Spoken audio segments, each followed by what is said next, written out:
Due to copyright restrictions on YouTube, I have decided to create a collection of fanfiction novels in audiobook format. If you would like to access the collection, you can purchase it through one of the following platforms.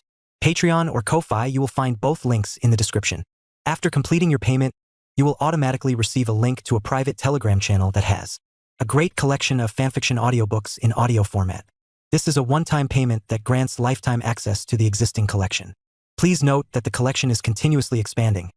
I regularly add new audiobooks over time, so the library keeps growing. If you would like to update a novel or add a new one, you must subscribe to my Patreon. Depending on the tier you select, you will be able to request a specific number of chapters weekly, which I will then produce in audiobook format. 301, Chapter 301, The Intra-Team Fight of Team 7. The referee for this match will be Satoru, to prevent any of you from cheating. At this time, Namikaze Minato continued to speak, dragging Heitake Satoru into it as well. Me, why should I do such a thing? Heitake Satoru pointed at himself and asked with a puzzled expression. Because you're free right now, and just in case one of them goes too far, you can stop it in time. Namikaze Minato answered, looking sincerely at Heitake Satoru. Okay then. Looking at Minato's eyes, Satoru couldn't bring himself to refuse. Who could resist when Minato looked so convincing? Then I'll count on you, Satoru-senpai. Sakura said to Heitake Satoru with great respect. Heitake Satoru nodded lightly. He was also curious to see how much his younger brother's strength had grown over the past 2 years. Now, Sasuke, Naruto, and Sakura should be able to force Kakashi to show some of his real strength. Then you guys gather at the third training ground, and I will always be watching your battle. Yes. Then Kakashi and Naruto rushed to the third training ground, and Heitake Satoru's figure also arrived shortly after. When Heitake Satoru arrived at the third training ground, a feeling of being watched surged in his heart. He knew that Namikaze Minato was now watching their every move. At the same time, Kakashi also felt this feeling, but he was used to it. Although he didn't feel this feeling of being watched every day, it happened almost once a month. Kakashi and Naruto stood opposite each other. Naruto and the others all had excited expressions on their faces, while Kakashi looked helpless, without any enthusiasm. He really didn't understand why he suddenly had to fight these three people. A beautiful day had disappeared because of this battle. Kakashi-sensei, this time I will definitely show you what my 2 years of successful training looks like. Just then, a bell sound suddenly reached Sasuke's ears. Hearing this familiar sound, Naruto, Sasuke, and Sakura were shocked, and long-lost memories surged in their minds. Although I don't want to fight with you, since this is Hokage-sama's mission, let's see what progress you guys have made in these 2 years. Kakashi said seriously. The rules are the same as before, you can use any means, as long as you can take the bell from me. After saying that, Kakashi pinned the bell to his waist. Before Kakashi could finish speaking, Naruto and Sakura interrupted him. If you don't have the determination to kill me, you can't take it, right? Hearing these familiar words, Kakashi also recalled the words he had said before, and a warm smile appeared on his face. That's right, without the determination to kill me, you can't take it. The deadline is until sunrise tomorrow. Kakashi also repeated the words of the two. Enough talk, let's start quickly. Sasuke urged. Since you can't wait, let's start. After saying that, Kakashi closed the novel in his hand. Can't you read while fighting this time, Kakashi-sensei? Naruto tightened his forehead protector and said to Kakashi in a teasing tone. Or have you finished reading? Sakura also put on her gloves and looked at Kakashi with a smile. No, I want to save the exciting parts for last. Kakashi explained. Although he said so, Kakashi knew that if he fought Naruto and the others with the attitude he had a few years ago, he would be the only one to lose in the end. And this time, anyway, I have to show some real skills. After saying that, Kakashi lifted his forehead protector, revealing his Sharingan. Of course, I couldn't ask for more.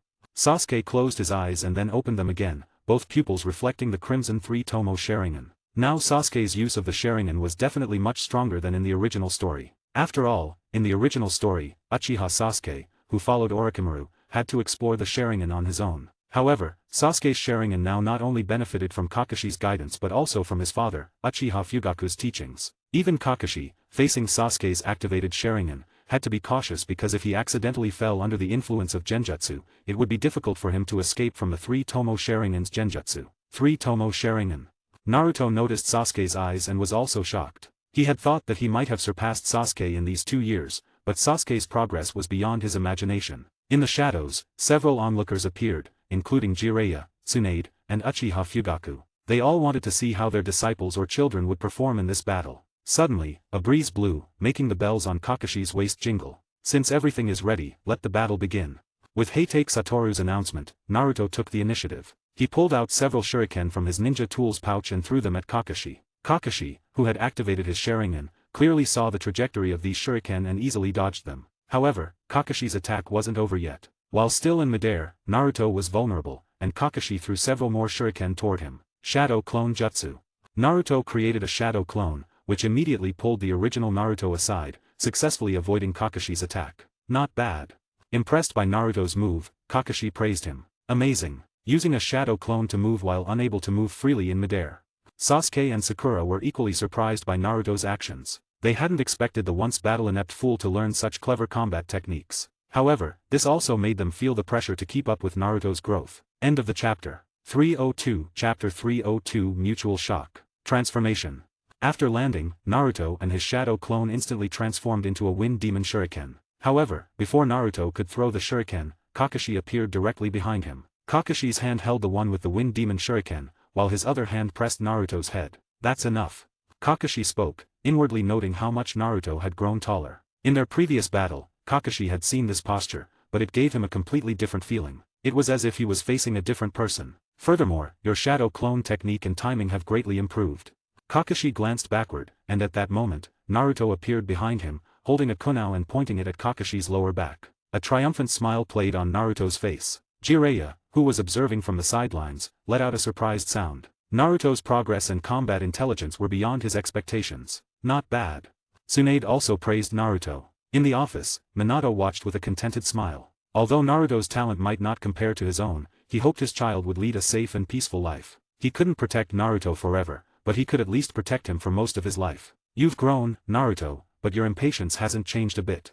As Kakashi finished speaking, his form dissipated into smoke before Naruto's eyes. For someone as cunning as Kakashi, the shadow clone technique was one of his specialties. Damn, he tricked me. Sasuke's three tomos sharing and continuously scanned the surroundings. Left, up, right, none of those. Sakura, Kakashi is underground. Sasuke analyzed Kakashi's position and immediately informed Sakura. Kakashi excelled in lightning release, but earth release could counter it. So, facing Kakashi hiding underground, Sasuke's lightning release would be less effective. It made more sense for Sakura to force Kakashi out. Understood. Sakura agreed. She punched the ground, causing it to crack and upheave. Countless chunks of earth flew up, even shaking Naruto, who stood behind her. The destructive force astonished both Naruto and Sasuke. Although they knew Sakura had been studying medical ninjutsu and superhuman strength under Tsunade, they hadn't expected her power to be this immense. Meanwhile, Kakashi, hidden below the ground, was equally shocked. Such terrifying strength. Her aura and strength are just like Tsunade's. Jiraiya, observing from a tree trunk, was speechless. He had thought Tsunade was the only female ninja of this caliber in the ninja world, but now there was a second one. Kakashi-sensei. Sakura addressed him. Kakashi responded, puzzled. I've found you. Suddenly, a cacophony of bird-like cries filled the air. A blue lightning bolt flashed beside Sakura. Chidori. Sasuke leaped high into the air, aiming a Chidori at Kakashi underground. Judging by the power of this Chidori, Sasuke was truly determined to defeat Kakashi. Wow, so fast.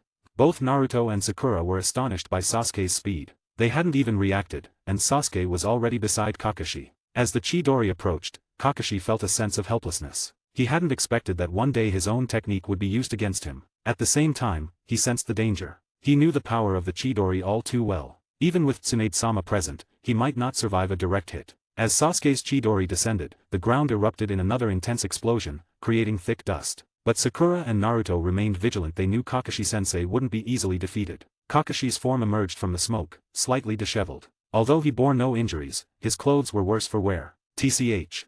Seeing his attack fail, Sasuke grumbled in frustration. However, Fugaku, observing from the sidelines, nodded in satisfaction. While Sasuke's talent might not match Itake's or Shisui's terrifying abilities, he was still a prominent Uchiha ninja. Among the Uchiha clan, he ranked as one of the strongest, just below Fugaku himself. Having also inherited Kakashi's lightning release secrets, Sasuke demanded caution. Even without Mangekyou Sharingan, Fugaku wouldn't be guaranteed victory against Sasuke. Impressive. Sakura praised Sasuke. She genuinely liked him, regardless of his actions. Everything Sasuke did seemed right in her eyes. Sasuke, I taught you the Chidori, but not to use it against your own comrades. Kakashi rubbed his forehead, exasperated. But now you're our enemy. Sasuke rolled up his sleeve, revealing runes inscribed on his skin. With a swift motion, he clapped his other hand. Countless shuriken, threaded with fine wire, materialized. This was the unique Uchiha technique for manipulating shuriken. The shuriken rained down from above, aiming at Kakashi. Looks like I have to get serious. Kakashi's face showed rare seriousness. He pressed both hands to the ground. Earth release, 5-directional earth wall. Earth walls rose from all sides, enclosing Kakashi. The walls extended, covering even Kakashi's head. Despite the lightning release enhanced shuriken, Kakashi's earth wall remained unbroken. It's a hard turtle shell, Sakura. Sasuke remarked. Understood.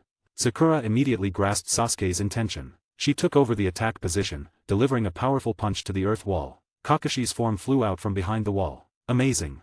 Naruto couldn't help but admire the seamless coordination between Sakura and Sasuke. He wanted to join them, fighting side by side once more. End of this chapter. 303, Chapter 303, 1 vs 3. This is really not good. Kakashi, who was sent flying, rolled on the ground for a distance before stabilizing his form. He stared at Sasuke, Sakura, and Naruto in front of him, feeling somewhat heavy-hearted. They were no longer the children he could easily handle if he wasn't careful, even he might fall to these three. However, be careful, I'm going to take the initiative to attack now.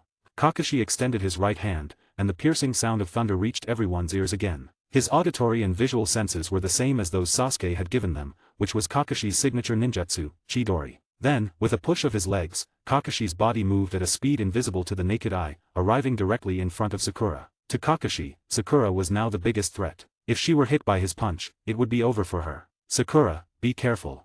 Noticing Kakashi's movement, Naruto immediately shouted out loud. Sasuke could indeed catch Kakashi's figure, but with the enhancement of Chidori, Kakashi's speed had increased a lot. He simply couldn't stop Kakashi now. And Sakura could only watch with wide eyes as Kakashi's hand, carrying the force of lightning, got closer and closer to her. Sakura was not a ninja skilled in speed, and she couldn't react to such high-speed attacks. Just then, Sakura suddenly felt a strong pull from behind her, and then a yellow figure suddenly appeared in front of her. Rasengan.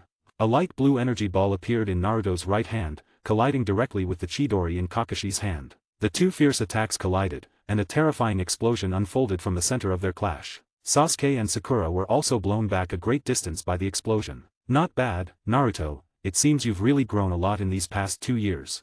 While clashing, Kakashi praised Naruto. Just now, when Kakashi attacked Sakura, Naruto had used the multiple shadow clone jutsu, using the advantage of numbers to close the distance between himself and Sakura, then he grabbed Sakura's clothes and took her place. Of course, Kakashi-sensei, I told you, I'll definitely surprise you.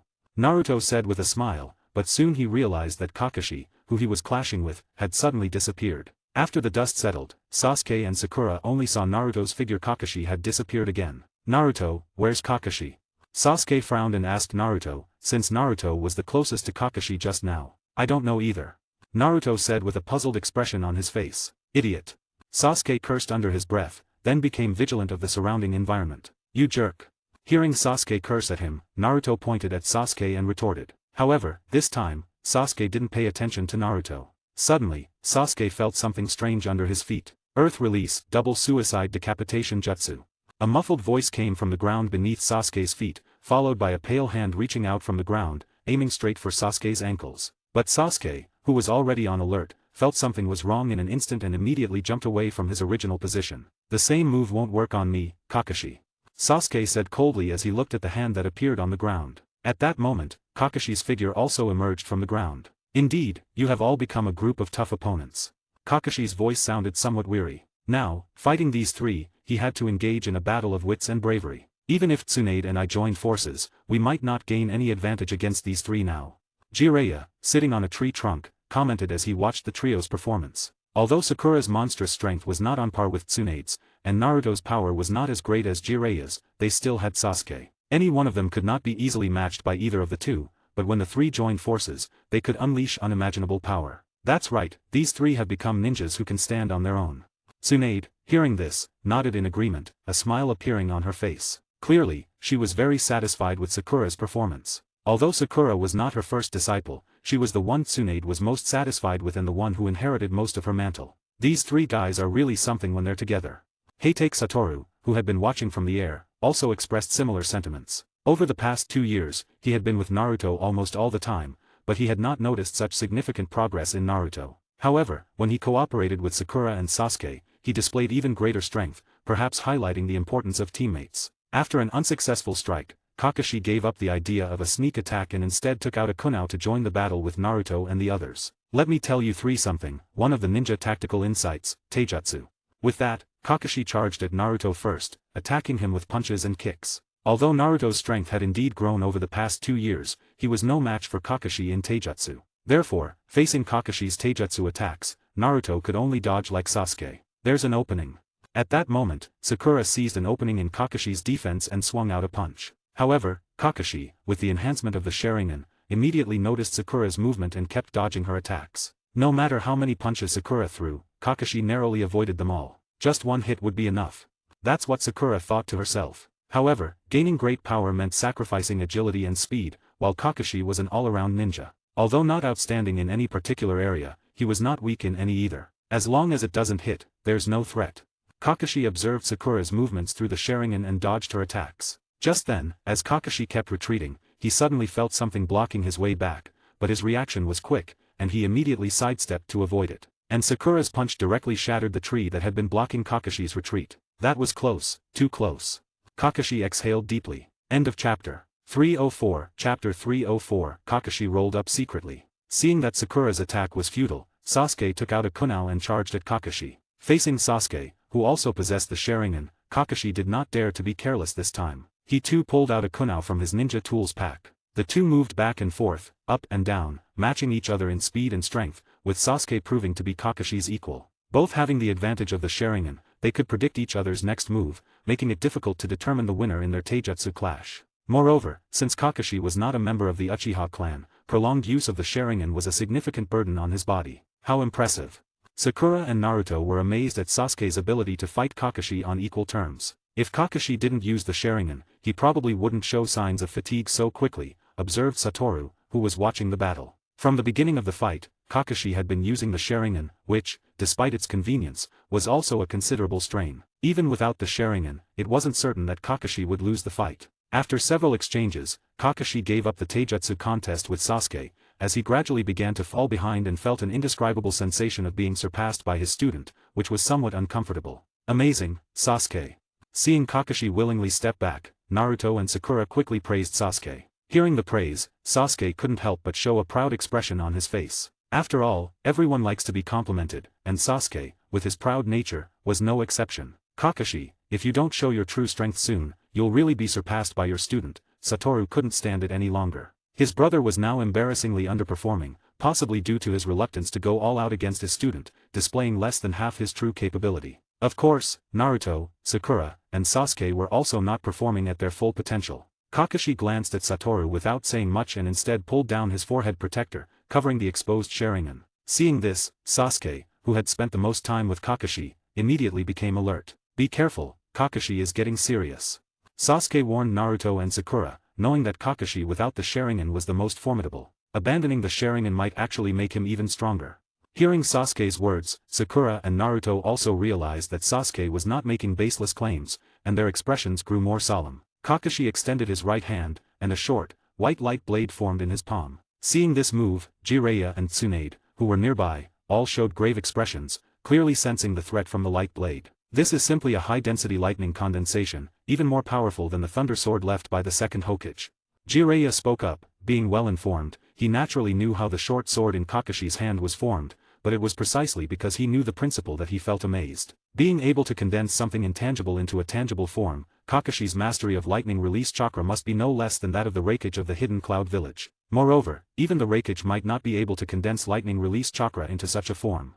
Tsunade stared at the short sword in Kakashi's hand and said seriously, lightning nature chakra, as the most violent of all chakra natures, is nearly impossible to focus its power together without leaking out.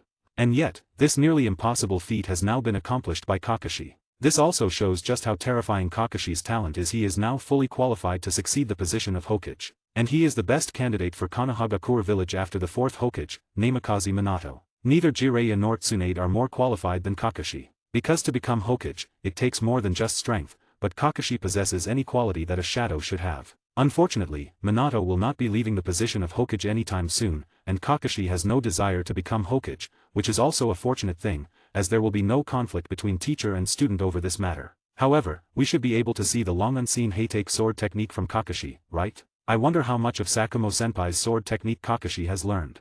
A look of anticipation appeared on Jiraiya's face. What is this? Naruto's eyes widened as he looked at the white short sword in Kakashi's hand. Beneath its calm exterior lay an extremely violent aura. That's just a short sword condensed purely from lightning release chakra. Sasuke explained, he had wanted to learn this move too, but he could never control lightning release chakra as precisely as Kakashi. To learn this move, one needs not only talent but also experience. Even Kakashi has only recently perfected this move. As the inheritor of the Heitake sword technique, having an indestructible sword that can appear at any time couldn't be more fitting. Oh! A sound of surprise came from Satoru's mouth. Through his Rikugen, he observed in much more detail than the others, so he knew how difficult it was to condense such a short sword. It seems that Kakashi has been quietly getting stronger during my absence, he's really rolling up his sleeves. Be careful, you guys. With that, Kakashi charged forward, holding the lightning short sword, and Naruto took out a kunai to meet the attack first. Idiot, get out of the way. Seeing Naruto's action, Sasuke immediately shouted anxiously. But Sasuke's voice was already too late, the speed at which the two opposing people collided was extremely fast. The collision between the short sword and the kunai was over in an instant. Under Naruto's shocked gaze, his kunai was cut through as easily as tofu. Naruto bent backward, narrowly dodging the attack, but still a few of his blonde hairs were sliced off. Just as Kakashi was about to strike Naruto again, Sasuke, wielding a long sword, blocked Kakashi's path. The long sword, with a hardness similar to the kunai, successfully blocked Kakashi's short sword. Did you also infuse your weapon with lightning release chakra? Increasing its resistance to lightning release and its practicality, that's a good method, Tsunade nodded and praised. End of chapter. 305, Chapter 305, Kakashi defeated. Seeing Sasuke block his attack with a long sword, Kakashi slightly raised his eyebrows, his face showing a bit of surprise. Not bad, Sasuke, Kakashi praised. The sword Sasuke held was just an ordinary long sword, not the Kuzenagi sword from the original story, so its hardness couldn't compare to the Kuzenagi sword. Yet, an ordinary weapon under Kakashi's thunderous sword did not sustain any damage. I won't just obediently follow behind you. I will surpass you and then defeat that man. Under the illumination of the lightning, the Sharingan became terrifyingly sinister. Uchiha Atake.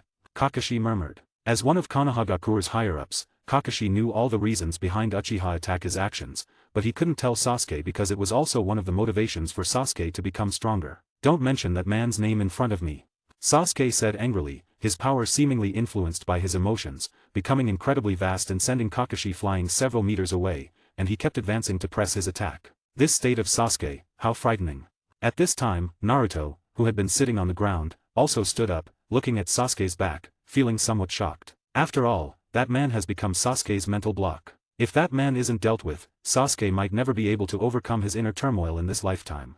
Sakura spoke from the side. Let's go together, Sakura. We can't let Sasuke face Kakashi-sensei alone. Then, Naruto, seeing the two fighting together, said, of course. Sakura tightened the gloves on her hands, realizing from her recent fight with Kakashi that Kakashi-sensei seemed not to be unbeatable. Afterward, Sakura and Naruto appeared on either side of Sasuke, attacking Kakashi together. This time, Kakashi immediately felt a pressure several times greater than before. While dealing with Sasuke, Kakashi was also wary of Sakura's fists. As for Naruto, Kakashi wasn't too concerned about him at the moment. Naruto's punches didn't carry much power, and the kunai he wielded could be easily cut by Kakashi's thunderous short sword. Damn it, the kunai is completely ineffective against Kakashi-sensei.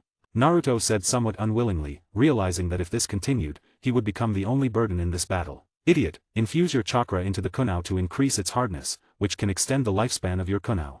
At that moment, Sasuke looked at Naruto and said, I see.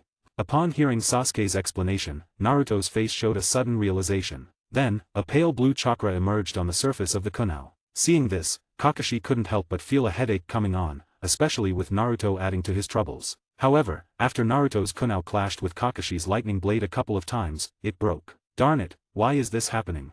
Naruto was questioning his life as he looked at the broken kunai, especially since Sasuke's sword was still intact. But that intactness was only a rough observation to the naked eye. Under Sasuke's Sharingan, he had already noticed cracks in his own sword. A few more clashes with Kakashi's lightning blade, and his sword would break too. Kakashi had anticipated this during the battle, aiming for the same spot with each collision. Idiot, this isn't something you can master in just a day or two.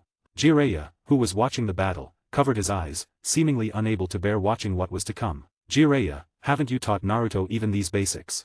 Tsunade asked, glancing at Jiraiya. Who would have thought that Naruto would face such a battle?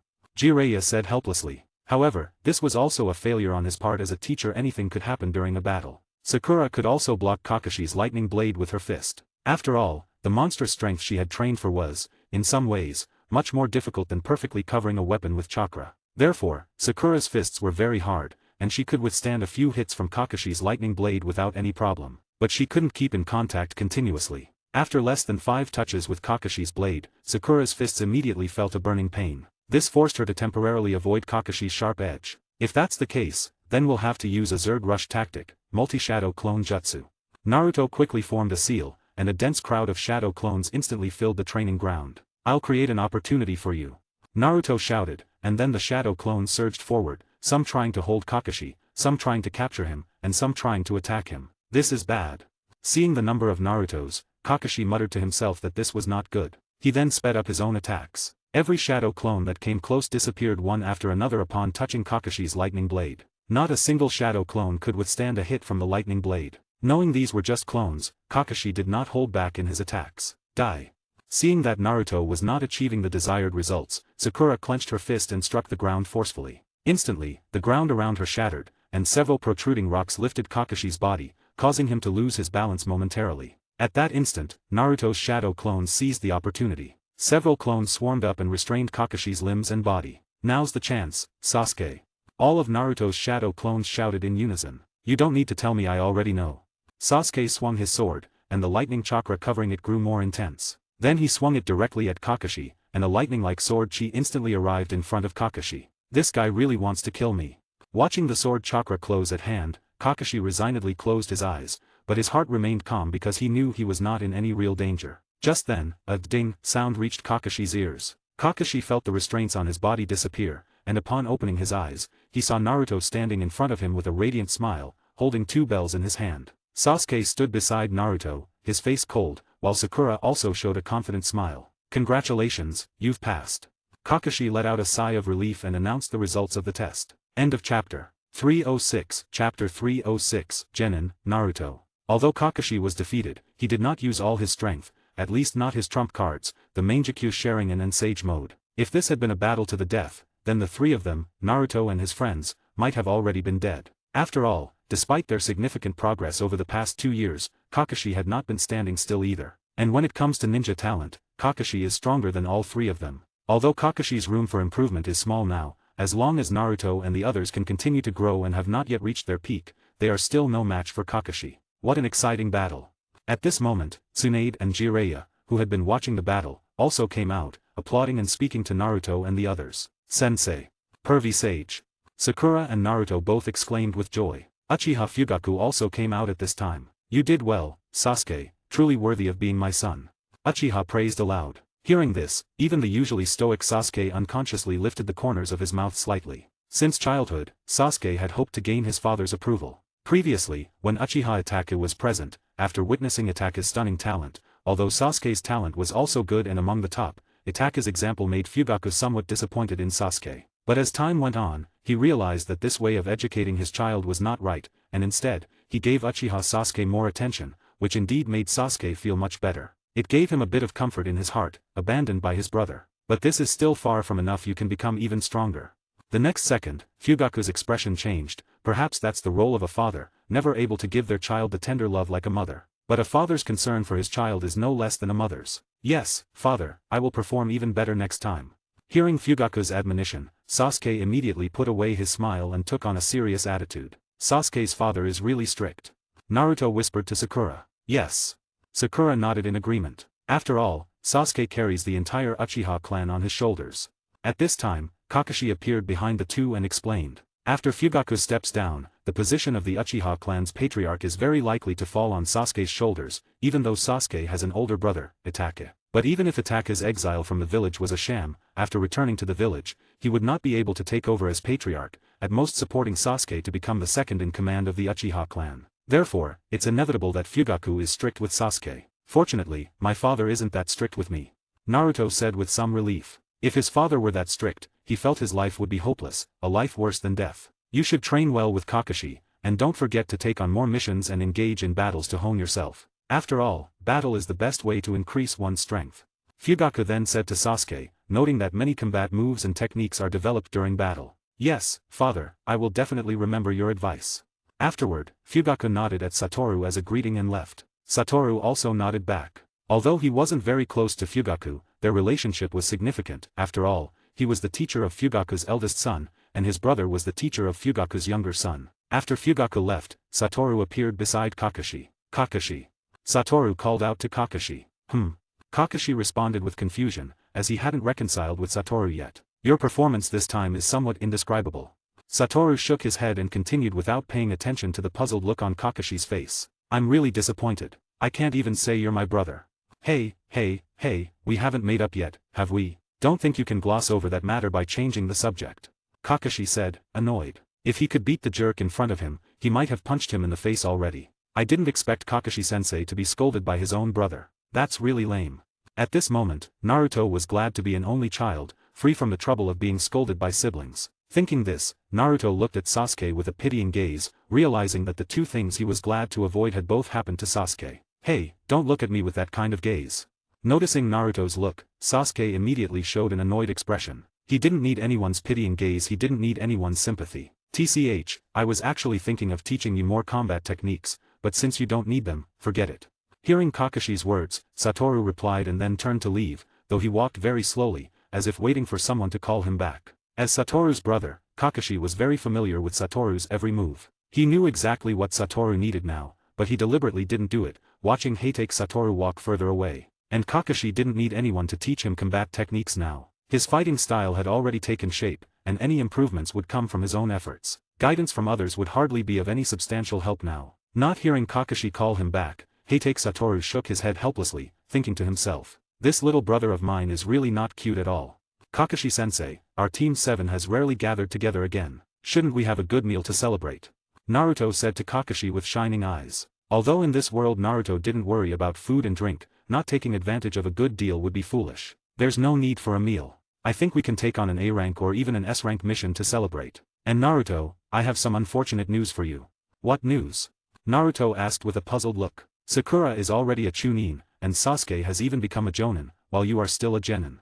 What? Naruto's shocked voice echoed throughout the entire village of Konohagakure. Sasuke, with his characteristic pride, slightly raised his head and snorted. End of chapter. 307. Chapter 307. The Kazekage captured. With Naruto's return, he once again formed Team 7 with Sakura and Sasuke, led by Kakashi. Given their current strength, Kakashi was the only one who could handle the three of them. The next day, Team 7 gathered early at the training ground. Naruto was visibly annoyed at Kakashi's yawning demeanor, despite knowing Kakashi's personality. After all, this was Team 7's long-awaited mission together. Kakashi-sensei, at least try to be a little more energetic, Naruto said, squinting his eyes. You know what Kakashi-sensei is like, Sakura told Naruto. Although Sasuke didn't say much, his expression showed that he was happy to have Team 7 reunited. Alright, let's hurry and get a mission from Hokage-sama. Hopefully, it will be an easy one. However, as Kakashi said this, he suddenly noticed an eagle flying overhead. Is that symbol from Tsunagakure Ninja? As Naruto and the others walked down the corridor to receive their mission, someone rushed past them so quickly that Naruto would have been knocked down if Sasuke hadn't promptly pulled him aside. Who was that, really? Naruto immediately turned and shouted at the now unseen figure. Has the Umbu team been called over? Something big must have happened.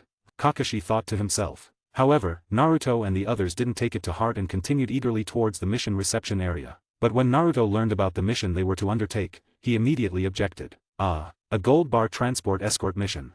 Naruto exclaimed incredulously. He couldn't believe that his first mission after 2 years of training was such a simple one. Escort missions were basically C rank. Considering that their team consisted of 2 Jonin, 1 Chunin, and 1 Genin, it seemed like an underutilization of their abilities. In terms of actual combat power, they were equivalent to 3 Jonin and 1 Kage. Such a task was indeed a waste of their talents. It would be more appropriate for newly graduated ninjas. Are you dissatisfied? Minato asked with a smile. Naruto, who was about to express his dissatisfaction, swallowed his words upon seeing Minato's smile. Others might see Minato's smile as sunny and understanding, but Naruto knew the mischievous intent behind it. If he voiced his objections now, Minato might not do anything at the moment, but he would certainly settle scores later. Just then, the Umbu team member who had almost run into Naruto hurried over. It's serious, 4th Hokage. What's the rush? Minato's smile disappeared, replaced by a serious expression. The code team wouldn't be in such a hurry unless something important had happened. We've just received an urgent message from Tsunagakure Ninja. Tsunagakure. Minato's brow furrowed slightly. After all, Tsunagakure village was one of the 5 great shinobi villages, and matters involving another village were always complicated. This is the deciphered content. The members of the code-breaking team handed over the deciphered content to Namikaze Minato. What? After reading the content on the paper, Minato's face immediately showed a shocked expression. If this matter were to spread widely in the ninja world, it would surely cause turmoil. Father, what happened? Seeing the expression on Minato's face, Naruto immediately asked. The Kazekage of Tsunagakure Ninja has been captured by a member of the Akatsuki organization. Minato digested the news and then spoke calmly. However, from the tone of Minato's words, it was clear that this was an unexpected and serious matter that needed to be handled with caution. The fifth Kazekage of Tsunagakure village, Gaara, was also known to him. Despite his young age, he already possessed Kage-level strength, and within him was the massive chakra of the One Tail. It was virtually impossible for an ordinary person to subdue Gaara. Even for him, facing Gaara would likely require considerable effort. Upon hearing Minato's words, the expressions of Kakashi, Sasuke, Naruto, and Sakura all changed at once. Although they knew something significant had happened, Kakashi had not expected such a terrible event as the Kazekage being captured. And in the minds of Sasuke, Naruto, and Sakura, the image of Gaara from 2 years ago surfaced. At that time, Gaara had left a deep impression on them, exuding a terrifying aura of killing intent. Although they had all made significant progress over the past 2 years, no one dared to be confident that they could now be a match for Gaara, not even the proud Sasuke. After all, he was no longer the child he once was and knew many secret things, including the reason why Gaara and Naruto were called Jinchuriki. Because we have more understanding of the Akatsuki, the Tsunagakure ninja have sought our help. Hearing this, the image of the person he hated appeared in Sasuke's mind again. This is an emergency situation, so this mission is entrusted to you.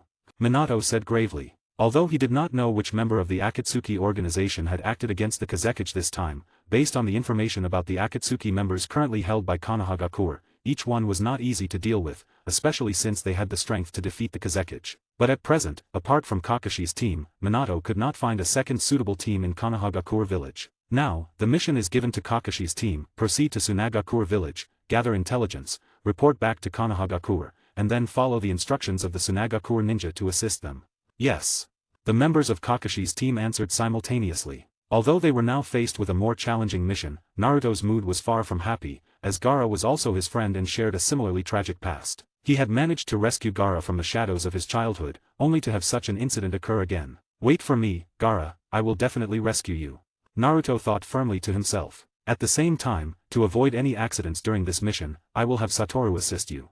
Although the relationship between Kakashi and Satoru had not yet been restored, he did not prevent this decision from being made. After all, when facing the members of the Akatsuki, Kakashi did not have 100% certainty of success. End of chapter. 308. Chapter 308. The Misrecognized Kakashi. Chapter 308. The Misrecognized Kakashi. Satoru, who was strolling around Konohagakure, also received the 4th Hokage's urgent notice. He didn't refuse the dispatch mission because it involved Kakashi. Although his relationship with Kakashi hadn't improved, Kakashi was still one of the 2 people he cared about the most. Moreover, he wasn't sure if the members of the Akatsuki organization involved this time were the same as in the original story. With Kakashi's current strength, handling 2 members of the Akatsuki wouldn't be a problem, but that was only if they were among the weaker ones in the organization. To avoid any unexpected incidents, Satoru rightfully accepted the mission. Since it was an urgent mission, there was no time for everyone to prepare. By the time Satoru arrived at the village gate, Kakashi and the others had already been waiting there for a while. It really wouldn't be Kakashi-sensei's brother, huh? His behavior is just like Kakashi-sensei's.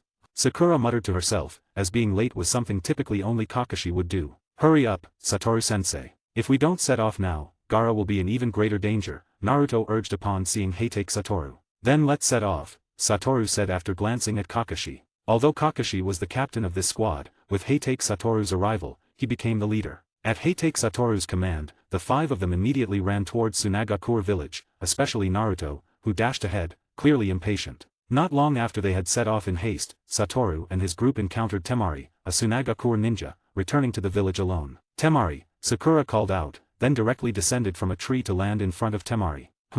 Temari showed a surprised expression upon seeing Naruto and the others. Do you have some urgent mission that you're in such a hurry for? Temari asked, puzzled, and for some reason, a sense of foreboding suddenly rose in her heart. Gaara has been captured by members of the Akatsuki organization. Sakura summarized the information they had in one sentence. It's a 2.5-day journey from here to Tsunagakure village. Let's hurry, Kakashi reminded. However, at that moment, Temari also noticed Hatake Satoru. I didn't expect Konohagakure to send out such a figure. It seems Gaara is really in danger. Hang in there, Gaara, I'm coming back to save you. Temari said after glancing at Hatake Satoru and then turned to sprint towards Tsunagakure village. After about 2 days, Satoru and his group had reached the territory of the Land of Wind, but there was still some distance to Tsunagakure village. Unfortunately, they encountered a sandstorm at this time, a level of storm that could be very dangerous even for a jonin to get lost in. Therefore, they could only temporarily find a cave to take shelter. Damn it, we were almost at Tsunagakure village, and this had to happen now. Naruto wanted to rush out, but Kakashi held him back. Naruto, haven't I told you not to be hasty? Kakashi said to Naruto. Throughout the journey, Hatake Satoru was like an invisible man, never voicing his opinion or using his abilities to help the group reach Tsunagakure village more smoothly. Fortunately, the sandstorm didn't last too long. On the second day, Naruto and his companion successfully arrived at Tsunagakure village. When the people of Tsunagakure village saw the arrival of the Konohagakure group, their eyes lit up as if they had seen their saviors. "We've been waiting for you, please come inside," said a Tsunagakure ninja, foregoing any pleasantries, as the situation had reached a critical moment that didn't allow for half-heartedness. Temari, who had learned on the way that Kankuro was seriously injured, became even more anxious and quickened her pace, rushing towards Kankuro's emergency room. "Kankuro, Kankuro," Temari shouted anxiously as she ran. In the emergency room, Granny Cho turned around and her eyes widened instantly upon seeing Kakashi. "You bastard, you must be Satoru," Cho yelled, charging at Kakashi. Kakashi was somewhat stunned, not reacting in time to Cho's swinging fists. In the end, it was Sasuke who reacted first, stepping in front of Kakashi to block Granny Cho's punches. Cho's actions not only shocked the people from Konohagakure but also left the Tsunagakure ninja themselves stunned. "What are you doing attacking Kakashi, you wrinkled old hag?" Naruto shouted at Cho, appearing beside Sasuke. "This guy is no simpleton," Sasuke thought to himself, his heart heavy, as he had barely managed to defend against that series of taijutsu. After all, Sasuke's taijutsu was definitely not weak. "You killed my family member, the damned Konohagakure white fan," Cho said angrily. "I will settle my child's grudge today." "Ah, no, Kakashi hurriedly began to explain, as the other party mistook him for his father. But it seemed that she was not going to give him a chance to explain. "Enough talk, surrender quietly." Just as Cho was about to strike again, an elderly man, Cho's brother Ebizo, stepped in front of her. "Sister, take a good look, although he looks very similar, this kid is not the white fan," Ebizo said to Cho. Kakashi stood behind Naruto with an embarrassed expression. Hatake Satoru watched the scene with a smile, his resemblance to Hatake Sakumo not as striking as Kakashi's. "Moreover, sister, that monster has also arrived," Ebizo said, pointing to Hatake Satoru. At the sight of Satoru, Cho's expression immediately became grave, as if facing a formidable enemy. Although they had been in seclusion for many years, they had heard of the legend of Hatake Satoru. As everyone was unsure how to handle the situation, Kankuro suddenly let out a painful roar. "Let me treat him," Sakura said, tying up her hair and walking in front of Kankuro. Kakashi-sensei, who is the white fan that old lady mentioned just now?" Naruto, who was sitting idly by, asked out of boredom. "That would be my father." Hearing this response, Naruto didn't show much reaction, but Cho and Ebizo looked incredulous. "You're that guy's son?" Cho pointed at Kakashi, her face full of surprise. "No wonder you look so similar," Ebizo commented thoughtfully. End of chapter. 309. Chapter 309. The Wrath of Sasuke. After Sakura's diligent treatment, the poison inside Kankuro's body was finally expelled by more than half. Although not completely cleared, he was no longer in life-threatening danger. Watching Sakura move and command with such efficiency, Naruto couldn't help but stare in awe, as he had never seen Sakura like this before. Unknowingly, everyone had changed significantly. "We need to quickly pursue the Akatsuki and rescue Gaara." Naruto was eager to prove himself. "Idiot, do you even know where the Akatsuki are right now?" Sasuke's words were like a bucket of ice water poured over Naruto's fiery enthusiasm. At that moment, Kankuro slowly regained consciousness. He had a puppet release its grip, revealing a piece of clothing in its hand. "This is the enemy's clothing. We should be able to find them through the residual scent on it." Kankuro spoke with some difficulty, still not in great condition despite the treatment. "Don't worry, Kankuro, we will definitely bring Gaara back safe and sound." Naruto pointed to himself, as if to say, everything was under his control. "Please, take care of Gaara, ninjas of Konohagakure." Gaara bowed deeply, pleading with Naruto and the others. Summoning Jutsu, 8 ninja hounds. With a slap of Kakashi's hand on the ground, 8 ninja hounds appeared before everyone. Kakashi, Satoru. The leading hound, Pakun, greeted Kakashi and Satoru. Satoru nodded, acknowledging him briefly. "Hey, Pakun, long time no see." Naruto approached Pakun with a smile and greeted him. "Yeah, long time no see, Naruto. You haven't changed a bit." "How could that be? I've grown a lot taller." Naruto first gestured to show his previous height and then his current height. "Alright, there's no time for chit-chat now, Pakun. Find the person with this scent, quickly." Kakashi held out the piece of cloth to the 8 ninja hounds for them to sniff. "If I found it, I'll contact you immediately." By evening, while everyone was still asleep, Pakun jumped onto Kakashi's bed, startling him awake. However, seeing that it was Pakun, Kakashi felt reassured. Then, Pakun took out a map, laid it on Kakashi's bed, and marked a location with his paw. So, this is their hideout? Kakashi asked. Seems so. Not only is that guy's scent there, but Gaara's scent is also emanating from that place. The next morning, the restless sleeper Naruto fell off the bed, which jolted him awake, and he saw Pakun sitting on Kakashi's bed. Pakun, Kakashi-sensei, have you already found the Akatsuki's hideout? Naruto asked urgently. Yes, we're about to set off. Kakashi packed up his ninja tools and said to Naruto. Then, the group from Konohagakure quickly appeared at the entrance of Tsunagakure village. The Tsunagakure side had also decided that Cho would personally rescue Gaara, or rather, Granny Cho wanted to see her grandson once more. The group hurried towards their destination, and just over an hour after leaving Tsunagakure village, an unexpected figure suddenly blocked their path. Everyone, stop. Kakashi immediately said. However, despite Kakashi's words, one person did not stop, and that was Uchiha Sasuke. Uchiha Itachi, you dare to show yourself in front of me. The moment he saw the other person, Sasuke immediately recognized who it was, his brother, Uchiha Itachi. Crackle. The piercing sound of thunder rang in everyone's ears, as Sasuke's right hand was enveloped in violent lightning, and his body sped towards Uchiha Itachi at a rapid pace. Hurry and help, Sasuke, you're not his match yet. Kakashi tried to stop Sasuke with words, but Sasuke, blinded by anger, was not going to listen to Kakashi. Chidori. With a loud shout from Sasuke, Chidori pierced through Itachi's body, but there was no joy on Sasuke's face for hitting the target. Because in Sasuke's eyes, the part of Itachi that was pierced by Chidori became distorted. It's been a long time, Sasuke. Uchiha Itachi's calm voice sounded in Sasuke's ear. At the same time, his body turned into a flock of crows and reformed in the air behind Sasuke. You're still as impulsive as ever. Itachi, why? Why did you do this? Sasuke turned his head, glaring at Uchiha Itachi with a ferocious expression. Although Sasuke was getting older and his thoughts were maturing, Konohagakure had erased all traces of Uchiha Itachi's mission. So even if Sasuke wanted to investigate, he had nowhere to start. Uchiha Itachi.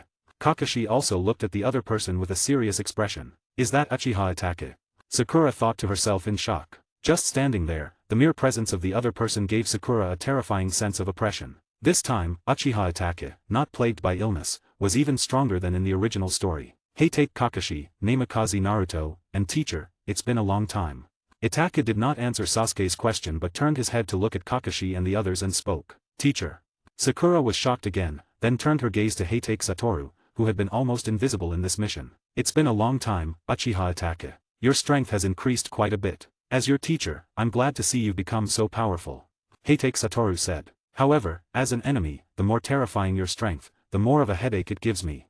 Satoru posed as if he was really troubled by a headache. Itachi and Kakashi did not expose Heitake Satoru's poor acting. So, what is your purpose for appearing before us this time, Itachi? Satoru asked. It's simple, just to delay you for a while, Itachi said calmly. Do you think you can stop us? And this is just one of your clones, how much of your real strength does it possess? Satoru saw through Itachi's current state right away. End of chapter. 310, Chapter 310, Shursui appears. Although it's just a clone, it's enough to deal with you. Haha, we haven't seen each other for so long, you seem to have become much more arrogant. It seems I need to re-educate you. Just as Heitake Satoru was about to make a move, Sasuke stopped him. Stop, this guy is my opponent. The three Tomo Sharingan appeared in Sasuke's pupils, making his current state look extremely formidable. Hey, who is this guy? Granny Cho asked Sakura. This guy is called Uchiha Itachi, Sasuke's brother, and he once slaughtered half of the Uchiha clan. His strength is very formidable. Sakura briefly explained. Hearing Sakura's explanation, Cho's expression immediately became serious. Although she did not know the specifics of Uchiha Itachi's strength, the fact that he could slaughter half of the Uchiha clan indicated that his strength was extraordinary. Moreover, it is said that he was only 13 years old when he did this, and so many years have passed since then, his strength must have reached a very terrifying level. Sakura spoke again. However, since he is a member of the Uchiha clan, there are ways to deal with him. Cho continued. Granny Cho, do you have any good methods? Naruto quickly asked. Knowing the countermeasures, they could also boldly take action in this battle. Although Sasuke did not allow others to interfere in his fight, they would not let Sasuke face such a powerful enemy alone. If you fight one-on-one you must run away, if you fight two-on-one you need to strike from behind, Cho said confidently. What does that mean? Naruto looked puzzled, not understanding what Cho meant. You should understand the meaning of, if you fight one-on-one you must run away, because there's no chance of winning. But in a two-on-one situation, even if one person is caught in a genjutsu, the other can circle to their back. As long as you can knock down his real body, the genjutsu will be immediately lifted. Even if that doesn't work, you can take the opportunity to hit your own companion to break the genjutsu. That is to say, since we have several people, one can attract his attention, while others attack from behind, from the Sharingan's blind spot. Hearing Cho's explanation, Naruto felt they might have a chance against Uchiha Atake. If it's an ordinary genjutsu technique, indeed such a method can be used. At that moment, Hatake Satoru, who was nearby, suddenly spoke. However, if the opponent is Atake, it's a bit more tricky. Why? Cho looked at Hatake Satoru askance, clearly displeased. He used something called the Mangekyo Sharingan, a more powerful dojutsu than the regular Sharingan. If you're caught by that dojutsu, you'll be trapped in his genjutsu in an instant. That means, even if the actual time is just a moment, for the person affected by the dojutsu, it feels like several hours or even days have passed. It's not a matter of whether the genjutsu can be undone or not. Hearing Hatake Satoru's explanation, even Kakashi felt it was a bit tricky. Although he could now use the Mangekyo Sharingan, his Mangekyo Sharingan couldn't help him use powerful genjutsu. Compared to Uchiha Atake's Mangekyo Sharingan, he felt his own was quite inadequate, requiring such a long preparation before use. While they were talking, Sasuke launched another attack on Uchiha Atake, drawing the sword at his waist, imbued with Chidori, and slashing at Uchiha Atake. However, the result was the same as before. The Uchiha Atake that was slashed turned into crows and then reformed elsewhere. What's going on? Is it genjutsu? Impossible, my Sharingan should be able to see through genjutsu. Sasuke thought, filled with doubt. His 3-tomo Sharingan could usually see through ordinary genjutsu, but he had been thwarted by Uchiha Atake twice in a row. Kakashi-sensei, have you noticed anything? Sakura, who was watching the battle, asked Kakashi. Itake isn't using genjutsu, but a ninjutsu that's a combination of something like the substitution jutsu and clone jutsu. Kakashi explained. So, the Uchiha Atake in front of us has always been a clone. Naruto said incredulously. That's right. Just using a clone to stop us, isn't that underestimating us too much? Naruto instantly felt a sense of being insulted and looked down upon. Sasuke, let me help you deal with that guy. This time, before Sasuke could stop him, Kakashi held Naruto back. Kakashi-sensei, what are you doing? Naruto turned to Kakashi, his expression filled with a hint of anger. Didn't you hear what Satoru just said? If you get caught in a genjutsu, it would be bad. Damn it, what should we do then? Are we just going to let Sasuke face that dangerous guy alone? Although Sasuke was very strong now, facing Atake was like a child facing an adult. Sasuke had given it his all, but Atake still looked relaxed and at ease. Since you were Uchiha Atake's teacher, surely you must have a way to stop him, right? Cho then said to Satoru. That's right, although Atake is strong, I am stronger. Satoru said with a slight smile on his face. Satoru-senpai, then please stop him quickly, we still need to go rescue Gaara. Naruto spoke with urgency. Don't worry, the person who will stop him is on his way. The battle between Sasuke and Atake had become one-sided. If you seek revenge, your eyes are not yet at the level, Sasuke. Come find me when you have eyes like mine. Suddenly, Itake's eyes took on the shape of a scythe. Just as Atake was about to cast a genjutsu on Sasuke, a figure dressed in the Uchiha clan's attire suddenly stood between Sasuke and Atake. Using the Mangekyo genjutsu on your own brother is a bit too cruel, don't you think, Atake? The newcomer spoke, staring into Atake's Mangekyo without a hint of fear. Upon seeing the newcomer, the expressions on the faces of Atake, Sasuke, and Kakashi all changed simultaneously, clearly not expecting this person's arrival. Kakashi-sensei, who is this person? Naruto immediately asked, and Sakura also looked towards Kakashi, eager for an answer. He is the other perpetrator who harmed the Uchiha clan, Uchiha Shisui, Kakashi said with a heavy tone. End of chapter. 311, Chapter 311, Genjutsu Showdown. Uchiha Shisui. Upon hearing this name, Sakura, Naruto, and Granny Cho all showed puzzled expressions, because compared to Uchiha Atake, who Sasuke often mentioned, the name Uchiha Shisui seemed much less known. In a sense, he is a more troublesome figure than Uchiha Atake. Many of the genjutsu that Atake now uses originated from Shisui. For Atake, Shisui is both a mentor and a friend, Hatake Satoru explained, as he was the most knowledgeable about Shisui among them. He hadn't expected to encounter Shisui here. Although Shisui had left Konohagakure with Atake, their meetings became scarce after Atake joined the Akatsuki, to avoid detection by other members. Moreover, it was said that Shisui had been given other tasks by the 4th Hokage, but Satoru did not inquire further. It's been a long time, Shisui, Atake said, showing a trace of emotion on his face, but it disappeared in an instant. Yes, it has been a long time, Atake. I didn't expect our next meeting to be under these circumstances, and for you to be so harsh on your own brother. It's not like you, Shisui joked. This is a family matter, it doesn't concern you. That won't do, Atake. If Sasuke is your brother, then he is naturally my brother too. How could I stand by and watch my brother fall prey to the Mangekyo Sharingan's genjutsu? Don't be hypocritical here, you're one of the main culprits, Sasuke suddenly shouted from behind Shisui. At the same time, Shisui sensed danger and leaped aside, and a flash of a blade appeared where he had just been standing. If he hadn't dodged just now, that blade would have struck him directly. Sasuke, you've really become less and less adorable, to actually strike at your own lifesaver. Shui, who had jumped to the side, said to Sasuke, momentarily stunned at the first sight of Sasuke, for the temperament Sasuke displayed now was nothing like the Sasuke he remembered. On Sasuke now, there was no trace of the child he once was. You, one of the murderers of our clan, do you think I would let you go? Sasuke asked Shui with a fierce look. Although his relationship with Shui wasn't as close as with Itachi, Shui had held him in his arms as a child almost as often as Itachi had. So, what do you intend to do, Sasuke?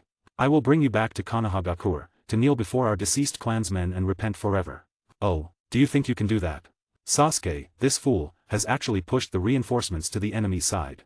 Naruto, who was behind them, could only fret, initially thinking Shui was a reinforcement when he stopped Itachi from attacking Sasuke. But now Sasuke had pushed the reinforcements to the opposing side. Kakashi-sensei, if we were to fight these two now, what are our chances of winning? Naruto asked a critical question. If he doesn't make a move, our chances of winning are 0%. Kakashi said after glancing at Satoru. What? Kakashi-sensei, do our combined strengths really stand no chance of winning? Naruto, Sakura, and Granny Cho were all shocked. Shui is known as the Uchiha clan's #1 genjutsu ninja, and you, with almost zero resistance to genjutsu, would fall before him in an instant, Kakashi said, looking at Naruto. And Shui also possesses the legendary Mangekyo Sharingan, the same eyes as Uchiha Itachi. What would our chances of winning be if Satoru-senpai were to make a move? Suddenly, Naruto asked again. If he is willing to make a move, our chances of winning are 100%. At this point, Naruto, Sakura, and Granny Cho all looked at Heitake Satoru with shocked expressions. Don't look at me like that, I'll get shy. Heitake Satoru said with a smile, waving his hand, though he seemed a bit self-absorbed. Satoru-senpai, please make a move quickly, otherwise Sasuke will be in danger soon. Naruto's voice was somewhat pleading. He wanted to join the fight, but he knew that if he did, he would only be a burden to Sasuke. This is a battle of the Uchiha clan, beneficial for Sasuke's growth. Don't worry, these two won't kill Sasuke. Suddenly, the three who had been talking just now all fell silent, standing still. What's happened to them? Naruto asked, puzzled. If I'm not mistaken, they are now engaged in a battle of genjutsu. Kakashi lifted his forehead protector, revealing a Sharingan, and immediately felt a tremendous spiritual force surrounding the three. Can we make a move against those two now? Suddenly, Naruto's eyes sparkled as he spoke boldly. Sakura also looked at Kakashi, thinking that Naruto's suggestion seemed feasible. It's not possible. A powerful psychic force already envelopes all three of them. If we get close, we'll fall into a genjutsu before we can even make a move, Kakashi explained. Competing in genjutsu of this level was beyond even him, unless he entered Sage mode, which could immunize him from the inadvertent genjutsu emitted by the three. Damn it, are we just supposed to watch Sasuke get caught in their combined attack? Don't worry, it's not just Sasuke in a 1-on-2 situation. Shui and Itachi are also in a 1-on-2, Satoru said. The genjutsu released by the three wasn't limited to just one person, it enveloped the other two as well. After all, Itachi and Shui also wanted to test each other, to see how much the other had grown over the years. Suddenly, Sasuke was seen kneeling on the ground, gasping for air, with one hand covering his Sharingan. A sharp pain was coming from his Sharingan, clearly indicating that Sasuke was the first to fall in this genjutsu battle. However, it was quite normal. Competing in genjutsu with two experts in genjutsu who possessed Mangekyo Sharingan, it must be said, Sasuke was truly brave. End of chapter. 312. Chapter 312, The Unwilling Sasuke. Then, Itachi's complexion also turned a bit paler, while Shisui's remained as usual, clearly indicating that the victor of this battle was Uchiha Shui. Itachi, even if your clone has a third of your strength, it's still not enough in front of me, Shui said with a smile, his insight allowing him to recognize that the Itachi before him was some sort of clone technique. Indeed, as expected of Shui, Itachi's voice had a ripple of emotion as he complimented Shui. Sasuke, are you alright? At that moment, Naruto hurried to Sasuke's side, helped him up, and retreated behind Satoru, as it was the safest place for them at the moment. It's been a long time, Captain. Shui then turned to Heitake Satoru and spoke, recalling that during the Third Great Ninja War, Shui had been a member of Satoru's team. Yes, it's been a long time, Shui. You've become much stronger. Even I feel a bit of pressure facing you now, Satoru responded. Don't joke, Captain, Shui chuckled lightly. The one who should feel the pressure is me. Shui hadn't seen Heitake Satoru for several years and had thought that his growth over the years would mean he wouldn't feel much pressure facing Satoru again. But reality was often more brutal than fantasy. The pressure Shui felt upon seeing Heitake Satoru again had not diminished at all. So, Shui, are you intending to be my enemy now? As Satoru spoke these words, his tone became serious, and a formidable aura burst forth from him. Those standing nearby, like Naruto and Sakura, felt as if a mountain was pressing down upon them. After all, if you're going to play a role, you have to play it fully. How could that be possible? Shursui quickly waved his hands and said, I'm not ready to die yet. I'm here just to catch up with Atake. That's really for the best then. Hearing Shisui's response, both Sakura and Naruto breathed a sigh of relief. Although Sakura was sensitive to genjutsu, she felt inadequate against such high-level genjutsu. Shursui harboring no ill will towards them was the best scenario they could hope for. Damn it. At that moment, Sasuke muttered under his breath from behind Satoru. Despite his hard training over the past 2 years, he still felt insignificant in front of Atake. Come before me again when you have eyes like mine, Sasuke. Atake knew he couldn't lay a hand on Sasuke now. After saying those words to Sasuke, he transformed into a flock of crows and flew in all directions. Sasuke, don't mind what Atake said. We do this for a reason, for the peace of the ninja world. Shursui also spoke to Sasuke. Although he agreed with Atake's desire to make Sasuke stronger, the idea of possessing the Mangekyo Sharingan was a cruel fate for any Uchiha. So, if possible, he hoped Sasuke would never awaken the Mangekyo Sharingan. I hope the next time we meet, your eyes won't be clouded by anger. After saying that, Shursui left in the same manner as Atake. Both of you, stop. Sasuke shouted in impotent rage, but the two who had left obviously wouldn't heed him anymore. It's over, Sasuke. They've left. Naruto consoled Sasuke, witnessing his helplessness for the first time. Why? I've worked so hard these past 2 years, why am I still so far behind them? Sasuke knelt on the ground, pounding the earth with his fists. Seeing this, everyone fell silent. Sakura, Naruto, and Kakashi all knew the burden Sasuke carried, and although Granny Cho wasn't as clear on the details, she could sense something from Sasuke's emotions. Sasuke, you're well aware of Itachi and Shisui's talents. While you've been improving these past 2 years, they've been progressing non-stop. No one is going to stand still and wait for you to catch up. To surpass them, you must put in even more effort. Heitake Satoru spoke amidst the silence. I don't know what you've been through these past 2 years, but I can tell you, when I was teaching Itachi, he never became arrogant about his strength. He always took things step by step. He often reminded himself that even if he became stronger, there would always be a stronger enemy to face. What drove Itachi to do this was his will to protect his family. Sasuke was taken aback by these words. He knew himself well, a person prone to pride, complacency, and even arrogance. If you truly want to surpass Itachi, then you must work harder than before. Now, you should also be qualified to learn Sage Mode. After this mission, I'll have Kakashi teach you Sage Mode. With Sage Mode, you'll surely be not much weaker than Itachi. Satoru glanced at Kakashi as he spoke. Kakashi nodded in agreement, affirming Satoru's words. After all, Kakashi had long intended to teach Sasuke Sage Mode, but he had yet to decide on the right sacred land for his training. Kakashi was training at Mount Mayaboku, but he felt that the Sage Mode of Mount Mayaboku was not suitable for Sasuke, so he had been delaying Sasuke's learning of Sage Mode until now. Sage Mode. Sasuke looked up at Kakashi, voicing his confusion. Sage Mode, to put it simply, is a state that enhances one's own strength by absorbing natural chakra. Under Sage Mode, various ninjutsu will be amplified, and combined with the Sharingan, it can have unexpected benefits. Teach me. Sasuke looked at Kakashi and uttered these 2 words. After we return, I will apply to Hokage-sama to let you sign a summoning contract with Ryokai Cave, so you can learn the Sage Mode of Ryokai Cave. Sage Mode? Kakashi-sensei, do I also need to learn it? Hearing Kakashi's explanation, Naruto immediately lit up and said, you can go directly to Hokage-sama after you return, I believe Hokage-sama will arrange it for you. Sakura, you can also go to Tsunade-sama. Since you've also signed a summoning contract with Shikotsu Forest, if you want to learn, Tsunade-sama will arrange it for you. Yes. Naruto and Sakura both nodded with joy. End of this chapter. 313, Chapter 313, One Force Breaks All Laws. Alright, let's continue moving forward. We're not far from the hideout of the Akatsuki members. Kakashi spoke. Okay. Even though they were rushing at full speed, it was not until the next day at noon that they reached their destination. Have we finally arrived? Naruto looked at the huge rock sealing the entrance, unable to contain his emotions. Gaara was inside, and he had to rescue him. Great Ball Rasengan. Although Naruto also saw a sealing talisman on the rock, now was not the time to think about these things. Naruto created a shadow clone, and both used a Rasengan, which was more than twice the size of a normal Rasengan and much more powerful. Great Ball Rasengan. Kakashi watched Naruto's technique and muttered to himself. Kakashi was familiar with the Great Ball Rasengan after all. The 4th Hokage was also constantly developing new techniques based on the Rasengan, and he had seen the Great Ball Rasengan before. Seeing Naruto use the Great Ball Rasengan, Sakura and Sasuke also felt a threat from this technique. Just from the momentum, it feels very powerful.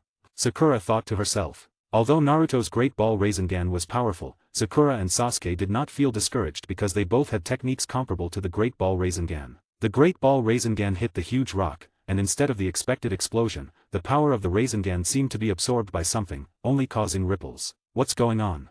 Naruto widened his eyes in disbelief. It was the first time he had used this technique in front of everyone, and it had no effect. It's a barrier. Kakashi explained beside Naruto. To break this barrier, we must know what kind of barrier it is. What kind of barrier do you think it is?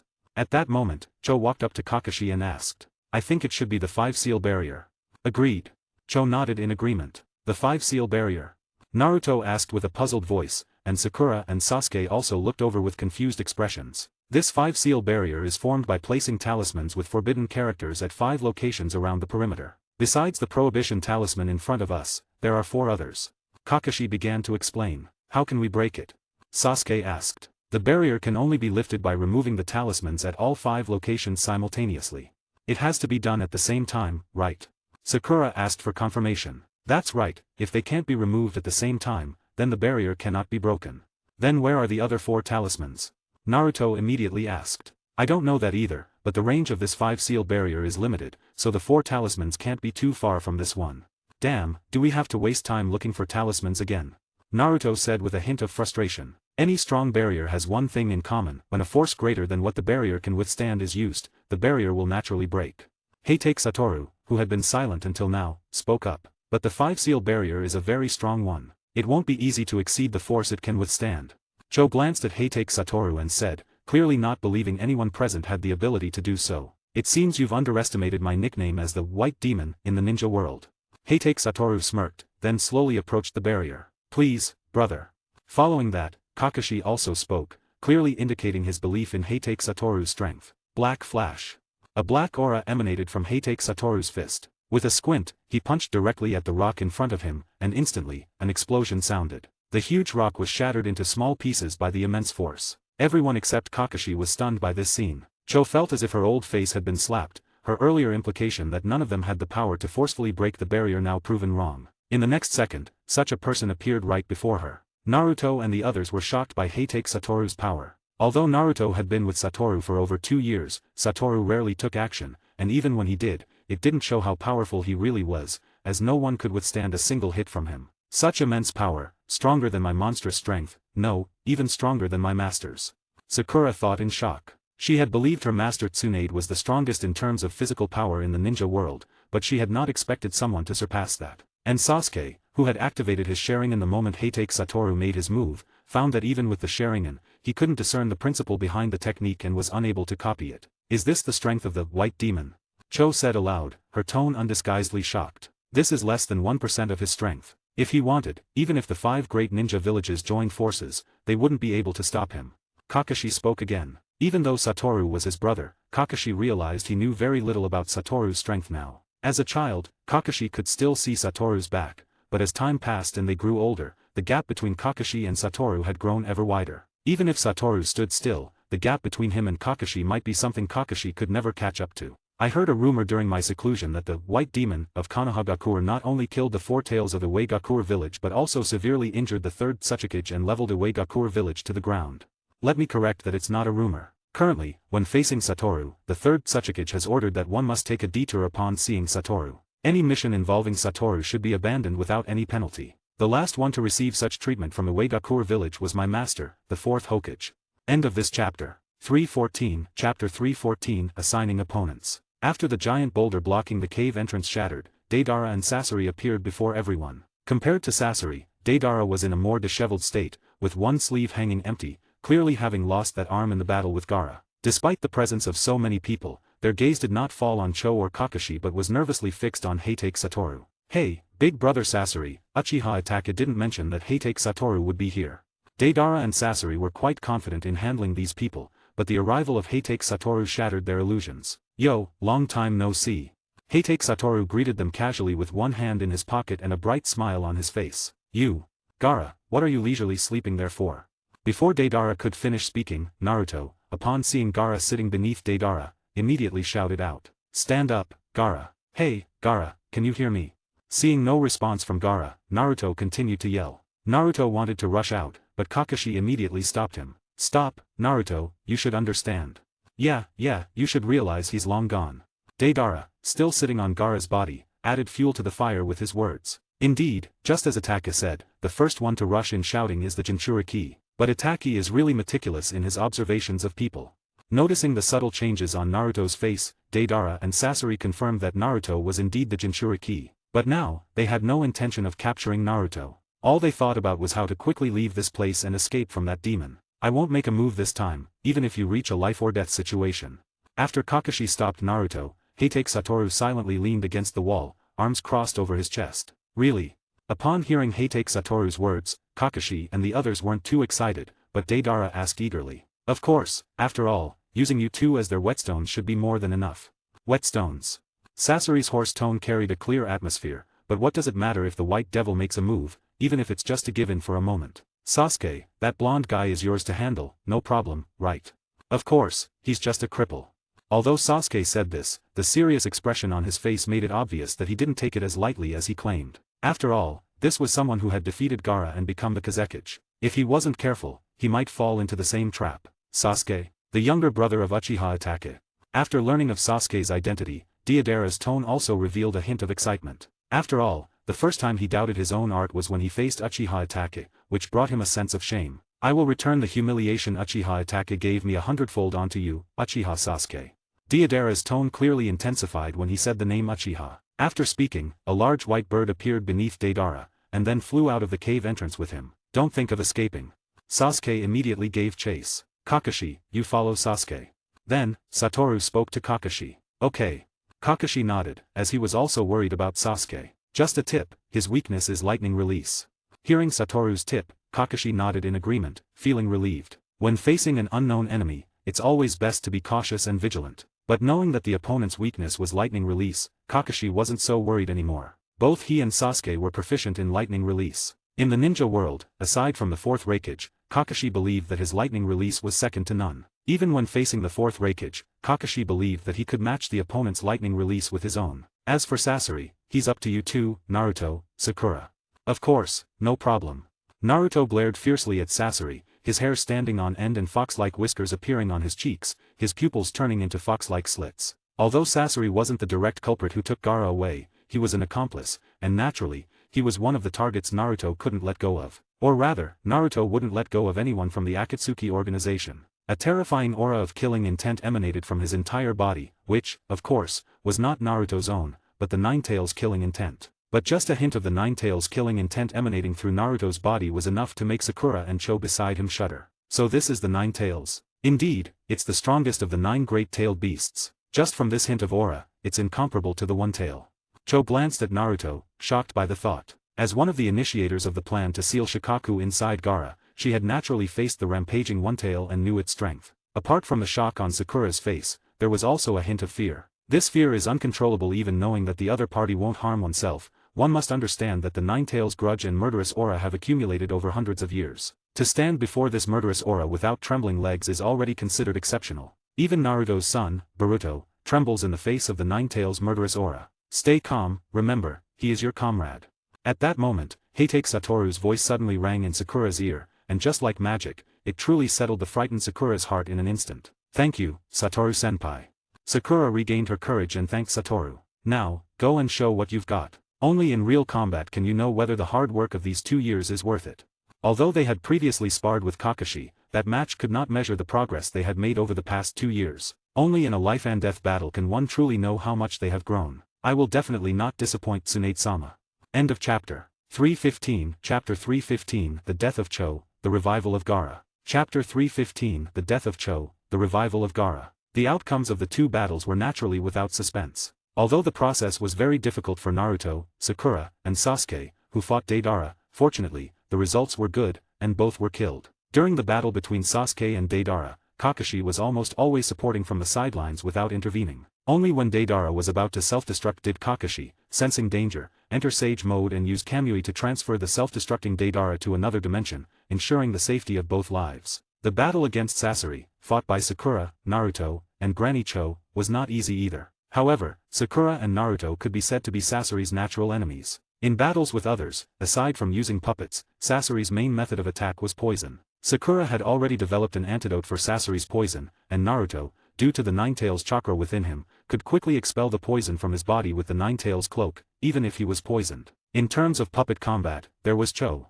Although Sasori of the Red Sand was a genius puppeteer, Cho was not weak, and Heitake Satoru was also supporting from the side. Although Heitake Satoru had made it clear that he would not intervene, Sasori's attention was occasionally on Satoru during the battle, which led to Sasori revealing many flaws. Sakura and the others naturally did not miss this opportunity. Once Sasori of the Red Sand showed a flaw, Sakura and Naruto would strike him with a thunderous blow. But, Gaara.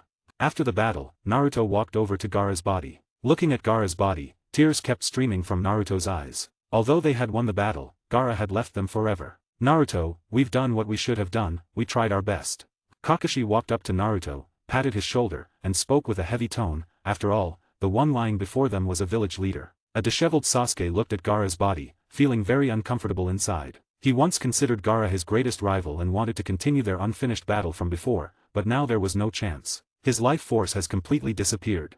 Sakura knelt beside Gaara's body, placing her hand over his heart, and shook her head as she spoke. She felt a deep regret for Gaara's fate. At that moment, Granny Cho slowly emerged from the crowd, knelt in front of Gaara, and with her hands radiating chakra, pressed them onto Gaara's body. What are you doing, Granny Cho? Naruto wanted to rush over and ask, but Sakura stopped him. Sakura?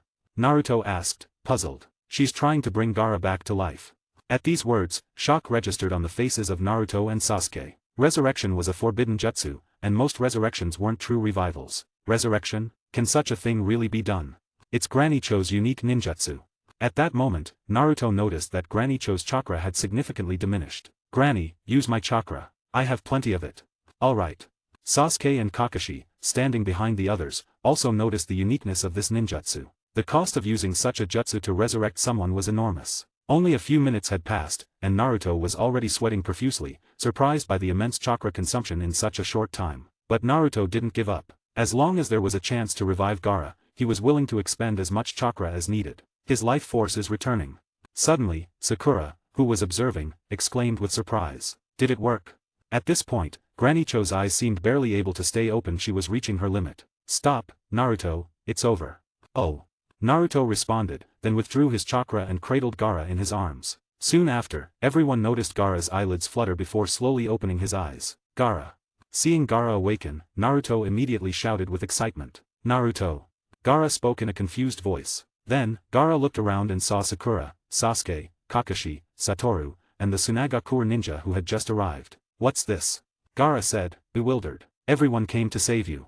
Naruto said with a smile, pleased with the happy ending. Not only had they defeated the two members of the Akatsuki, but they had also successfully rescued Gaara. Seeing Gaara awake, the late arriving ninjas from Tsunagakure village immediately hugged each other in groups of 2 and 3, shouting excitedly. Naruto, standing beside Gaara, was pushed aside by the ecstatic Tsunagakure village ninjas. Thank you, Naruto. Kankuro approached Naruto and spoke. He never imagined that one day Naruto would become the savior of Tsunagakure village. You shouldn't thank me, but Granny Cho.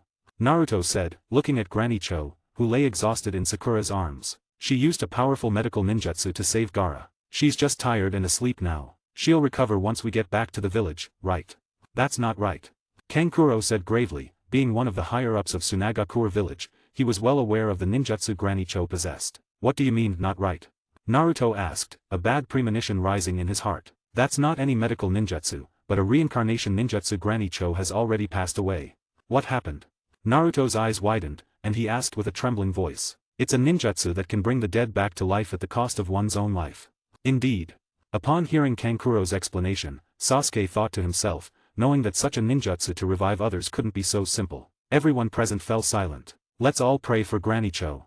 At that moment, Gaara stood up shakily, looked at Granny Cho's body, bowed his head, and closed his eyes. Granny Cho, as the one who saved his life, deserved the highest respect. End of chapter. 316. Chapter 316. The Secret Plot of Akatsuki. At this time, in a secret location in the Land of Rain, all members of the Akatsuki organization were gathered. Unlike last time, all members were present in their true forms. Unfortunately, compared to the last gathering, 2 members were missing. Leader, why have you urgently called us back? Is there something important?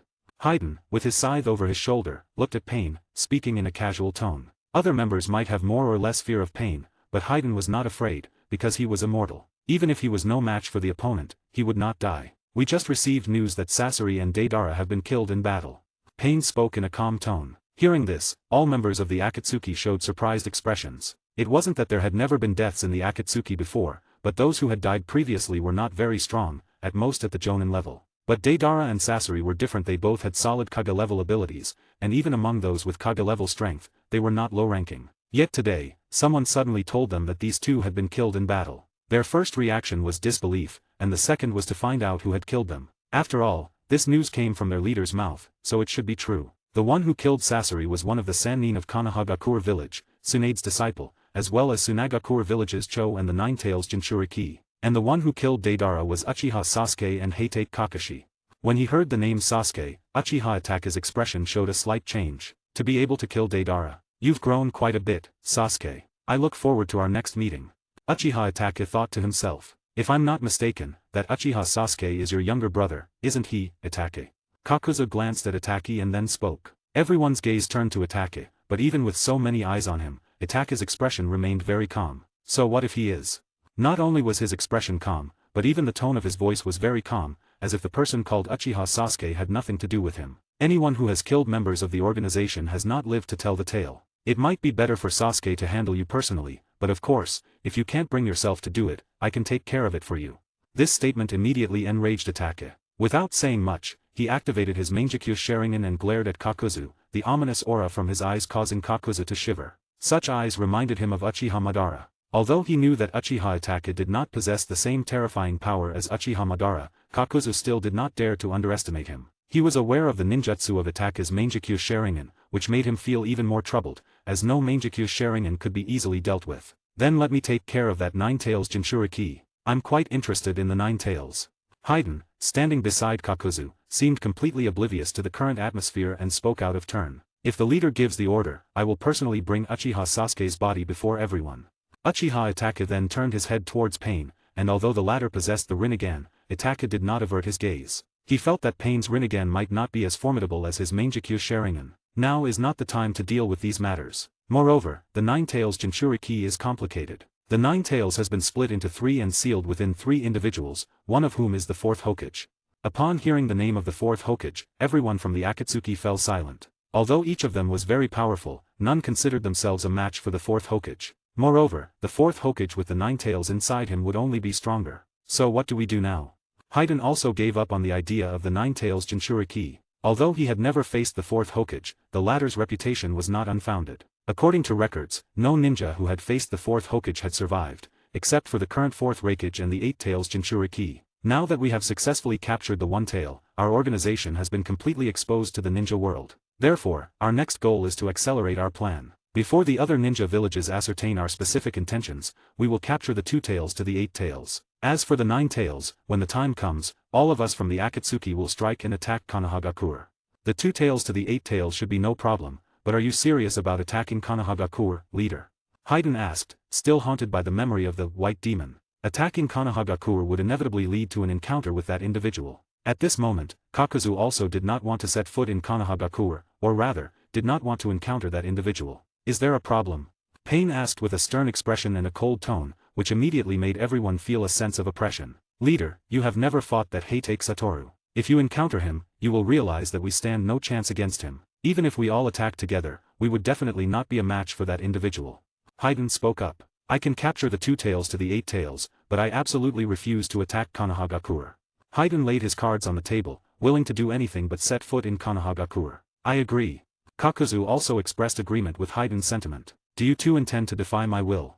Tendo Path furrowed his brows. Kakuzu and Haiden instantly became alert, ready to prevent any sudden attack from Pain. Haiden is not wrong. Even if all of us attack together, we would not be a match for Hatake Satoru's single move. To attack Konohagakure, the prerequisite is to restrain Hatake Satoru.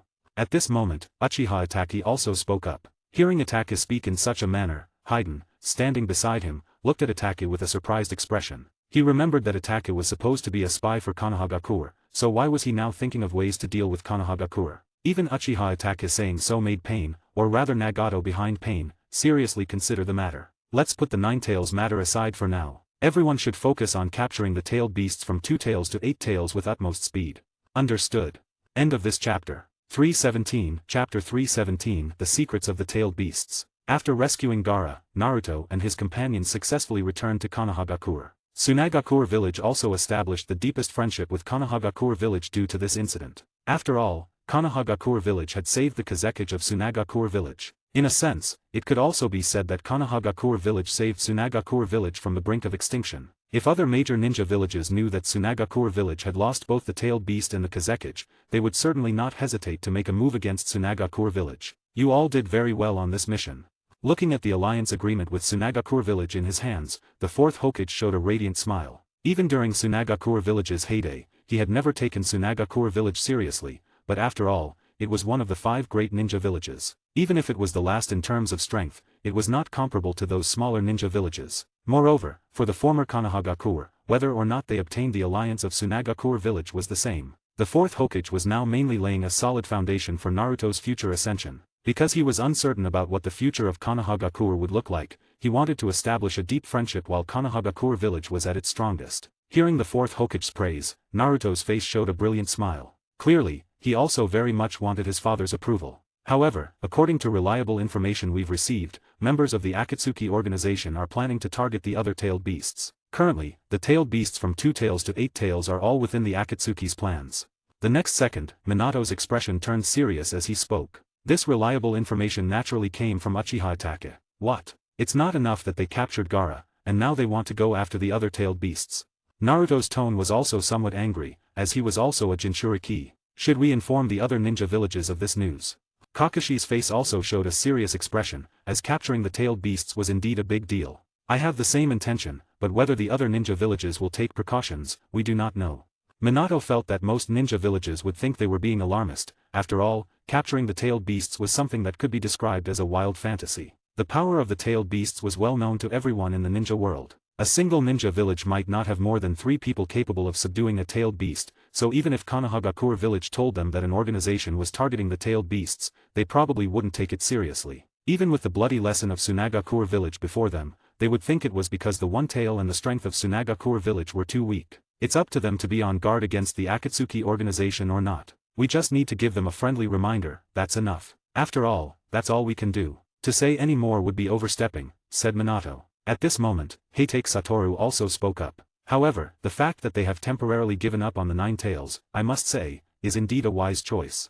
Having heard Minato emphasize from the 2 tails to the 8 tails, Satoru knew that the Akatsuki organization had not yet focused their attention on the 9 tails. After all, the 9 tails Jinchuriki were 3, and each of these Jinchuriki was more powerful than the last. Capturing the 9 tails successfully would be a very difficult task, and it might even be a one-way trip. But I don't think they will give up on the 9 tails, Minato said, his fingers crossed and resting on his chin, a profound look in his eyes. After capturing the other 8-tailed beasts, the Akatsuki organization will definitely try every means to capture the 9 tails. Minato wasn't too worried about himself, he believed in his own strength. But when it came to Naruto and Kushina, he couldn't be completely at ease. Naruto's strength was not enough. Without mastering the power of the 9 tails, his chances against the Akatsuki organization were not great. And although Kushina had mastered the power of the 9 tails, her temper was too fiery, too impulsive, and she was easily caught in the opponent's schemes. I just don't know what the Akatsuki organization wants to do by gathering all 9-tailed beasts. Could it be that they want to rule the ninja world? Kakashi boldly speculated. If an organization really controlled all 9-tailed beasts, they indeed had the potential to rule the world. No, their goal is the 10 tails, said Heitake Satoru, who knew the inside story. The 10 tails. Hearing this term, everyone, including Minato, turned their attention to Heitake Satoru. Even the 9 tails inside Naruto and Minato perked up their ears, wanting to get more information. Aren't there only 9-tailed beasts? Why is there a 10 tails? Sakura asked in a puzzled tone, which was also the question on everyone's mind. The 9 tails should know that originally there weren't 9-tailed beasts, but only one, which is the 10 tails. What? Everyone's eyes widened in disbelief. This was the first time they had heard such a thing. So how did the current 9-tailed beasts come about?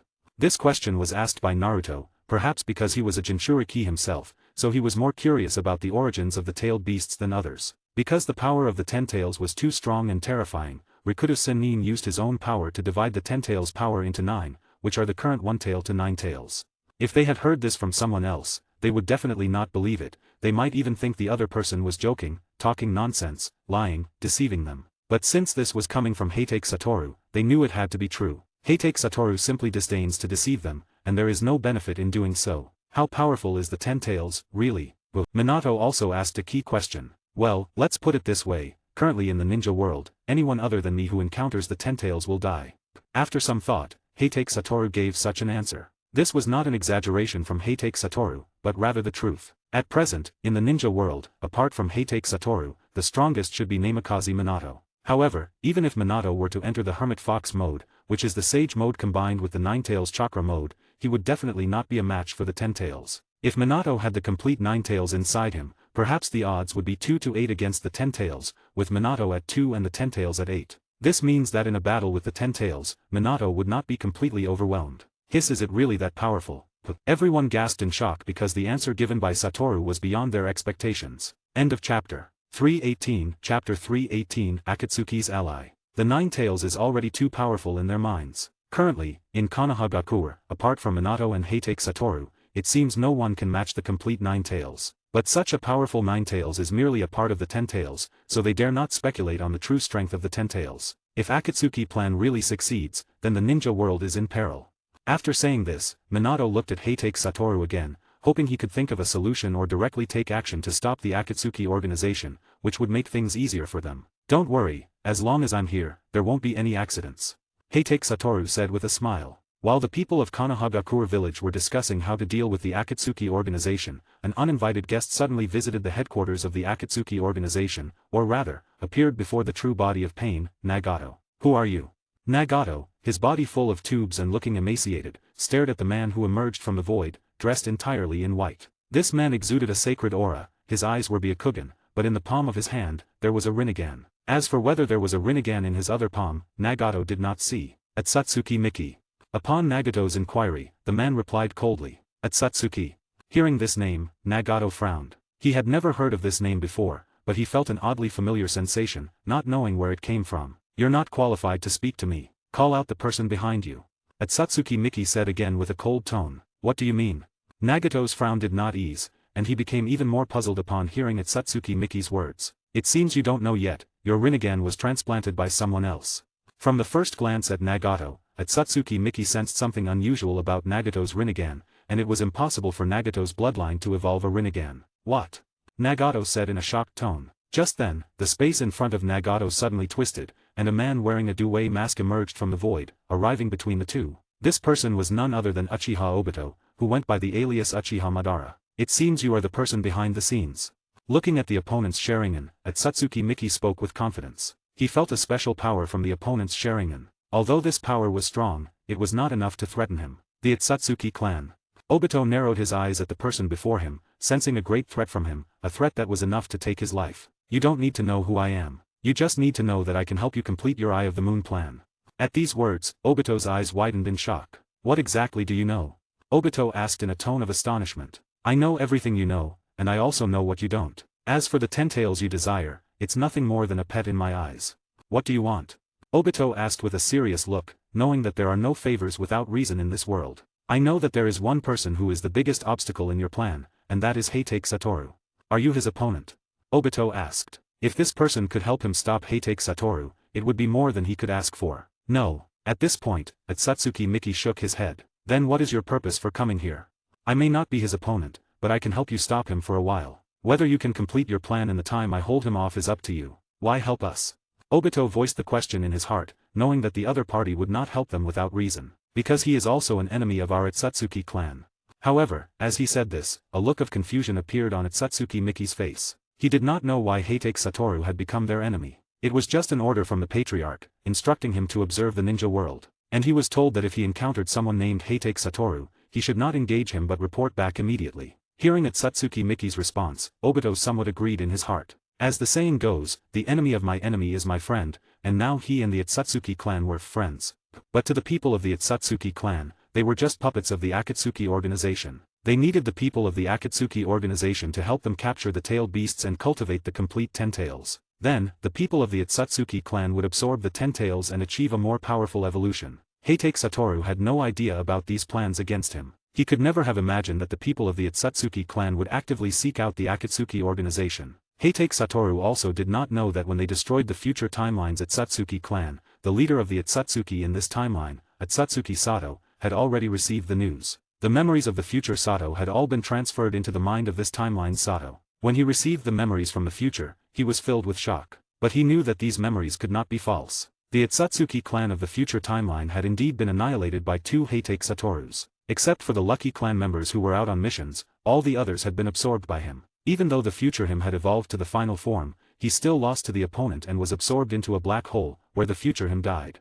No one can escape the gravitational pull of a black hole, and he is no exception. That's why he ordered the Otsutsuki clan to go to the ninja world in secret to gather information about Heitake Satoru. Knowing what would happen in the future, he had to avoid the tragedy of the Otsutsuki clan being destroyed again at all costs. However, after witnessing the opponent's strength, and seeing that even the strongest version of himself in the future was no match for the opponent, he knew that a direct confrontation would lead to the same outcome as in the future. Therefore, he could only resort to stratagems, only to seal the opponent again. But sealing the opponent was not an easy task. Through the memories of the future, he knew that his future self could seal Heitake Satoru only by a surprise attack. This time, to seal him again would not be so easy. End of chapter. 319. Chapter 319. The reaction of the ninja villages. Not long after, Konohagakure village had already informed all ninja villages with tailed beasts about the Akatsuki organization's target. However, the result was just as Minato and the others had expected. The other ninja villages didn't take Konohagakure's warning seriously. Despite the precedent set by Tsunagakure village, the one-tail was after all the weakest among the tailed beasts,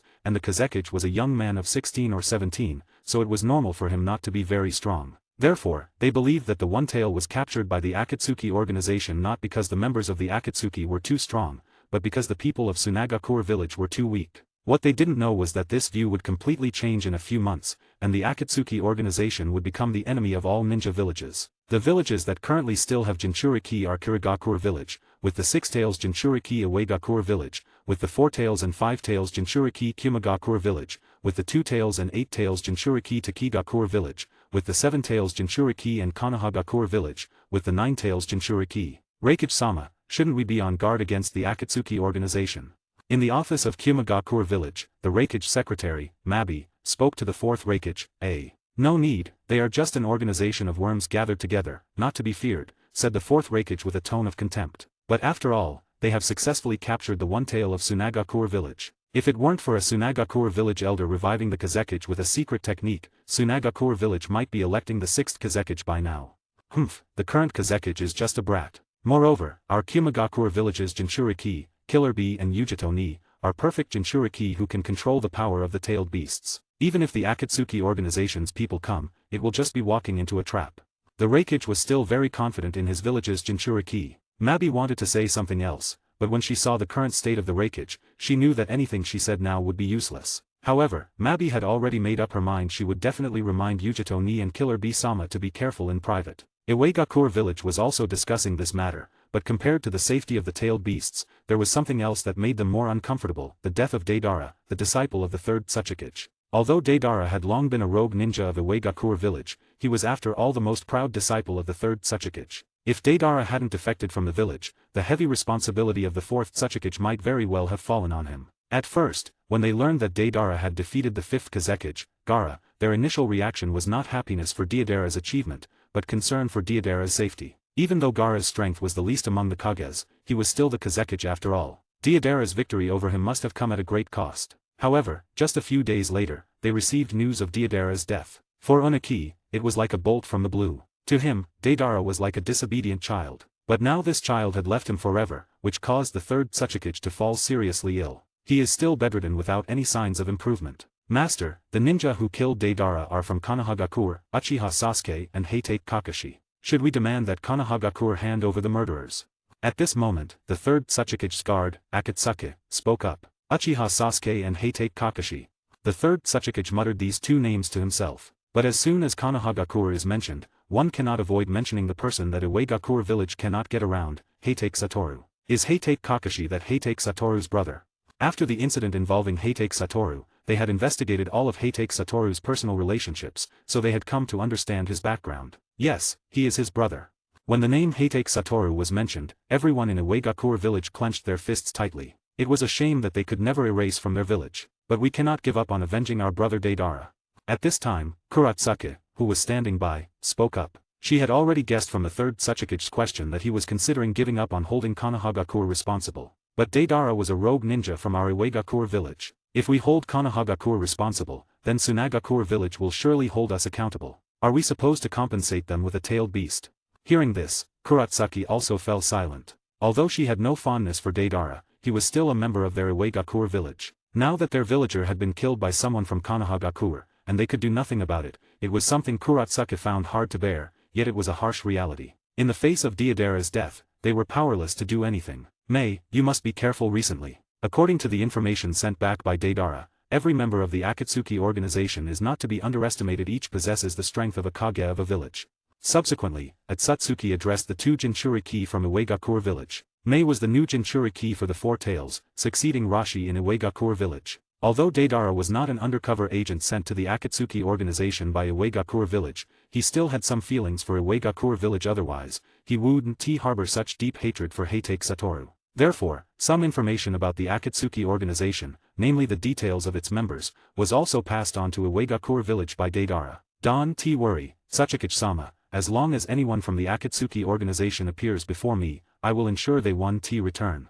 Mei said confidently. After all, having just become a Jinchuriki, he was brimming with confidence, feeling that no one could be his opponent. This state of mind was even somewhat arrogant. Mei, confidence is good, but never be overconfident. Moreover, you should familiarize yourself with the power of the tailed beast quickly. If you can control the power of the tailed beast, then it becomes a burden to us, Han, the 5th Jinchuriki, said. As someone who was usually silent, the fact that he spoke so much indicated his dissatisfaction with Mei's performance. Don't worry, Han-senpai, I will definitely make the Four Tails submit to my power quickly, Mei said, patting his chest. Everyone sighed softly at Mei's attitude, knowing that whatever they said now, Mei wouldn't listen. Only by witnessing the strength of those people firsthand might he become more restrained. End of this chapter. 320, Chapter 320 Takigakure Village's Allegiance. Apart from Iwagakure village and Kumagakure village, Kirigakure village took this matter more seriously. After all, they only had one Jinchuriki, and the relationship between this Jinchuriki and Kirigakure village wasn't very good. Nevertheless, the 5th Mizukage Terumi Mei dispatched quite a few Umbu to secretly protect the Jinchuriki's safety and prevent them from being captured by the Akatsuki organization.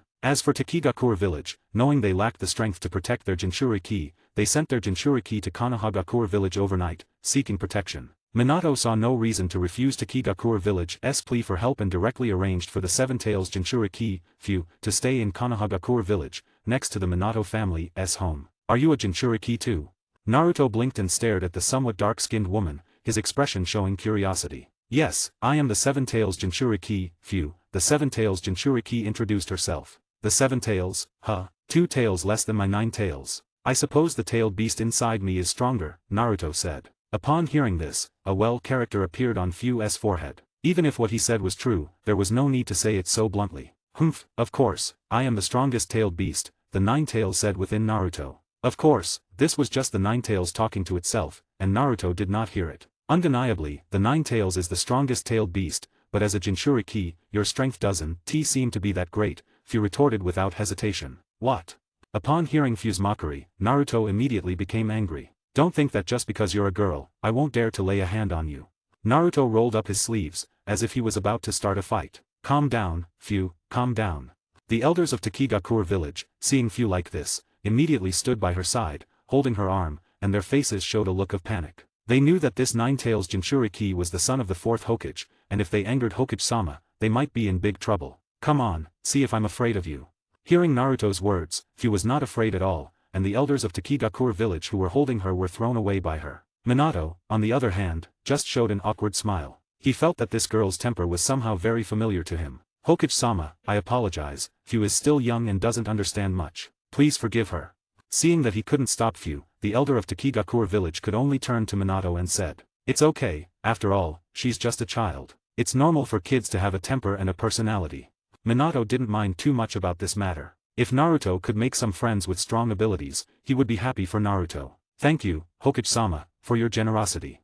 Seeing that Minato had no intention of pursuing the matter, the elders of Takigakure village also breathed a sigh of relief. Takigakure village is located in the middle of the 4 great nations, but it has a unique geographical position that has never been invaded by other countries. But this time it was different. The Akatsuki organization had a clear target on Takigakure village, and within the Akatsuki organization was Takigakure village's rogue ninja, Kakuzu, who could easily find the location of Takigakure village. So even if they continued to stay in Takigakure village, Fu would still become a target of the Akatsuki organization. Then, Hokage-sama, we entrust Fu to your protection. The elder of Takigakure village said, although they didn't know how long they would have to leave Fu in Konohagakure village, for the sake of Fu's safety, they could only ask her to stay in Konohagakure village until the Akatsuki organization's issue was resolved. Although Konohagakure village can be said to be the richest and most suitable place for people to live in the ninja world, and also the place with the highest happiness index, after all, Konohagakure village is not Fu's home, and over time, she will inevitably feel homesick. Now, the elder of Takigakure village only hoped that the 5 great ninja villages could quickly resolve the menace of the Akatsuki. Yes, rest assured, we will definitely protect this young lady well. Minato answered with a smile. At the same time, he had his own selfish thoughts. Although the Nine Tails is the most powerful tailed beast, there is only one after all. If he could develop Fu into a person of Konohagakure village, that would be even better. If the elders of Takigakure village knew about Minato's thoughts, they would probably regret their decision to bring Fu to Konohagakure village immediately, but they didn't know, and even if they did, it would be too late. However, Minato would not insist on her staying, as it was not in his nature to do so. Even though Minato's character had become more decisive and ruthless over the years as Hokage, his essentially kind nature had not changed much. Then I'll leave it to you. After bowing to Minato, the elder of Takigakure village left. Before leaving, he had wanted to say goodbye to Fu, but when he saw Fu and the son of the 4th Hokage arguing fiercely, he silently put that thought aside in his mind. If he intervened now, he might become an innocent victim, like a fish caught in the crossfire. At this moment, Fu and Naruto's faces were almost colliding, staring each other down as if lightning was flashing between their eyes, and neither was willing to back down. If you dare, go ahead and hit me, but don't blame me if I don't hold back. Fu taunted Naruto. Me come first if you re so brave. Naruto responded. Although Fu was arguing with Naruto, she had not lost her reason. She knew Naruto's identity, and if Naruto struck her, she could retaliate in self-defense. But if she were to strike Naruto first, the implications would change. Attacking the child of the 4th Hokage, even she knew, would be a grave sin. So she could only provoke Naruto to strike first, but to her surprise, Naruto kept verbally sparring with her, making a fierce face but showing no intention of actually attacking. Sakura and Sasuke, watching from the side, involuntarily shook their heads and thought to themselves, idiots. Indeed, at this moment, Fu and Naruto's behavior seemed idiotic to Sakura and Sasuke. If they hadn't seen Gaara, they might wonder if all Jinchuriki were this foolish. End of chapter. 321. Chapter 321, Fu's mockery. Watching the two arguing, Kakashi's face showed a helpless expression. He had a bold guess about Fu's allegiance and felt that his future days would not be easy. Having one Naruto was already a handful, and now there seemed to be another, adding to the immense pressure he felt. Fu. At this point, Minato called out Fu's name, Hokage-sama. Hearing the Hokage call her, Fu immediately changed her expression to one of great respect. She could be disrespectful to the Nine Tails Jinchuriki, but she could never disrespect the 4th Hokage. After all, Minato was the shadow of the most powerful ninja village and, in a sense, one of the greatest figures in the ninja world. Minato's deeds had long been known throughout the ninja world, and almost everyone admired him. Fu, from now on, you will join Team 7 and carry out missions with Naruto and the others. What? Upon hearing Minato's words, two voices of surprise rang out simultaneously, one from Fu and the other, naturally, from Naruto. Kakashi's face showed an expression of I knew it. Father, why are you assigning this girl to our team? Naruto pointed at Fu, looking puzzled as he asked Minato. Yes, Hokage-sama, I don't want to be on the same team as him. Fu pointed at Naruto and spoke, knowing it might be a bit disrespectful to the Hokage, but she felt that she and Naruto were like natural nemesis, each finding the other's presence irksome. Since both of you are Jinchuriki, it's only natural to communicate properly, right? You could exchange insights on using the tailed beast chakra, and enhance each other's strengths.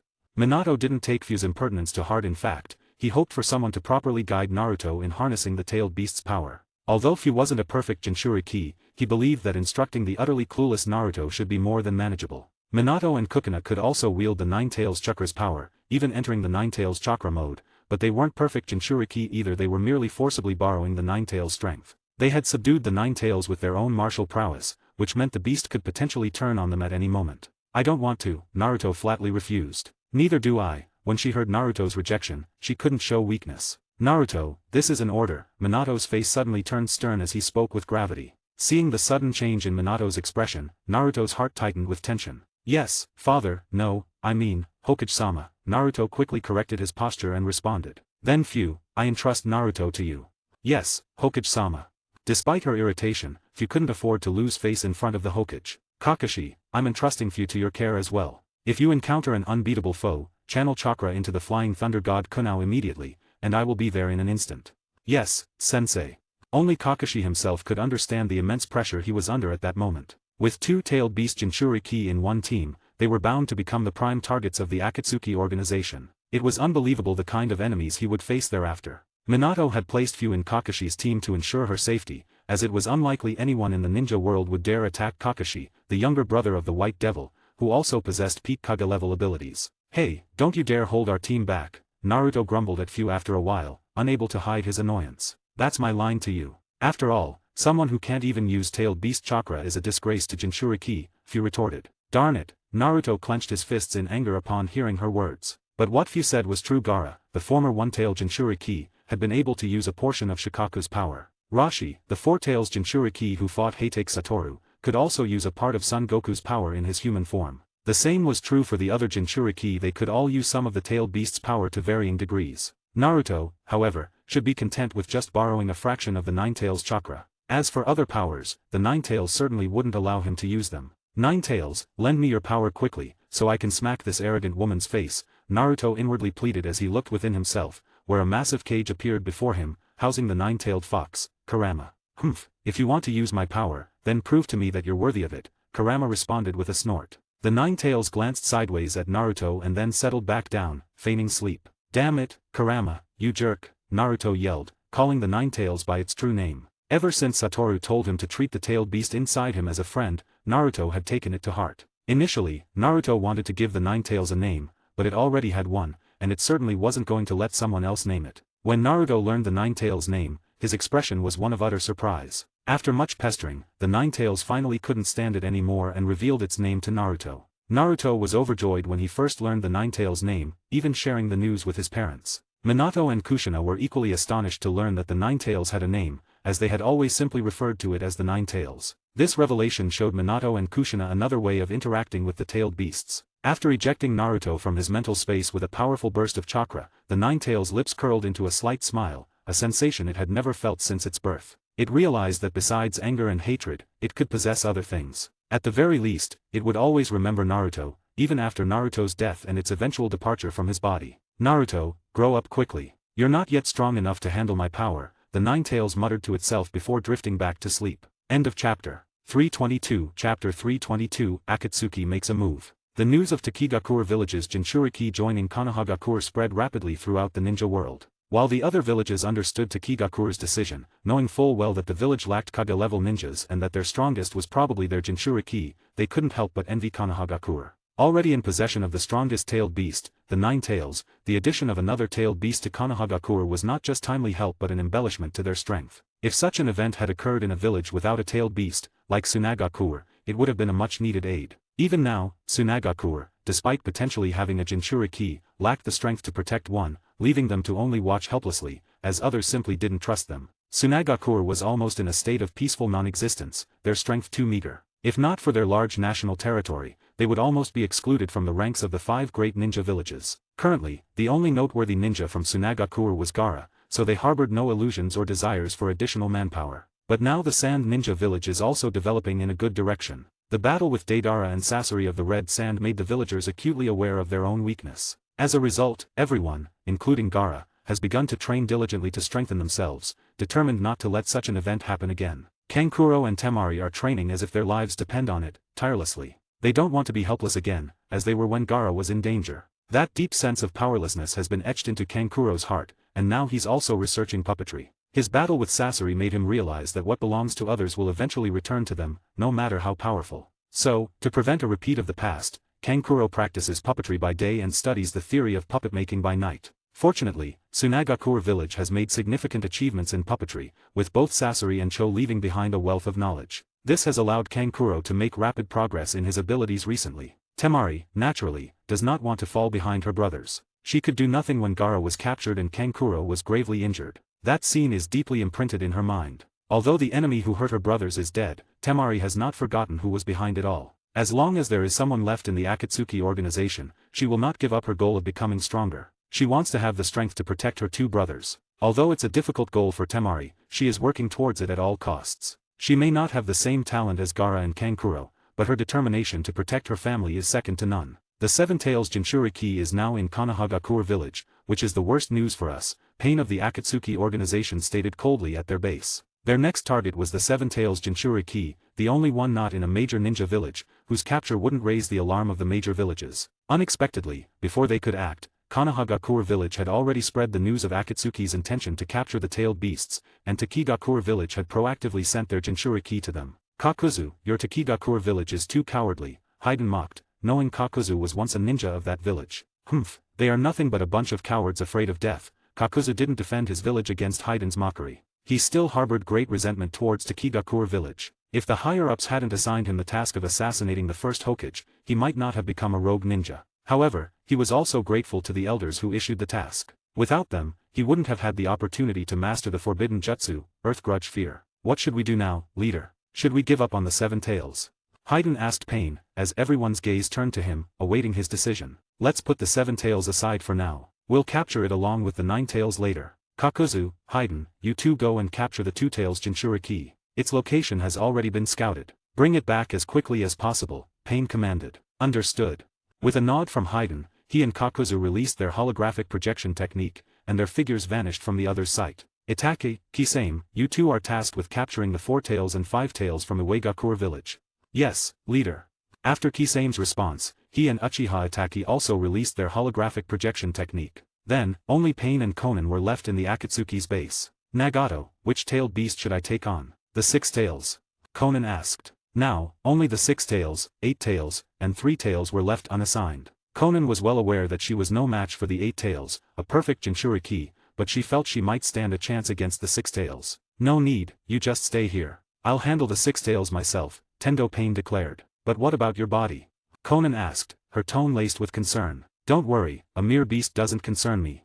It had to be said, after acquiring the Rinnegan, Nagato's confidence had inflated significantly. Indeed, Pain, with his 6 paths, possessed the strength to defeat the Six Tails. And the Three Tails?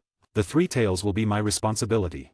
As soon as Konan finished speaking, the space around them twisted, and a man with a spiral mask appeared before them. The Three Tails is yours, then, Pain said. Although he didn't know why the man wanted to take on the task personally, he was reassured by his involvement. In a sense, they shared the same goal. The space twisted again, and the man's figure disappeared. Nagato, can he be trusted? I don't know, but as long as he can help us achieve our goal, that's enough, Pain replied, confident in his invincible strength with the Rinnegan. End of chapter. 323. Chapter 323. Jiraiya's decision. After Pain had finished planning, all members of the Akatsuki began to move. Meanwhile, in Konohagakure village, Minato solemnly gathered all the jonin of the village, including the Sannin, Jiraiya, and Tsunade. What's the matter, Minato? Why have you summoned all of us? Jiraiya asked, glancing at the current setup in the Hokage's office. The room contained nearly 80% of Konohagakure's combat strength. Should anything happen to them, the village might end up weaker than even a minor ninja village. I've just received word that the Akatsuki organization is about to make their move. They've set their sights on all the other tailed beasts, Minato said with a grave expression. Upon hearing Minato's words, everyone's demeanor turned serious. All the jonin of Konohagakure were aware of the Akatsuki's existence and knew they were a common enemy of the ninja world. Is the information reliable? Jiraiya asked with a solemn look. It is. Minato nodded. The news came from Itake. Although the Akatsuki had not yet formulated a plan for the Nine Tails and Seven Tails, it was only a matter of time after the capture of the other tailed beasts. If that's the case, then we're in a bit of trouble, Jiraiya said, stroking his chin. Even Tsunade, who usually didn't concern herself with these matters, was listening intently and pondering countermeasures. Do the other ninja villages know about this?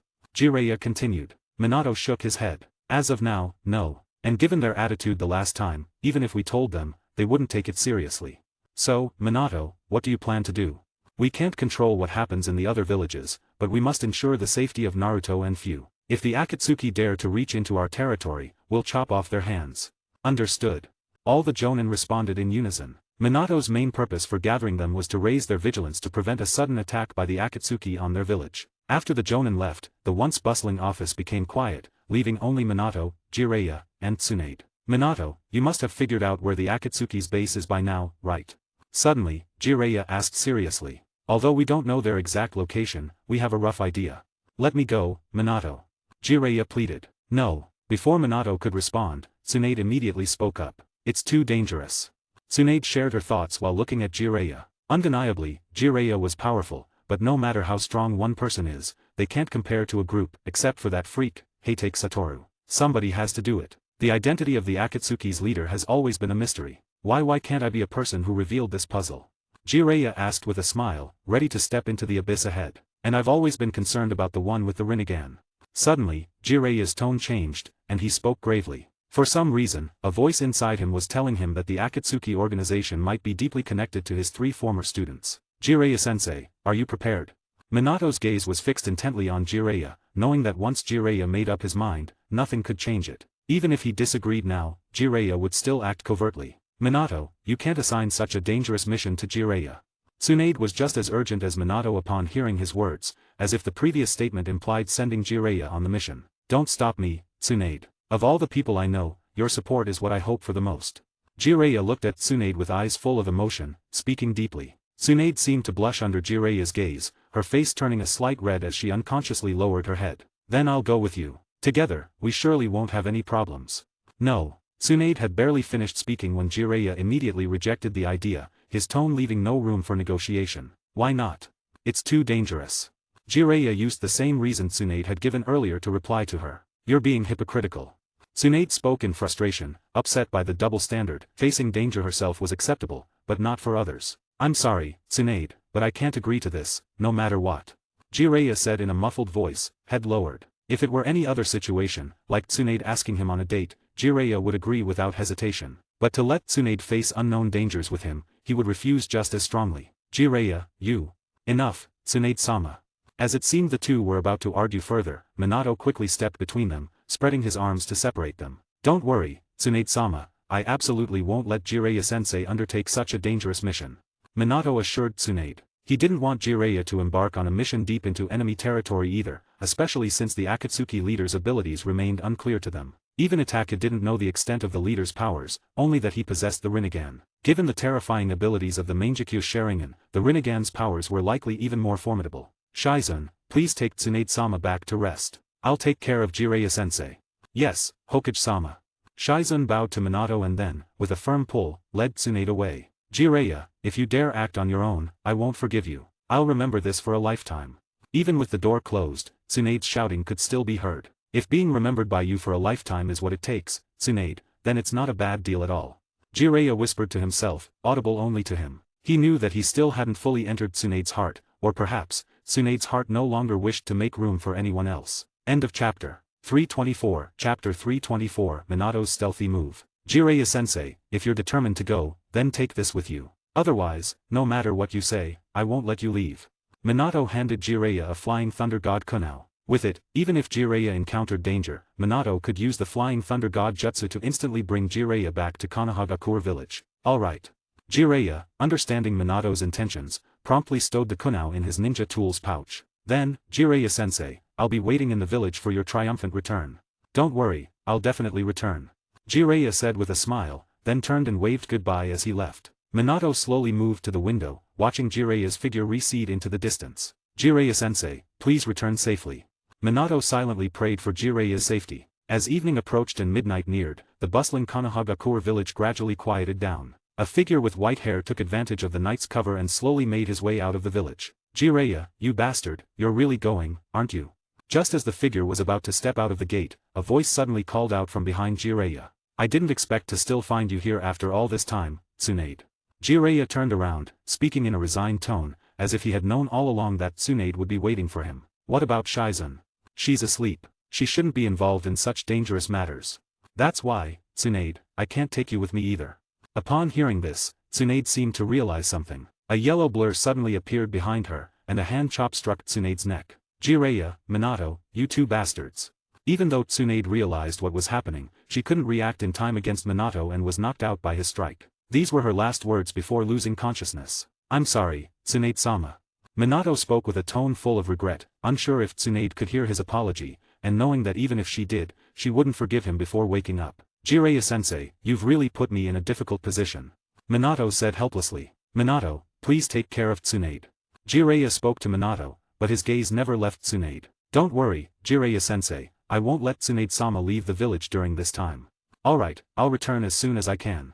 Jiraiya's eyes betrayed a hint of reluctance, though it was unclear whether it was for leaving Konohagakure village or for Tsunade. As Jiraiya resolutely walked away, Minato's eyes misted over. The village's status as the strongest in the ninja world owed much to the efforts of people like Jiraiya. After Jiraiya's departure, Kushina hurried out of the village. Seeing Minato supporting Tsunade, she rushed forward to cradle Tsunade in her arms. Kushina, please take care of Tsunade-sama tonight.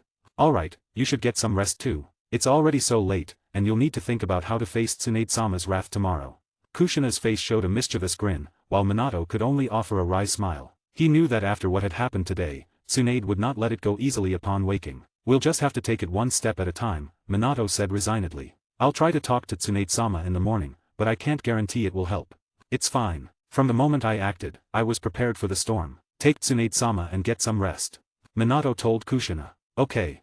Kushina nodded, and then her body glowed with a golden light. The Nine Tails chakra formed a giant hand that scooped up Tsunade, and she used the body flicker jutsu to return home. Minato didn't go home but rested briefly in the Hokage's office. The Akatsuki organization had him at his wit's end, with endless matters to attend to, and dawn was approaching. There wouldn't be much time to rest even if he went home. The next afternoon, Tsunade, who had been knocked out by Minato, showed signs of awakening. She furrowed her brows tightly, rubbed her neck subconsciously, and slowly opened her eyes. Confronted with unfamiliar surroundings, memories of the previous day gradually surfaced. She sat up abruptly and called out Jiraiya, but there was no response. You're awake, Tsunade-sama. At that moment, Kushina entered the room. Seeing Kushina, Tsunade immediately thought of Minato, who had ambushed her. In Konohagakure village, only a few could successfully ambush her. One was the infamous White Devil, Heitake Satoru, and the other was the fourth Hokage, Namikaze Minato, known as the Yellow Flash. The flash of yellow that had passed before her eyes yesterday was undoubtedly Minato. Where is that bastard Minato?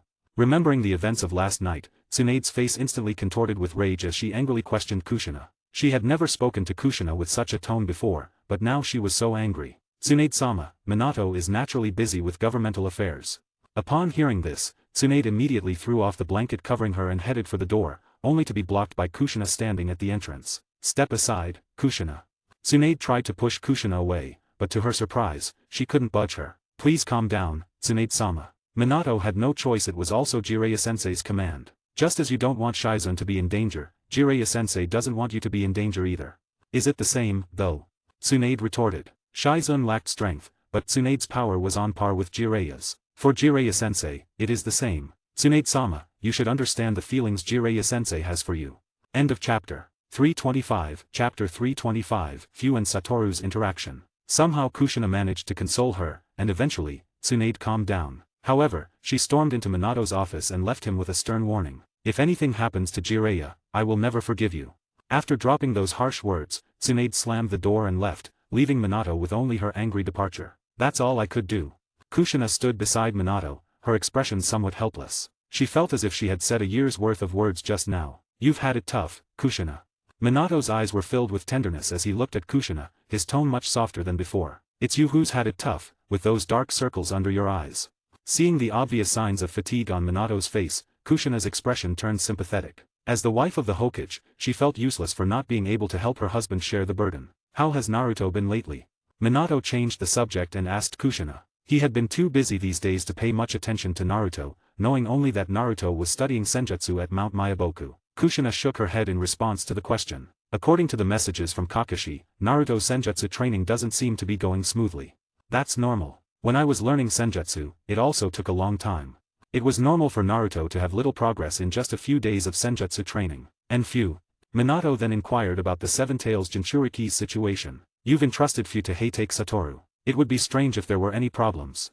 Kushina gave Minato a look. Ha ha ha, that's true, Minato chuckled awkwardly. Although Fu initially trained with Kakashi's Team 7, the Akatsuki's large-scale operations prompted Naruto and the others to begin their senjutsu training. As senjutsu is unique to Konohagakure, it naturally couldn't be taught to outsiders. After much consideration, Minato decided to have Satoru accompany Fu. He had thought Satoru would refuse the task, but to his surprise, Satoru agreed readily, which was quite unexpected for Minato. After all, no other ninja in Konohagakure were qualified to protect a Jinchuriki. Satoru's agreement was a relief for Minato. With Satoru, Fu's tough character gradually became more subdued. Previously, she did whatever she wanted with the Seven Tails backing her, acting fearlessly due to its strength. But when she met Heitake Satoru, the Seven Tails, which rarely spoke to Fu, unexpectedly said a few words to her. Don't provoke the man in front of you, or even I will die.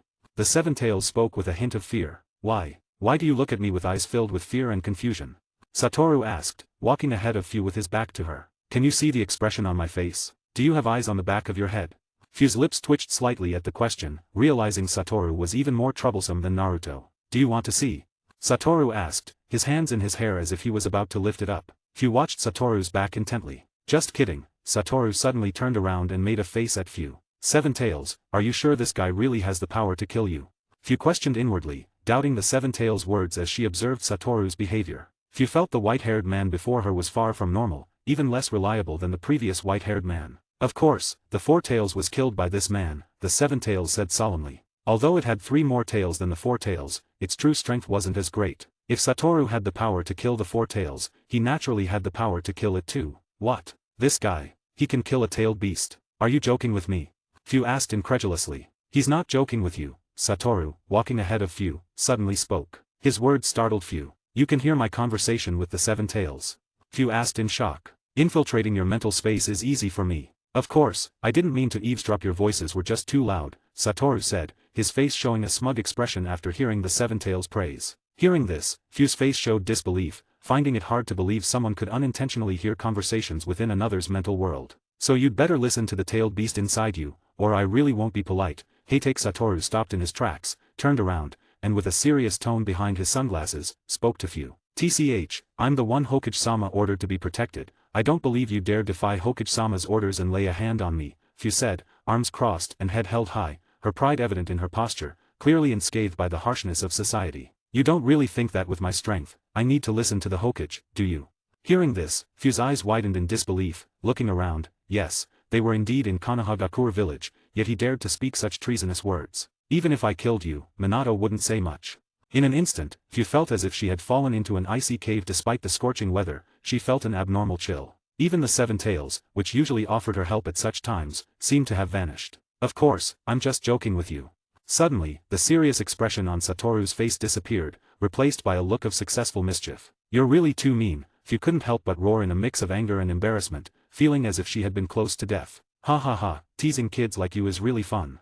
End of chapter. 326, Chapter 326, Kakashi vs Tsunade. It had been 5 days since Jiraiya left Konohagakure village, and there had been no word from him. If not for Minato not feeling any chakra from the flying thunder god Kunao, he might have thought Jiraiya had already met with misfortune. Tsunade would ask about Jiraiya's situation every day. She had tried several times to sneak out of Konohagakure village to look for Jiraiya, but each time she was stopped. Only a ninja capable of stopping Tsunade could do so, which is why Minato entrusted this important task to his only disciple, Heitate Kakashi. Naruto Senjutsu training was entirely left to the toads of Mount Mayaboku. Kakashi initially thought Minato called him back for an important mission, but when he learned he was to monitor Tsunade, he had only one thing to say in his heart: let me say thank you, for with you, all seasons are warmed.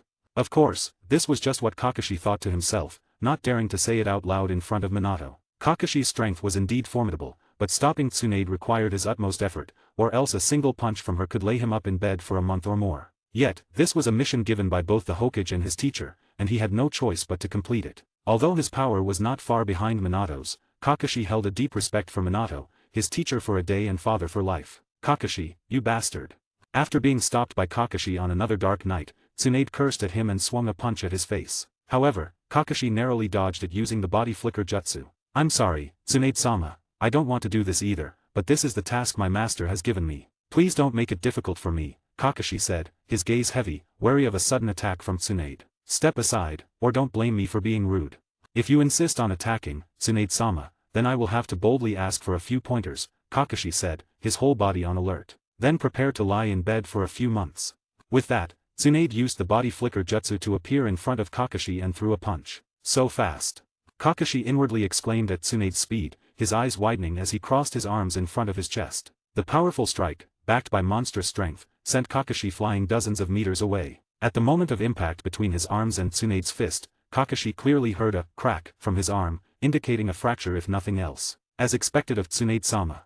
Kakashi thought to himself. Even though he had preemptively protected his arm with chakra, it still broke. However, this was the result of Tsunade pulling her punch at the last moment. Otherwise, Kakashi's injuries would have been more than just a broken arm. With his left arm broken, Kakashi quickly used medical ninjutsu to set the bone. For such simple medical ninjutsu, Kakashi was still quite skilled. Otherwise, facing an enraged Tsunade with only one arm would be like looking for death in a lantern-lit toilet. Having been sent flying dozens of meters, Kakashi quickly reappeared in front of her, and the arm that had just been broken showed only a faint mark, with no visible injury remaining. Move aside, Kakashi. Do you really want to take another punch from me? Next time, I won't hold back.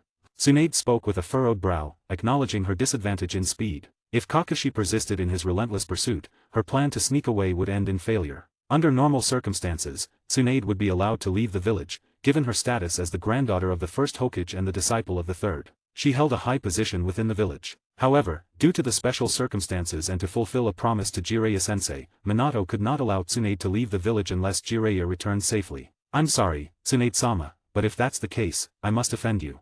After speaking, Kakashi clenched his hand, and a thunder blade appeared in his grasp. He also lifted the forehead protector covering his left eye, revealing the crimson Sharingan. Seeing this, Tsunade's expression became grave. She had fully witnessed the power of Kakashi's Thunder Blade in his previous battle with Naruto and the others. Thunder Strike.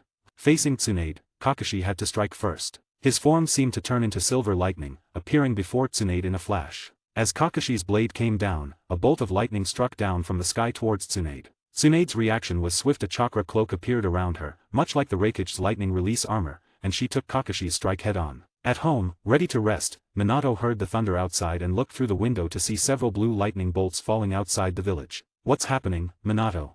Kushina sat up, rubbing her sleepy eyes, and asked Minato. "It's nothing, go back to sleep."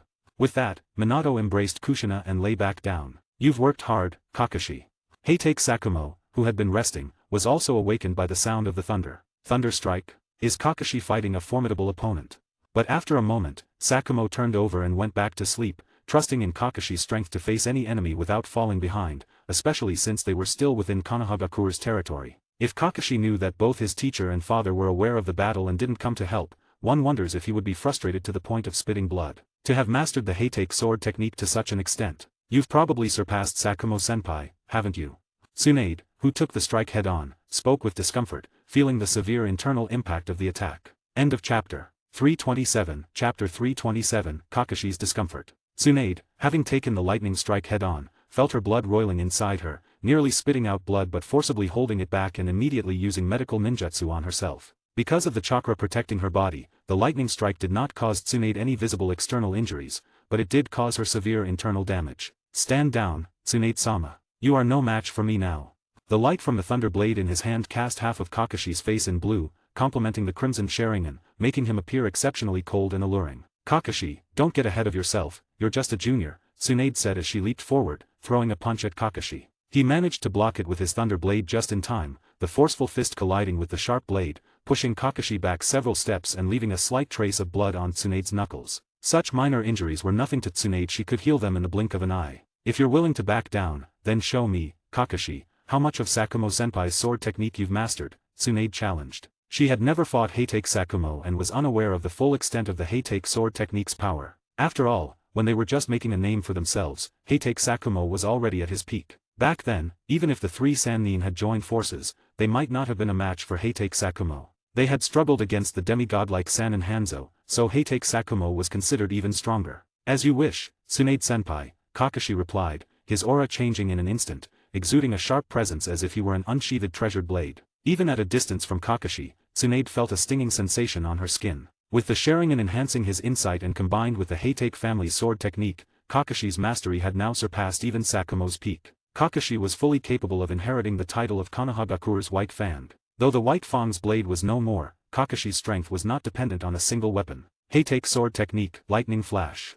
To Tsunade, Kakashi's form seemed as rapid as the body flicker jutsu, reaching her in the blink of an eye. "You are really annoying," she muttered. Suddenly, a fierce chakra burst from Tsunade, blowing away the surrounding trees, and with a powerful stomp on the ground, the earth cracked and bulged, hindering Kakashi's speed and throwing him off balance. In situations of extreme speed, one could either be in perfect balance or completely off balance, and Kakashi found himself in the latter scenario, exposing a vulnerability. "Die," Tsunade declared. With a powerful kick, Tsunade launched herself at Kakashi like a missile, her sudden burst allowing her to reach an incredible speed. In almost less than a blink, her furious punch struck Kakashi squarely in the abdomen. This attack was far more ferocious than any before, but as Tsunade's fist made contact with Kakashi's body, there was a boom, and the struck Kakashi dissipated into smoke. It was a shadow clone. A shadow clone. Realizing she had hit a shadow clone, Tsunade inwardly cursed her luck. Suddenly, she felt a hand emerge from the ground, grabbing her ankle. Earth release, double suicide decapitation jutsu. A muffled voice rose from beneath the earth, and Tsunade felt a force pulling her down towards the ground. "Come out now." Tsunade knew that if Kakashi managed to pull her underground, she would lose any chance of victory. With a forceful lift of her leg, she yanked Kakashi's body out of the ground with her foot. Kakashi's wide eyes revealed his surprise. His usually reliable double suicide decapitation jutsu had been violently countered by Tsunade. He could understand if his opponent had reacted in time to evade capture, but this brute force method was beyond his comprehension, though, considering it was Tsunade, it somehow made sense. Tsunade pulled Kakashi out, swung her leg and sent him flying. However, Kakashi managed a backflip in midair and landed steadily on the ground. Tsunade-sama, can we end this fight? If we continue, neither of us will have the time to determine a victor, Kakashi said, his voice tinged with fatigue. Besides, if we keep fighting, Konohagakure's Umbu or other ninjas will come, and that won't be good for you, Tsunade-sama. Enough talk. Either step aside or continue fighting me. With that, Tsunade charged at Kakashi again. Seeing Tsunade's state, Kakashi understood that she was merely venting her frustration on him. And after such a long fight, with no one else from Konohagakure intervening, Kakashi knew Minato must have ordered them not to interfere, to avoid embarrassing Tsunade. After all, her actions were tantamount to deserting the village. Yet, the absence of his brother and father puzzled Kakashi. He couldn't believe they hadn't heard his use of the Thunderstrike. Kakashi, you've been too lax lately. Let Tsunade give you a proper workout.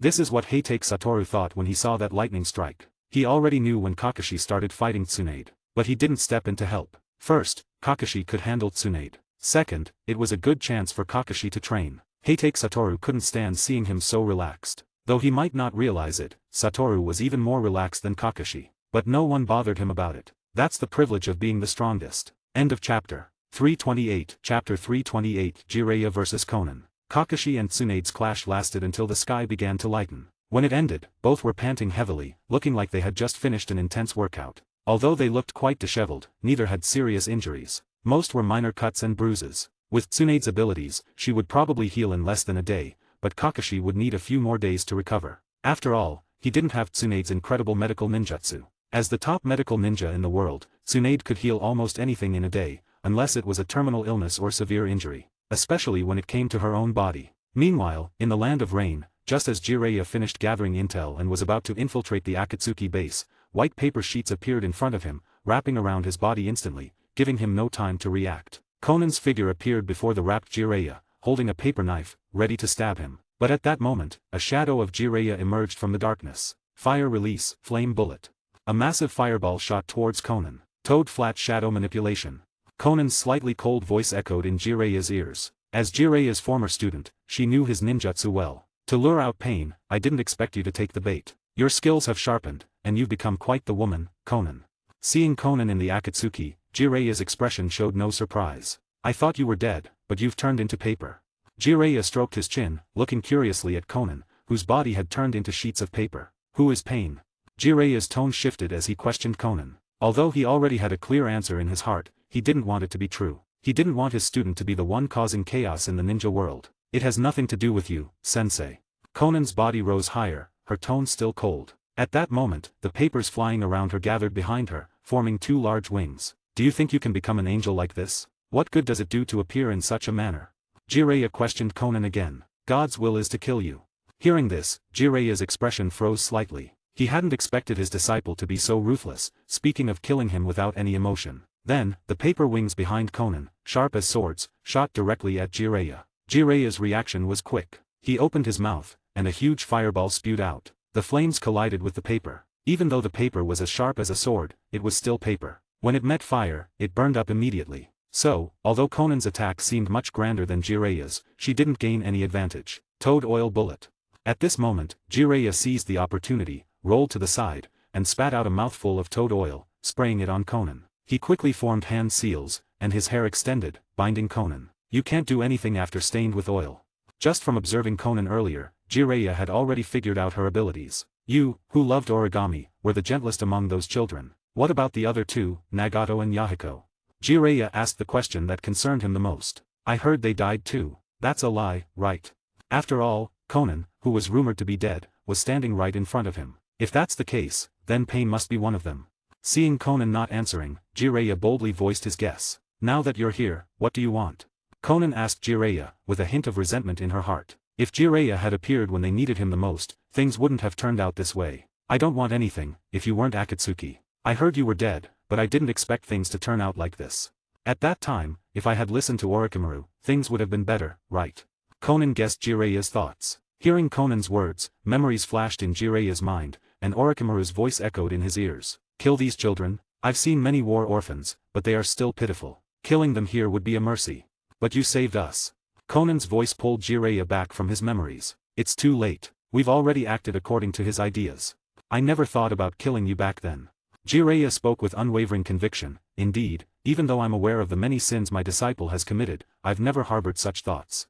During the brief time he spent with these three, Jiraiya always treated them as his own children, caring for them with a fondness that perhaps even surpassed that which he held for Minato. After all, when Minato became his disciple, he was already an outstanding ninja who needed no further teaching. But Nagato and the others were different. They were like blank slates, taught and molded by Jiraiya's own hands from the very beginning. It's just sadness that I feel. I taught you how to survive in a chaotic world, and there's no doubt you're my disciples. But to attack me without a greeting, in such a harsh world, it's truly heartbreaking. Years after we parted, I would occasionally hear of your exploits, gaining fame amidst the strife, and later, I heard you had died.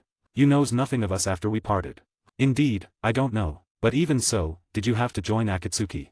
Thinking of Akatsuki's actions over the years, Jiraiya's tone couldn't help but be tinged with a hint of anger, a frustration born of disappointment. End of chapter. 329. Chapter 329. The ideological clash between Jiraiya and Nagato. That is the answer we arrived at ourselves, Jiraiya-sensei. At that moment, a voice filled with authority suddenly rang in the ears of Jiraiya and Conan. A figure with blonde hair, Rinnegan eyes, and a body studded with black rods appeared before them. Your appearance has changed drastically, but those eyes. You're pain, aren't you, Nagato? It seems you haven't developed in the right direction. What exactly happened? Jiraiya was incredibly curious about what had transpired with the trio over the years. What could have possibly happened to transform them into their current state? You don't need to know, after all, you're just an outsider. You've changed, Nagato. Summoning Jutsu. With a clap of his hands, Pain summoned a giant crab from a seal on the wall behind him, which spat a bubble towards Jiraiya. Bubbles, huh? As expected of my student to know my weakness, are you trying to wash away the oil with bubbles? At that moment, Conan emerged from the bubbles. Conan, stand down. The animal path Pain commanded. Yes. With that, Conan flew off into the distance. And the crab-summoned beast launched an attack on Jiraiya. Lion's main technique. Jiraiya clasped his hands, and his hair instantly grew longer, binding the crab and tearing it apart with a single pull, turning it into a puff of smoke that returned to the summoning world. But Jiraiya's attack didn't end there. In the smoke left by the crab's disappearance, his hair transformed into a giant serpent, lunging out of the smoke and biting towards the animal path Pain. Nagato, I want to ask you a few things. How is Yahiko doing? After restraining Nagato, Jiraiya immediately voiced the doubts in his mind, as he had yet to see Yahiko. There was indeed such a guy. Hearing this from the animal path, Jiraiya's brow furrowed slightly, sensing that something was amiss. He's long been dead, that guy.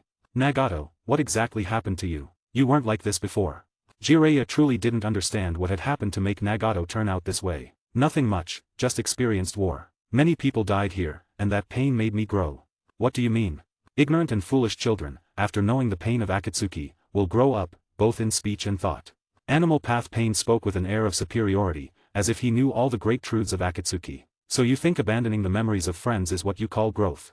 The current Jiraiya simply couldn't comprehend what Nagato's thoughts were. Teacher, you are but a mere mortal, while I, having experienced endless pain, have transcended above mortals and continue to grow.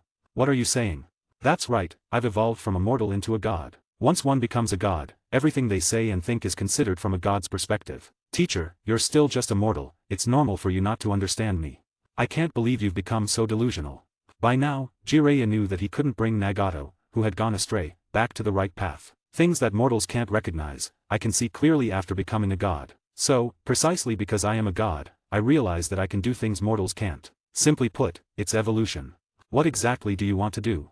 Jiraiya asked again. To bring an end to this war-torn world, that is the duty of a god. If that's your goal, why collect the tailed beasts? Since you're going to die anyway, I'll tell you my real purpose. Animal path Pain, or rather Nagato, said this with considerable confidence, believing his power had already surpassed Jiraiya's by a great deal. By using the sealed-tailed beasts to create a new forbidden jutsu, with that technique, it would only take a moment to destroy even a great nation, the most powerful forbidden jutsu weapon. The 10 tails. After hearing Animal path Pain's words, Jiraiya asked back. Hearing these 3 words, both Nagato, who was manipulating Animal path Pain from behind, and Conan, who was watching from the sky, furrowed their brows tightly. I didn't expect you, Jiraiya-sensei, to know about the 10 tails, but yes, it's the 10 tails. Animal path Pain said. I can't believe what Satoru said was true. Jiraiya instantly felt an immense pressure bearing down on him. How could such a thing bring an end to war? It would only intensify the chaos of war. All the countries are fighting. How can we end these battles quickly, Jiraiya-sensei? That's exactly what I want to ask you. Jiraiya's tone was already a bit annoyed. He felt that Nagato was being unreasonable, but he couldn't just give up on him. Answer my question. Just provide forbidden weapons to the warring countries. The countries with weapons will definitely use their power. What do you mean? Jiraiya asked, hands on his hips, puzzled. Billions of people will die instantly, and then people will be afraid. Both people and countries will understand pain. That fear will suppress war, and war will disappear. This world is moving towards stability. Pain will make the world grow, just like I did in the past. To make the world grow, think, and move forward, we need a god because the world is still a child. Nagato's words were incredibly arrogant. To make the world grow, you teach it pain. Is that your mission? Exactly, because I am a god who believes in pacifism. You've become quite the joker, Nagato. Jiraiya's lips curled into a mocking smile. Despite causing so much chaos and death, he claimed to believe in pacifism. It was laughable. To me, you will always be a small, unchanging existence. Ha ha ha, summoning technique, being treated like a child by a child. I'm no longer human. The blood and tears of anger, once one of the Sannin, now a sage, the toad of Mount Myaboku, Jiraiya-sama is. Before Jiraiya could finish, the toad beneath him moved, causing him to fall flat on its back. You haven't grown at all, still as clumsy as ever. End of chapter. 330, Chapter 330, An Angry Punch. Damn it, Gamekin, don't shake when I'm trying to look cool. Jiraiya yelled, lying on Gamekin's back. I'm not very good at this. Gamekin, who was summoned by Jiraiya, said in a somewhat raspy voice. He held a weapon resembling a harpoon in one hand and a shield like a large disc in the other. Alright, now's not the time for this. Jiraiya bit his finger, smeared the blood on his face, and clapped his hands together. I'm going into sage mode. I can't separate my hands, so I need you to buy me some time. So. Yes, summon those two sages. Although I'm clumsy, I'll do my best. At this moment, the animal path of pain hid inside its summoned beast's mouth, and then the beast turned invisible, taking the animal path of pain with it. Meanwhile, in Konohagakure, in the Hokage's office, a small black toad suddenly appeared on Minato's desk. Minato-sama. What's wrong, Toad Shima? Upon seeing the toad, Minato's expression turned grave in an instant. The toad, Gamekiki, known for relaying messages from Mount Myaboku, signified urgent news whenever he was summoned. Minato-sama, Gamekin has been summoned by Jiraiya. Hearing this, Minato stood up abruptly. Could it be that Jiraiya-sensei has already engaged in battle with pain? Minato muttered to himself. Before Jiraiya left, Minato had already sent word to Mount Myaboku. Should Jiraiya summon a toad for battle, they were to contact him immediately. And the summoned Gamekin was one of the mightiest toads of Mount Myaboku, indicating that Jiraiya-sensei was facing a formidable enemy. When was Gamekin summoned? Namikaze Minato continued to ask. Just now, about a minute ago. A minute. It seems Jiraiya-sensei shouldn't be in danger yet. I wonder if he has uncovered the true identity of pain. Against any foe, even Uchiha Madara, Namikaze Minato believed Jiraiya-sensei could hold his ground for over 5 minutes. If he were to go to Jiraiya's aid now, and Jiraiya had not yet ascertained pain's identity, then Jiraiya-sensei's infiltration would have been in vain. I understand. Gamekiki, return to Mount Myaboku for now, and inform me immediately if there's any news. Yes, Minato-sama. After forming a hand seal, Gamekiki vanished in a puff of smoke before Minato. Minato, is there news from Jiraiya?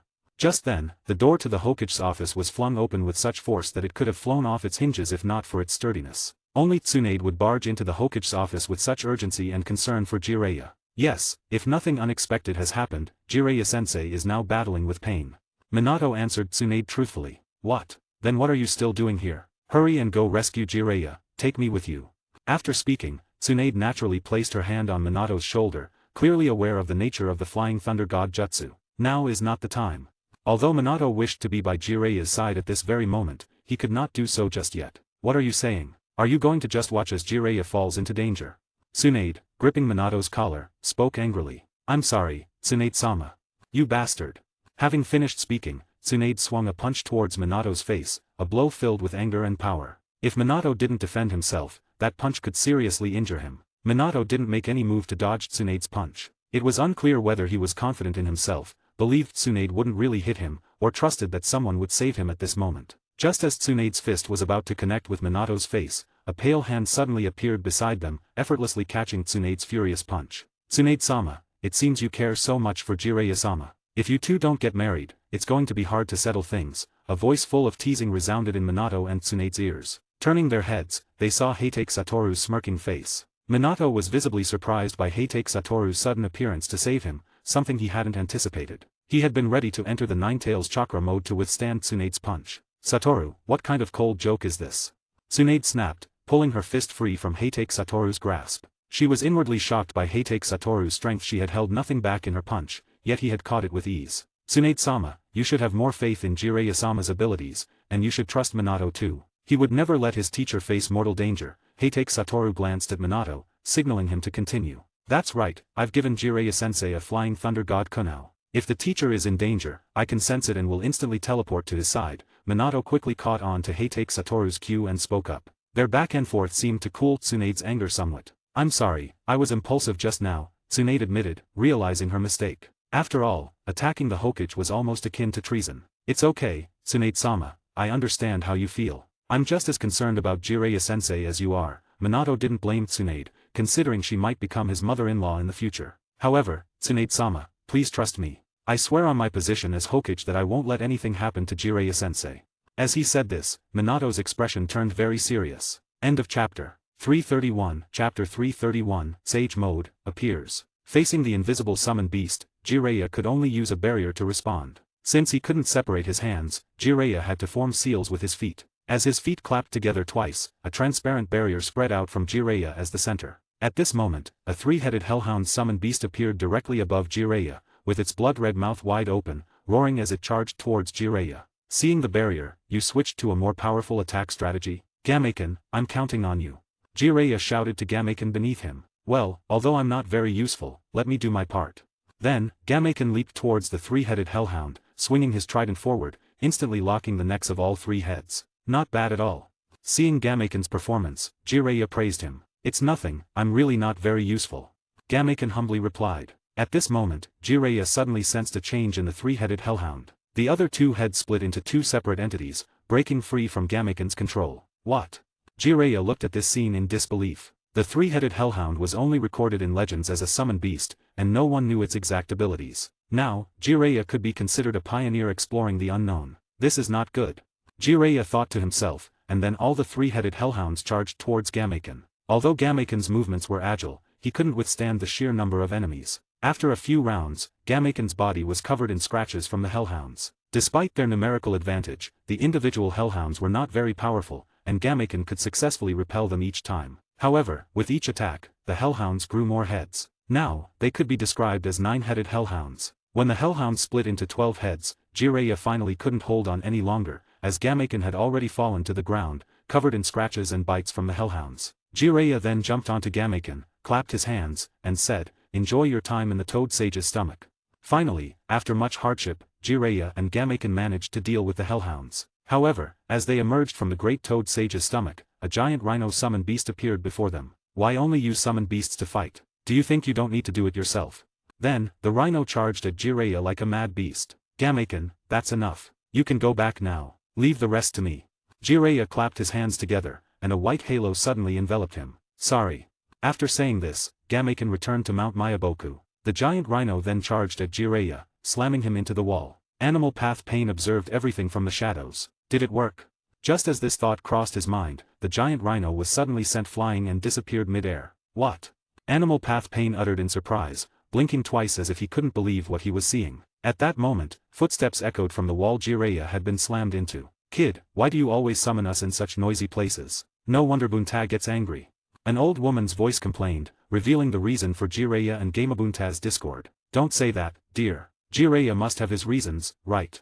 Then, an old man's voice chimed in. Dear, stop defending him. Really? Long time no see. Sorry to trouble you like this, boss, big sis, but kid. Jiraiya's apologetic voice sounded. Before he could finish, the old man's voice interrupted again. Didn't you say this form wouldn't attract girls, so you didn't want to transform? Now's not the time to worry about that. Our opponent has the Rinnegan. Jiraiya said gravely. The 6 paths of the Rinnegan. The old woman's voice now carried shock and disbelief. Does such a thing really exist? It seems we have no choice. Even the old man's tone changed. Jiraiya slowly emerged from the wall, looking vastly different. His face bore the markings of a sage, his nose had grown larger with small bumps, his eyes had turned into frog eyes, and his face had become rounder. You should have learned to enter sage mode on your own by now, Jiraiya. After all, Minato and Kakashi have both managed it. As their teacher and grandmaster, it's quite embarrassing. If I survive this, I'll study hard. So please, lend me your strength this time. Let's go. Jiraiya jumped out of the wall, landing with such force that the ground shook, showing his immense strength. All that effort just to summon these two toads? No, the teacher himself has changed. Whether it's Orochimaru or Jiraiya, the three Sannin can all use unique powers. Despite this, Nagato remained confident in his own strength. So, where is the 6 paths of the Rinnegan? The old man asked Jiraiya. Getting old and your eyes aren't working well. The old woman squinted, carefully observing the surroundings. No, he's hiding his presence inside a transparent summoned creature. In that case, it should be a chameleon-like creature. The child spoke again. But why did this guy have to summon us to deal with Jiraiya? Because he was once my student. Jiraiya said in a deep voice. End of this chapter. 332 Chapter 332 Sage Art 5 Right Gates. What? I've never heard you mention this before. So, does that mean this guy is also a candidate for the Child of Prophecy? Fukazaku said in shock, with a tone of reproach towards Jiraiya, blaming him for not informing him of such an important matter immediately. And I heard he was already dead, so I always thought he wasn't the Child of Prophecy. Anyway, if he hasn't taken the right path, we can only kill him. Fukazaku said seriously. The Child of Prophecy is someone who can lead the world to change, and they absolutely cannot allow the world's change to go in a bad direction. But that prophecy is just the ramblings of a confused old man, don't take it to heart. Let's get started. Shima said. At the same time, the toad Gamekiki appeared in front of Minato again. In an instant, she attracted the attention of Tsunade and Heitake Satoru. Gamekiki, has something happened again? Minato quickly asked. Yes. Shima nodded solemnly. Gameken returned to Mount Myaboku seriously injured. What? Before Gamekiki could finish speaking, Tsunade interrupted. Minato, what are you waiting for? Go save Jiraiya now. Tsunade was somewhat familiar with Gameken. After all, Jiraiya summoned Gameken more often than Gamabunta, so she knew what Gameken's strength was like. And now that he was seriously injured, it meant that Jiraiya's condition wouldn't be much better, at least that's what Tsunade thought. Let me finish, Tsunade-sama. Gamekiki raised her voice a bit. When Gameken returned to Mount Myaboku, the two sages were also summoned by Jiraiya, so Jiraiya must have entered Sage Mode by now. Sage Mode? It seems that the leader of the Akatsuki organization, Pain, is indeed not a simple character. Minato thought to himself. Jiraiya in his normal state already had strong Kage level strength, and in Sage Mode, Jiraiya could be said to be at the peak of Kage level. However, since Jiraiya has entered Sage Mode, he should be safe for a while, right? Heitake Satoru said. In Sage Mode, Jiraiya can easily handle 3 or 4 pains, but if all 6 pains attack together, Jiraiya's only outcome is death. Now you can rest assured, Tsunade-sama. You should be well aware of how powerful Jiraiya-sensei is in Sage Mode, Minato said to Tsunade. Tsunade bit her lower lip. She admitted that Jiraiya in Sage Mode was indeed very strong, at least stronger than she was. But for some reason, she still felt uneasy. 10 minutes, give Jiraiya-sensei 10 more minutes, Minato said, seeing Tsunade's state. Hearing Minato's words, Tsunade raised her head and looked at Jiraiya with a puzzled expression. If within these 10 minutes, whether Jiraiya-sensei asks for help or not, after 10 minutes, whether he has figured out Pain's identity or not, I will bring Jiraiya-sensei back.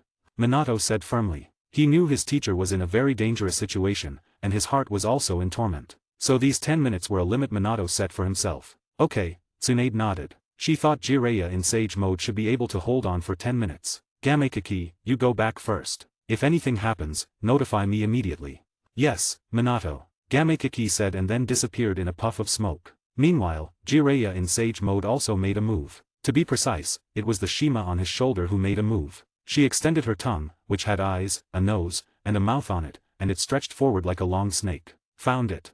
Shima said, then wrapped her tongue around the spot. Green blood appeared from the void and flowed onto her tongue. Then, the invisible summoned beast revealed itself. Fukazaku, Shima shouted. Fukazaku opened his mouth, and sharp water streams shot out like water knives, cutting everything in their path in half, including the now visible summoned beast. After the summoned beast disappeared, Animal Path Pain appeared in front of Jiraiya and the two toads. Is that the Rinnegan? It really looks exactly like the legendary eyes, Shima said seriously. The ominous eyes, I didn't expect this guy to be the Child of Prophecy, Fukazaku added. After all, they had subconsciously regarded anyone with the Rinnegan as the Child of Prophecy. Summoning Jutsu.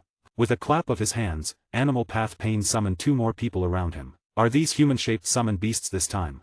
Jiraiya asked. However, the other side didn't answer Jiraiya's question. But when the other 2 raised their heads, Jiraiya's eyes went blank. 3 people? What's going on? There are actually 3 people with the Rinnegan. Is it that guy's ninjutsu? There must be some trick to it, right?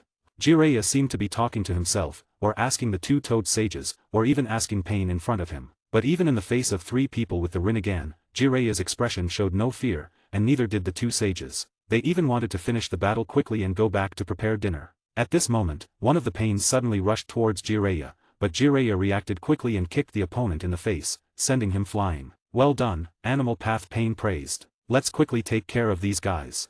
Shima, you use oil, Fukazaku, you use wind release. Got it. Jiraiya clapped his hands. Sage Art, Gomen. Wind release, oil, and fire release were sprayed from the mouths of the two toads and Jiraiya, greatly enhancing the power of the fire release. At this moment, the fat pain suddenly stepped forward and extended his hands towards the massive wave of fiery oil. End of this chapter. 333, Chapter 333, The Fourth Pain. After the flames disappeared, the next scene shocked Jiraiya again. The oil is gone. The toad oil from earlier had completely disappeared. It must have absorbed it, Shima said. This guy seems to have some hidden tricks, Fukazaku added. In that case, let's confirm it with close combat, Jiraiya said, kicking off his sandals. He got down on all fours, and his hands and feet began to transform into those of a frog. With a single leap, Jiraiya's body almost instantly reached the opponent. In this state, Jiraiya's speed, strength, jumping ability, and explosive power were greatly enhanced, making it an all-around boost. Super Big Ball Rasengan. During the leap, a huge Rasengan formed in Jiraiya's hand and attacked the Prita Path of Pain. The Prita Path of Pain did not make any evasive moves, spreading his hands and directly facing the Super Big Ball Rasengan. A transparent shield then enveloped the Prita Path of Pain, and the Super Big Ball Rasengan attacking him became smaller and smaller, being absorbed by the opponent. This guy, did he absorb all the ninjutsu? Jiraiya's face twisted with a fierce expression, revealing 2 rows of sharp frog-like teeth. While Jiraiya was still pondering the abilities of the Prita Path of Pain, the pain who had been thrown away by Jiraiya earlier suddenly circled behind Jiraiya, trying to launch a sneak attack. Watch out.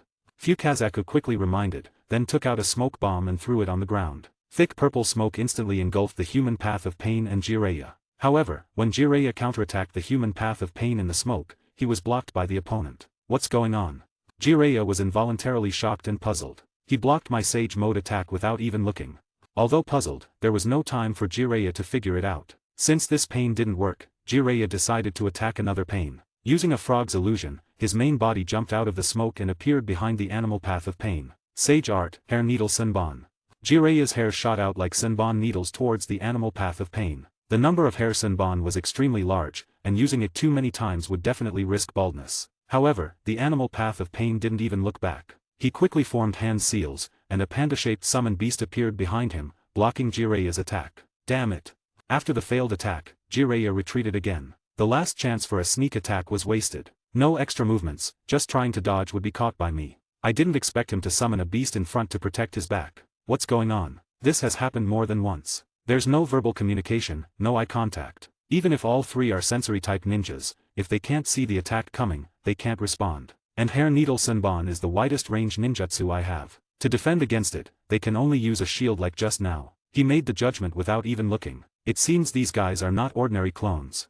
Jiraiya now felt a headache. He was never good at thinking, and now facing this situation, he couldn't help but feel a headache. So that's how it is.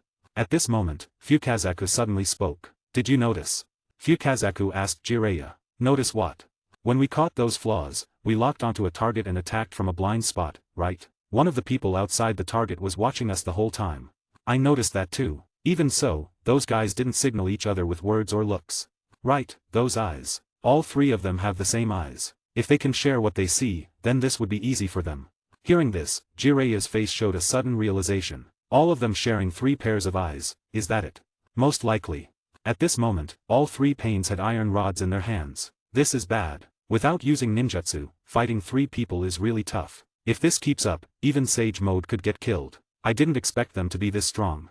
Jiraiya's expression grew more grim, feeling the real threat of life and death this time. Jiraiya, let's retreat for now.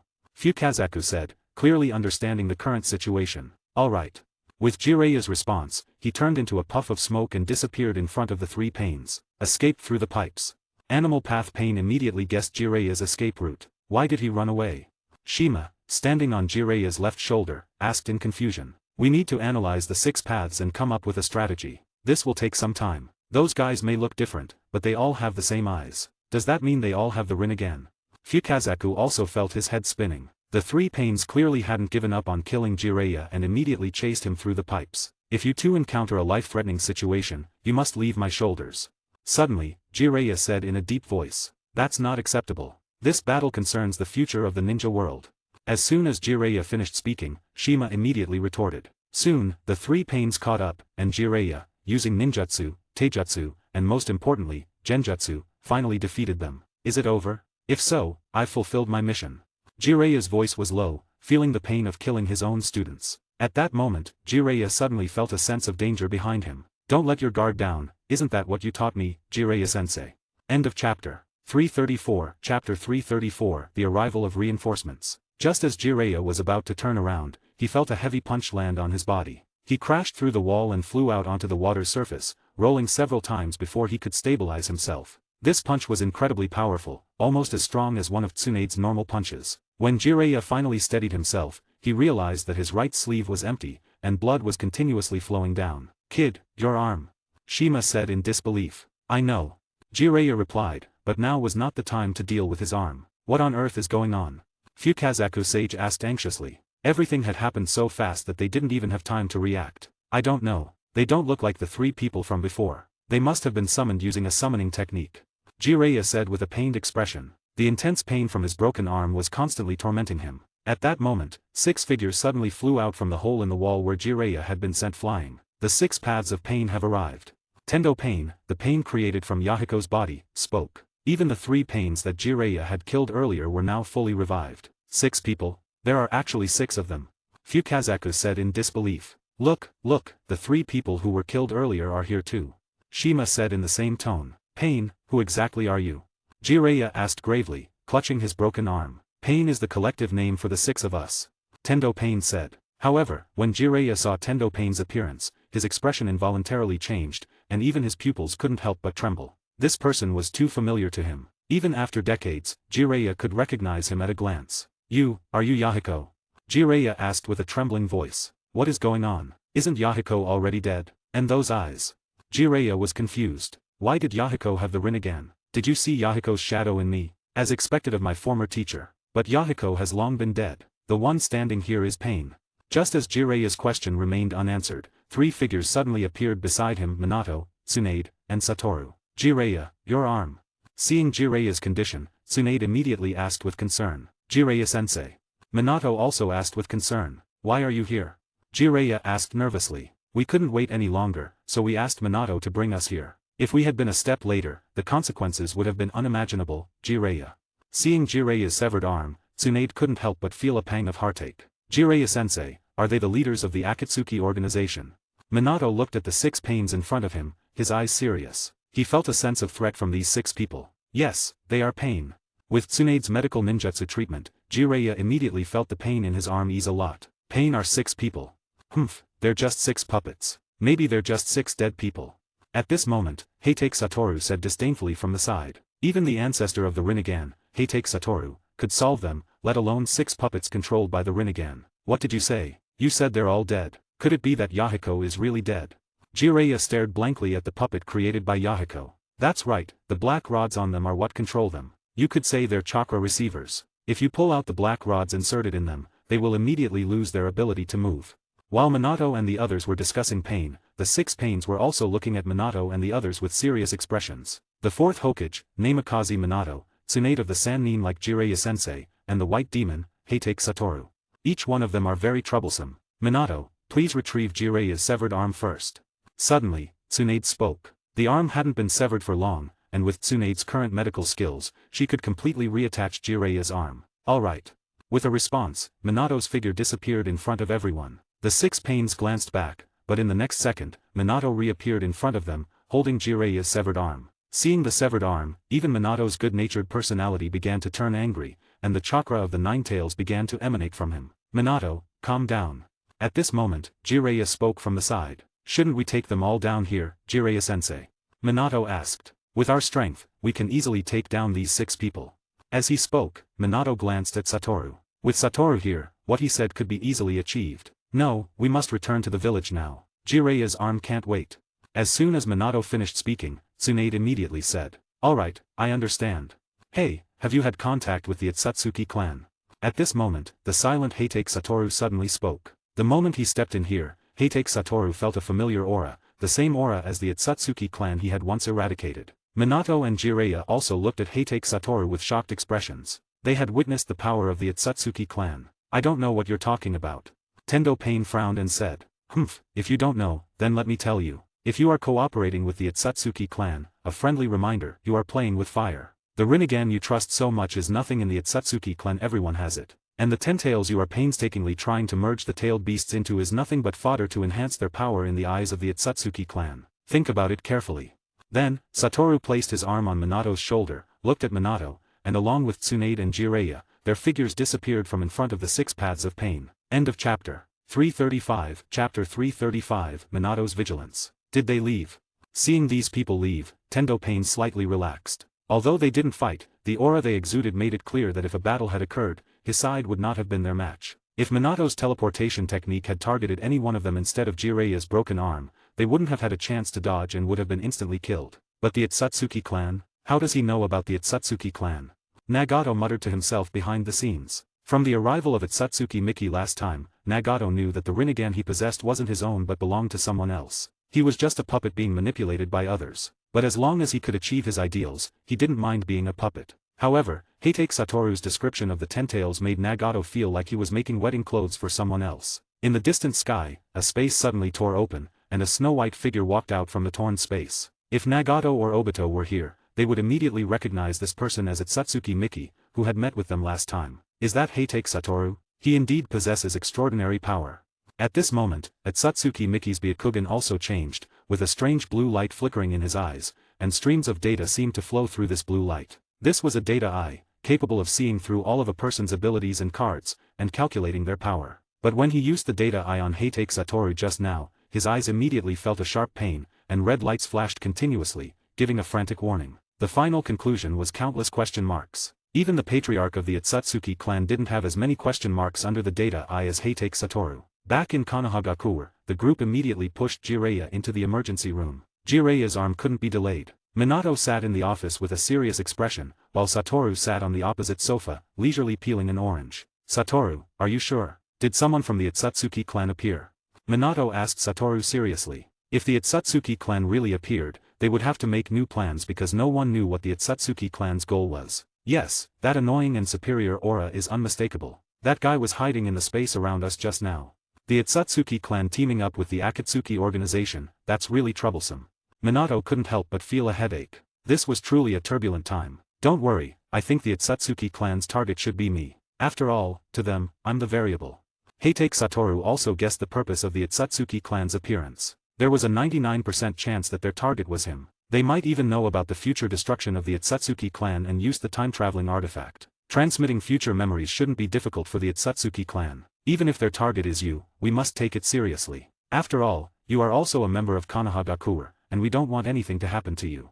When Minato said this, Satoru looked at him with a surprised expression. He didn't expect Minato to say such a thing. Why are you looking at me like that? From the moment you were born in Konohagakure, as long as you don't do anything to harm the village, you are a member of Konohagakure in life and death. Ha ha ha, I understand. Don't worry, if the Otsutsuki clan really appears, leave them to me. I won't let any Otsutsuki clan member step into Konohagakure. Hearing Hatake Satoru's assurance, Minato smiled. With your words, I'm relieved. But since their target is you, you must be careful. They might use some special methods to deal with you. Understood. At this moment, the office door was suddenly violently pushed open, and Naruto rushed in, looking panicked. Naruto.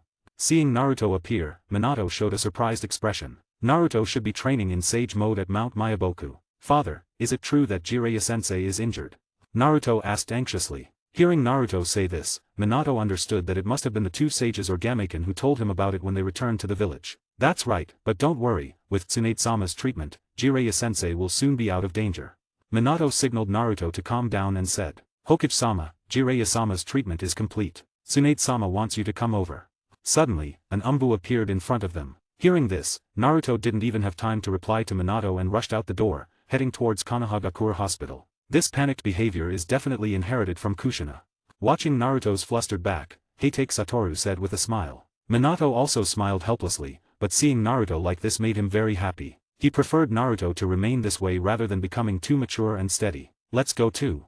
With that, Satoru placed his hand on Minato's shoulder. Although he could have teleported himself, it was like driving yourself versus riding in someone else's car. If you can ride in someone else's car, why drive yourself? In the next second, Minato and Heitake Satoru appeared in Jireya's hospital room, much faster than Naruto. Jiraiya-sensei. Seeing Jiraiya's bandaged right arm, Minato couldn't help but show a hint of guilt on his face. Sorry, Jiraiya-sensei, we were a step too late. It's okay, it's not your fault. Everything happened too quickly, and my arm was gone in an instant. But luckily, Tsunade was here, and my arm has been reattached.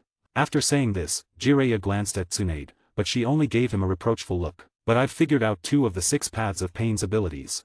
End of chapter. 336, Chapter 336, Who is the real mastermind? One of the pains has the ability to summon beasts, and all the beasts summoned are very powerful. Even Gameken would be seriously injured dealing with just one.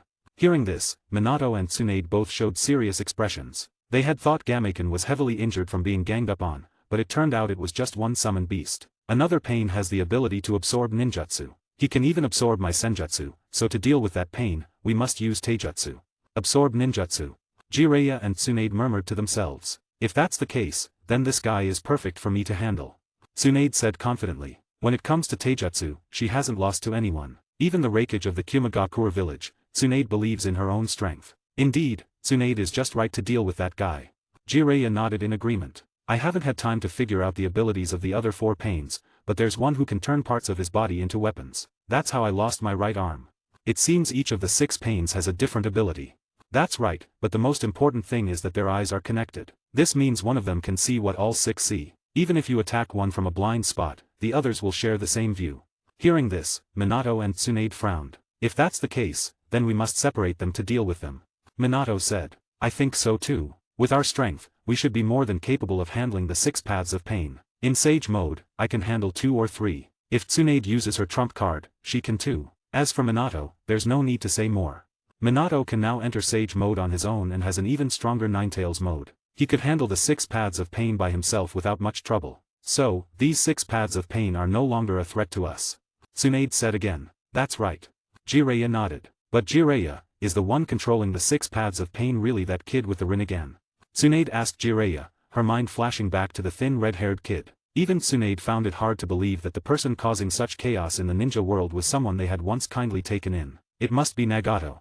Jiraiya said in a heavy tone. Anyone would be upset if their student ended up like this. Is it the disciple Jiraiya-sensei once took in? Minato had some impression of it. Jiraiya had mentioned it to him before and told him to take care of them if he ever met them, as they were his junior disciples. During that time, Minato did pay attention to it, but as time passed, there was no news of the 3. Minato had put it out of his mind, not expecting to hear about them again in such a situation. Yes, I didn't expect him to go astray. If I had spent more time with them back then, maybe this wouldn't have happened. Jiraiya felt a bit of regret in his heart and was also blaming himself. Don't blame yourself. This was all a preset trap. Your disciple was just a pawn for the other side, and they could discard him at any time. Heitake Satoru said. He originally intended to comfort Jiraiya, but he didn't expect his words to hurt Jiraiya even more. His disciple had done so many bad things and was still being used by others. This made Jiraiya feel even worse. Even if he wanted to save his disciple now, the other ninja villages would never forgive him for all the bad things he had done. So you say he's a pawn. Then who is the mastermind? Is it that masked man? No, is it Obito? Minato asked with a frown. After all, his own disciple was involved in this too. It had to be said that the disciples taught by these 2 masters were all very outstanding. Both of their disciples had become leaders of the Akatsuki organization. Who knows if there was something strange about these 2 people? No, Obito is also being used. In short, this matter is very complicated, with one mastermind after another. Satoru didn't know how to explain it to them. Nagato's situation could be said to be caused by Obito, and Obito was turned into this by Uchiha Madara. Uchiha Madara made his decisions under the influence of Black Zetsu, whose goal was to revive his mother, Atsutsuki Kagaya. So the ultimate mastermind should be Atsutsuki Kagaya. But Nagato and Obito couldn't be directly linked to Kagaya, and the same went for Uchiha Madara. In the end, you'll understand later. Telling you now won't help and will only make you worry more. Alright then. Minato didn't continue to ask, because as Heitake Satoru said, the more he knew, the more he worried. He was already losing sleep over the Akatsuki organization, and only he and Kushina knew how much hair he had lost in the past few days. Jiraiya-sensei, are you okay? Suddenly, a loud voice echoed in the quiet room. The person hadn't even entered yet, but his voice had already reached them. It was truly a case of hearing him before seeing him. Then, the door to the hospital room was violently opened, and a blonde figure rushed to Jiraiya's side, panting heavily and looking Jiraiya up and down. Don't worry, apart from some injuries to my arm, I'm fine. When Naruto appeared, Minato and the others quickly put away their somber expressions. After all, some things were for them to bear. Phew, that's good.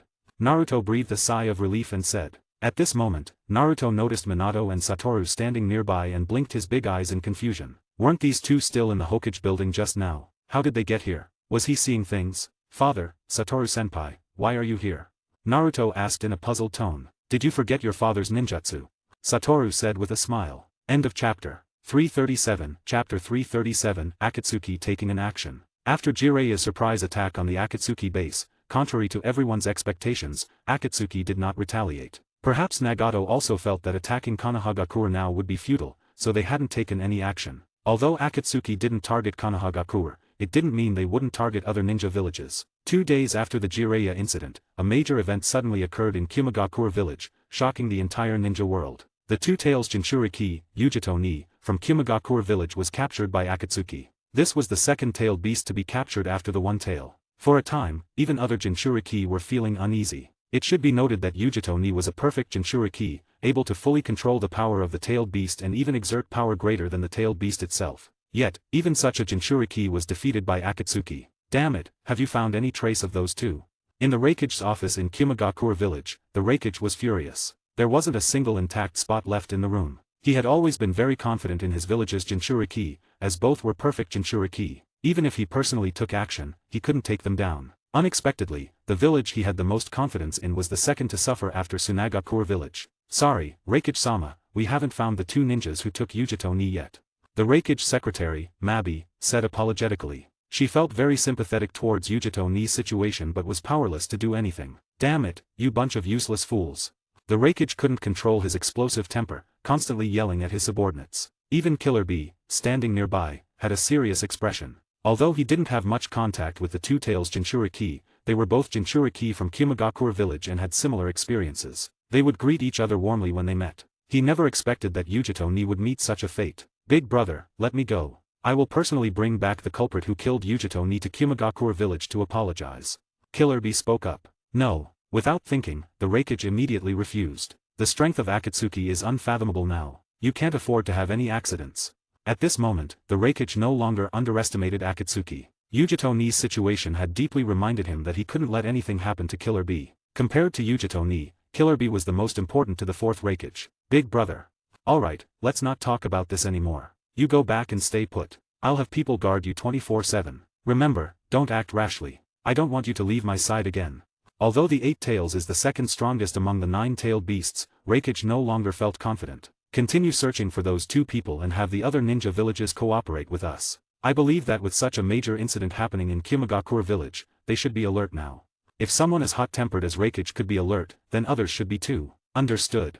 With that, Mabi left and immediately began assigning tasks. If only I had listened to Hokage's advice and been more cautious, maybe this wouldn't have happened. At this moment, Raikage felt an indescribable regret and frustration. The incident with Kazekage should have made him more vigilant, but he had blind confidence in his village's Jinchuriki, which led to this tragedy with Yujito. The Akatsuki organization has started to act. The world is about to descend into chaos.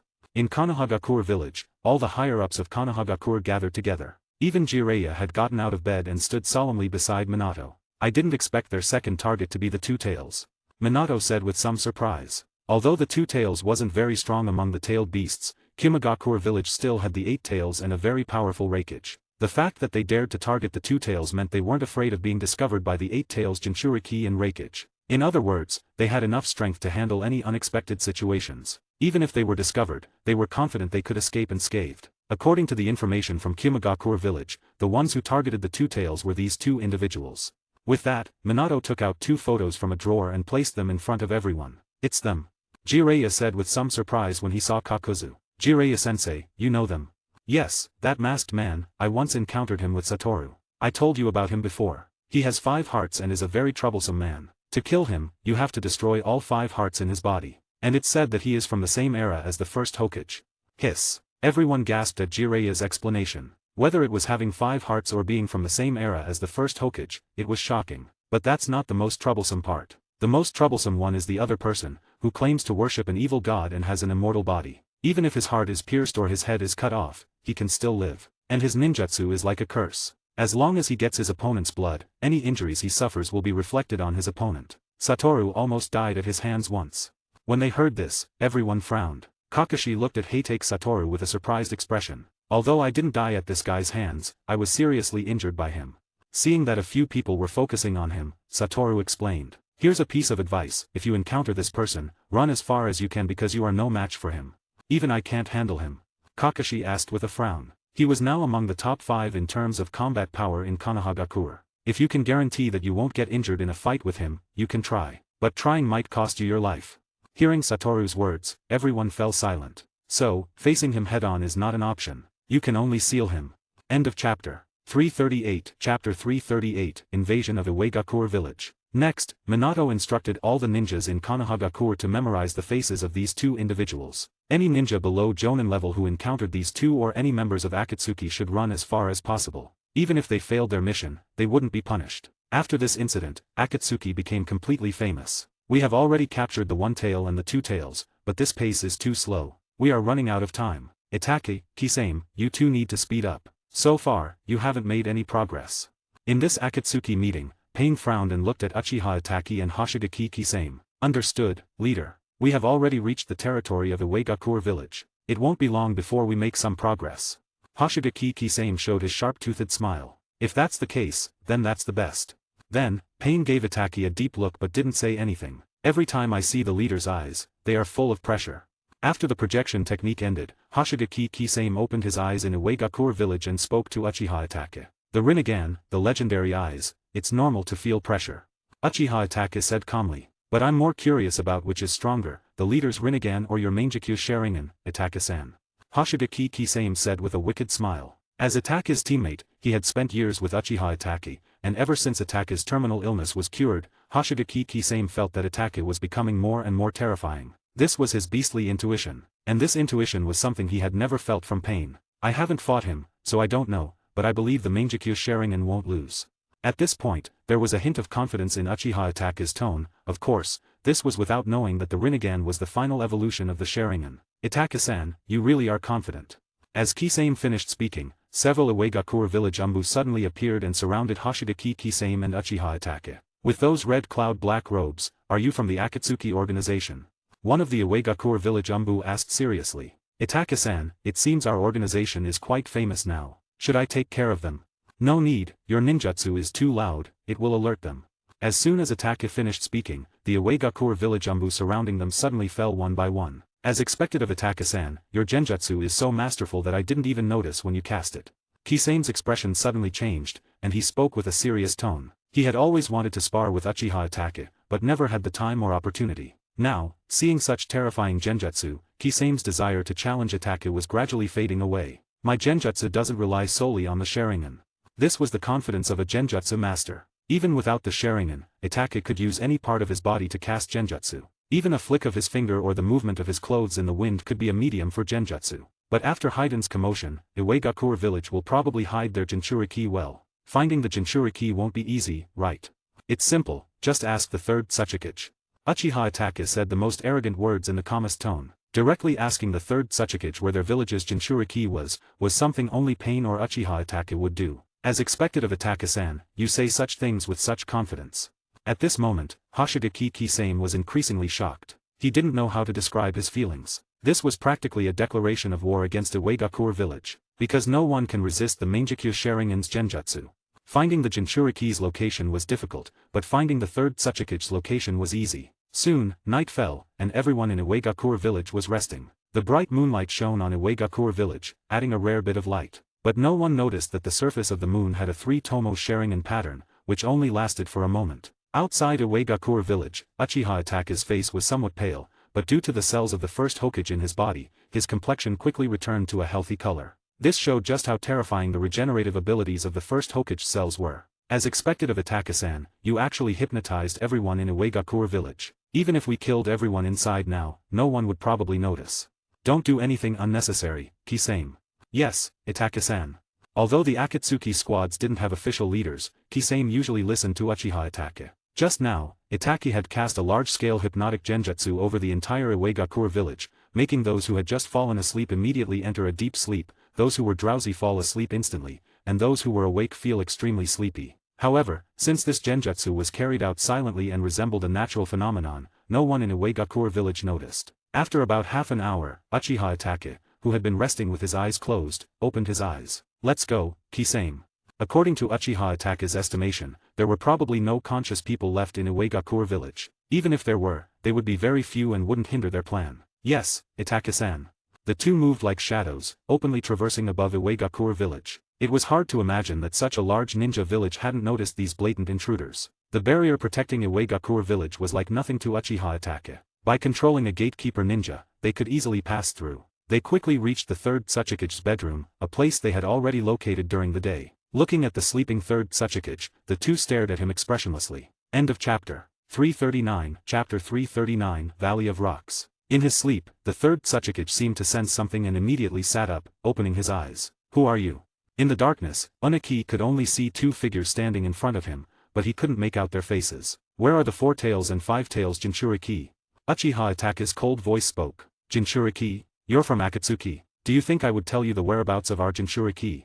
Unaki frowned and said firmly. "Is that so? But you don't have that choice." With that, Uchiha Itachi closed his eyes and then opened them again, revealing the Mangekyo Sharingan. "Those eyes, are you from the Uchiha clan?" Unaki exclaimed, but it was too late to react. What he saw was not an ordinary 3-tomo Sharingan, but the more powerful Mangekyo Sharingan. "Where are the Jinchuriki of the 4 tails and 5 tails?" Uchiha Itachi asked again. "They are in the Valley of Rocks." Unaki's expression was twisted, as if he wanted to struggle out of the genjutsu, but this was no ordinary genjutsu. Unaki couldn't break free from it in a short time. "I see. Now, go back to sleep." As Uchiha Itachi finished speaking, Unaki lay back on the bed and fell into a deep sleep. As expected of Itachi-san, even the third Tsuchikage couldn't resist your genjutsu. Kisame had thought they would have to go through a tough battle to find out the location of the 2 Jinchuriki, but now they had obtained it effortlessly. After all, he had just woken up from sleep and found the 2 of us. He was in his most mentally vulnerable and sensitive state, so it was easy to fall into genjutsu, especially the Mangekyo Sharingan's genjutsu. But should we kill the third Tsuchikage now? This is the best opportunity. Compared to the other Uegakure village ninjas who were asleep, Kisame's attention was now on the third Tsuchikage Unaki. "Don't do unnecessary things, Kisame. If the third Tsuchikage dies, it will be difficult for the organization to complete the next tasks." Uchiha Itachi's 3-tomo Sharingan stared at Hoshigaki Kisame, making Kisame feel uneasy. It seems Itachi-san's loyalty to the organization is truly surprising. Suppressing his discomfort, Kisame forced a smile. If Kisame was a beast, then Itachi was a hunter, and the prey was a fierce beast like Kisame. Although hunters sometimes fail, Uchiha Itachi never did. He never did anything he wasn't confident about. Although Hoshigaki Kisame seemed normal now, even he hadn't noticed any difference in himself. But he had already been placed under Uchiha Itachi's genjutsu, a genjutsu that worked very slowly, possibly taking years to show obvious effects. What Hoshigaki Kisame hadn't noticed was that he was becoming more and more loyal to Uchiha Itachi, or rather, he could no longer disobey Uchiha Itachi's words. Of course, if the genjutsu was detected midway, it would be broken immediately. But Hoshigaki Kisame was a very confident person. He wouldn't believe he could fall into Uchiha Itachi's genjutsu without realizing it, so he never noticed it. If one day these two became enemies, Hoshigaki Kisame would find it hard to use even 50% of his strength against Uchiha Itachi. This was the power of Uchiha Itachi's genjutsu. "Alright, now that we know their locations, let's set off. You handle the 4 tails Jinchuriki, and I'll take care of the 5 tails. Understood." At this moment, Hoshigaki Kisame felt a bit excited. After all, this was his first time dealing with a tailed beast, and it was one with an attribute that countered his own. He really wanted to see the difference between himself, known as the tailless tailed beast, and a real tailed beast. After speaking, the two jumped out of the window and headed towards the Valley of Rocks. After they left, Unaki, lying in bed, frowned, his face twisted as if he was having a bad dream. The Valley of Rocks was a forbidden area in Uegakure village, strictly off-limits to outsiders. Only Jinchuriki and the Tsuchikage were allowed there. The Valley of Rocks was a very special place, with a unique magnetic field that could suppress the power of tailed beasts. Therefore, the Jinchuriki of Uegakure village would come to the Valley of Rocks to train and better control the tailed beasts within them. Today, however, these two Jinchuriki were unaware that 2 distinguished guests had arrived. "Han, I have a bad feeling today." In the Valley of Rocks, Han, who was meditating with his eyes closed, opened them. He didn't know why, but he felt very uneasy today. "Han-senpai, are you scared because of the 2 tails incident? You're being too timid." Compared to Han's cautiousness, the new 4 tails Jinchuriki, Mei, was much more carefree. "Besides, there are 2 of us. I don't believe anyone can handle the attacks of 2 Jinchuriki at the same time." "Let's hope so." Han couldn't sleep for a day and a night, at least he wanted to get through today safely. After some time traveling, Hoshigaki Kisame and Uchiha Itachi finally arrived at the Valley of Rocks. So this is the Valley of Rocks. It doesn't look much different from an ordinary canyon. After speaking, Hoshigaki Kisame walked towards the interior of the Valley of Rocks, but after a few steps, a transparent barrier blocked his way. Is this a barrier? Hoshigaki Kisame touched the barrier in front of him and asked Uchiha Itachi. Yes, it seems the Valley of Rocks does have some special features. Uchiha Itachi activated his Sharingan and discovered that the entire Valley of Rocks was surrounded by a special barrier. This barrier didn't seem man-made but rather naturally formed. So what do we do now, Itachi-san? Kisame was somewhat helpless when it came to barriers. Break it by force. Amaterasu. After speaking, Uchiha Itachi unleashed his attack, and the terrifying black flames instantly attached to the barrier. End of chapter. 340. Chapter 340. Double Jinchuriki. When Uchiha Itachi attacked the barrier, both Rashi and Han inside the barrier seemed to sense it and opened their eyes simultaneously. It seems we have esteemed guests. Rashi said, with lava already flowing from his body. He still couldn't fully control the power of the four tails, so whenever his emotions fluctuated, the tailed beast's power would leak out. After all, other ninja villages didn't seal tailed beasts as well as Konohagakure. Prepare for a fight to the death. It must be the Akatsuki.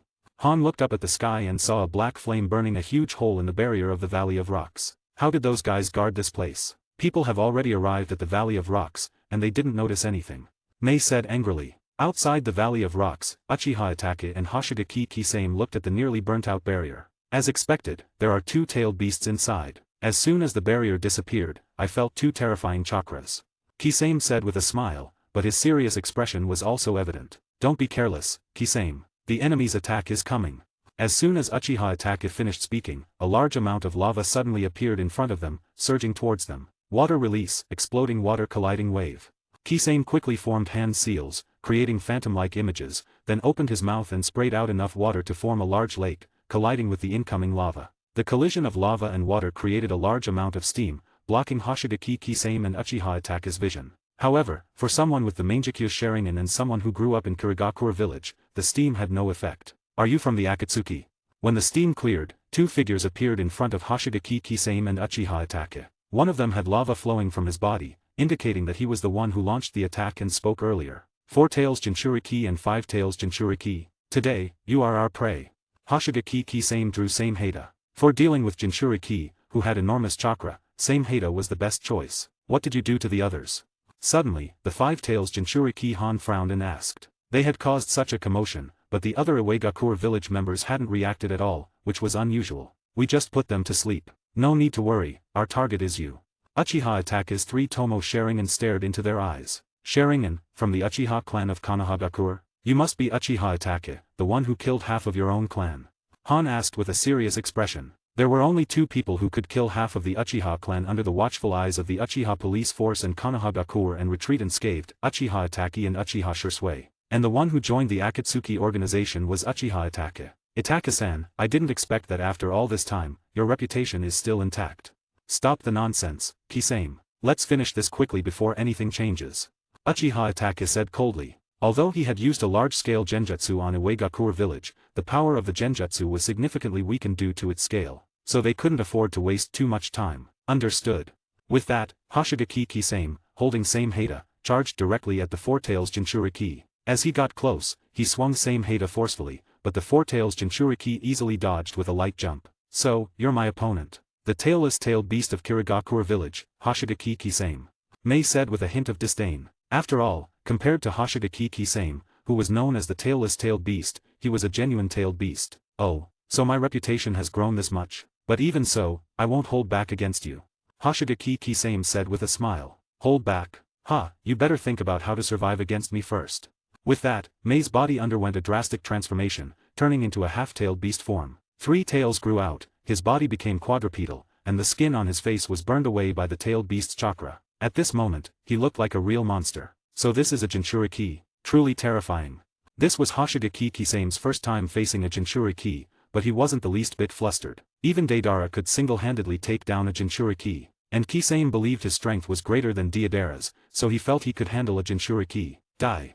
In his half-tailed beast form, Mei's temper became more volatile. Tailed beast bombs continuously shot from his mouth towards Kisame. These seemingly ordinary energy blasts carried an immense amount of energy. If one hit Kisame, he would be severely injured, if not killed. Be careful, Kisame. These are tailed beast bombs, the second most powerful attack of a tailed beast after the tailed beast ball.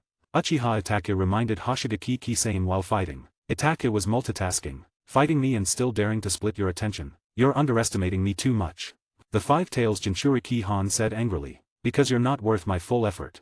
Uchiha Itachi said the most arrogant words in the calmest tone. Don't underestimate me.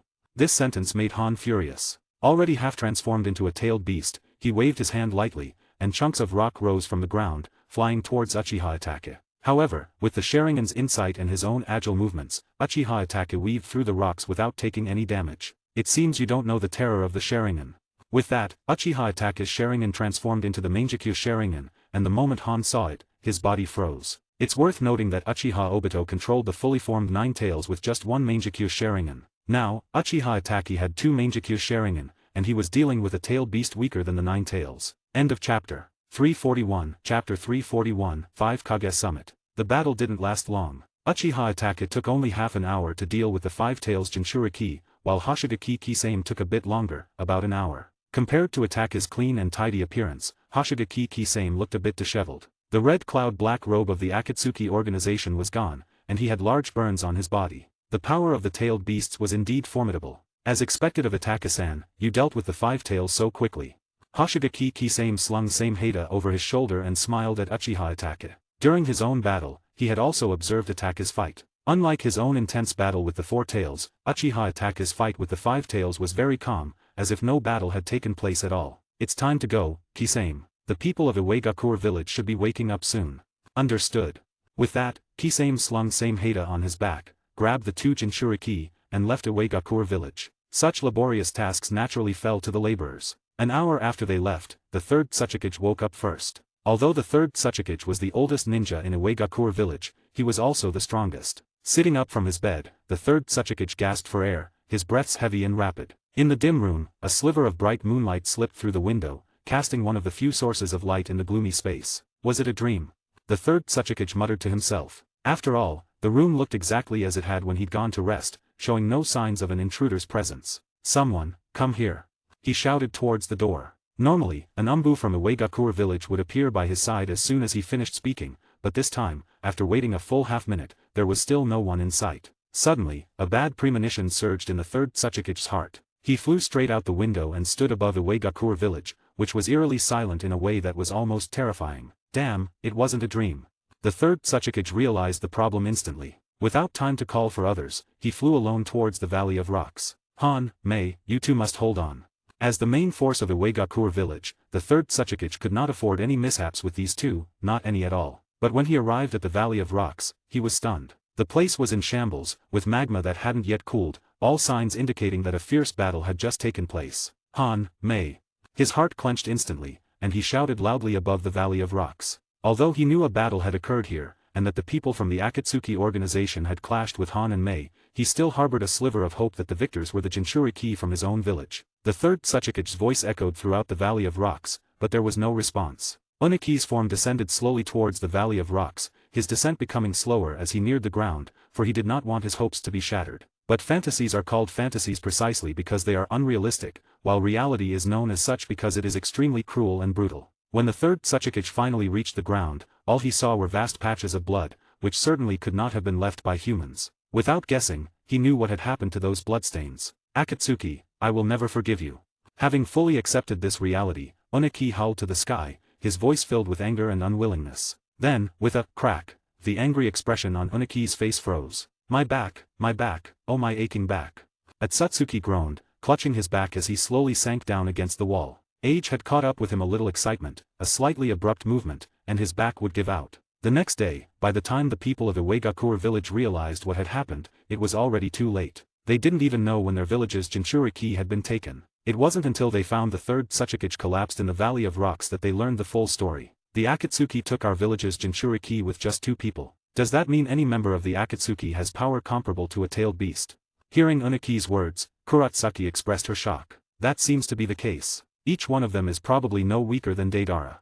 Akatsuki chimed in. They had once been proud of Deidara's strength when they heard he had defeated a one-tailed Jinchuriki. Now that the same thing had happened in their village, they were at a loss for words. Now, the only Jinchuriki the Akatsuki haven't gotten their hands on are the 6 tails from Kirigakura village, the 8 tails from Kimagakura village, and the 7 tails and 9 tails from Konohagakura village. If they manage to gather all the remaining Jinchuriki, I really don't know what kind of predicament the ninja world will face, Uniki said with a worried look. The fact that Uegakura village's Jinchuriki had been captured was already a reality. Fortunately, Tsunagakura village shared their plight, sparing Uniki from too embarrassing a situation. The next target of Akatsuki, if things go as expected, should be the 6 tails Jinchuriki of Kirigakura village, Kuratsuka continued. After the incident with the 2 tails Jinchuriki, Kimagakura village will surely prioritize the protection of the 8 tails Jinchuriki. Therefore, it won't be an easy task for the Akatsuki organization to capture the 8 tails Jinchuriki. As for Konohagakura village, it goes without saying. No one from the Akatsuki organization dares to take on a mission involving Konohagakura village because once they step into Konohagakura, they must be prepared for a one-way trip. The true extent of Konohagakura's power is unknown to anyone, any ninja village. Thus, the Akatsuki organization can only set their sights on the somewhat weaker Kirigakura village. Sachikage-sama, what should we do now?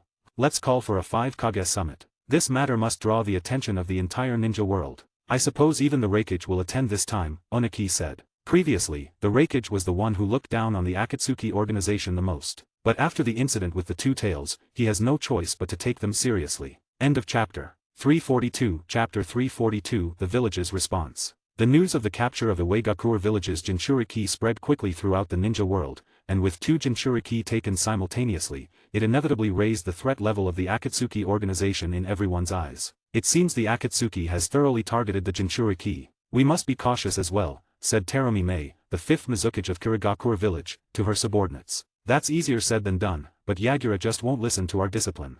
The assistant of the 5th Mizukage, Ao, spoke up. As the only person in Kirigakura village with the Byakugan, Ao held a position in the village that only a few could match. Now he can't just do as he pleases. Even if we have to use force, we must bring him back to the village. Kojuro, this mission is entrusted to you. After speaking, Terumi Mei turned her gaze to Kojuro. As the only member of the ninja swordsmen of the mist currently in Kirigakura village, Kojuro's status was second only to the Mizukage. However, due to his timid nature, not many in the village acknowledged him, but his strength was beyond doubt. After all, none of the ninja swordsmen of the mist were weak. Mizukage-sama, are you sure I'm the right person for this task?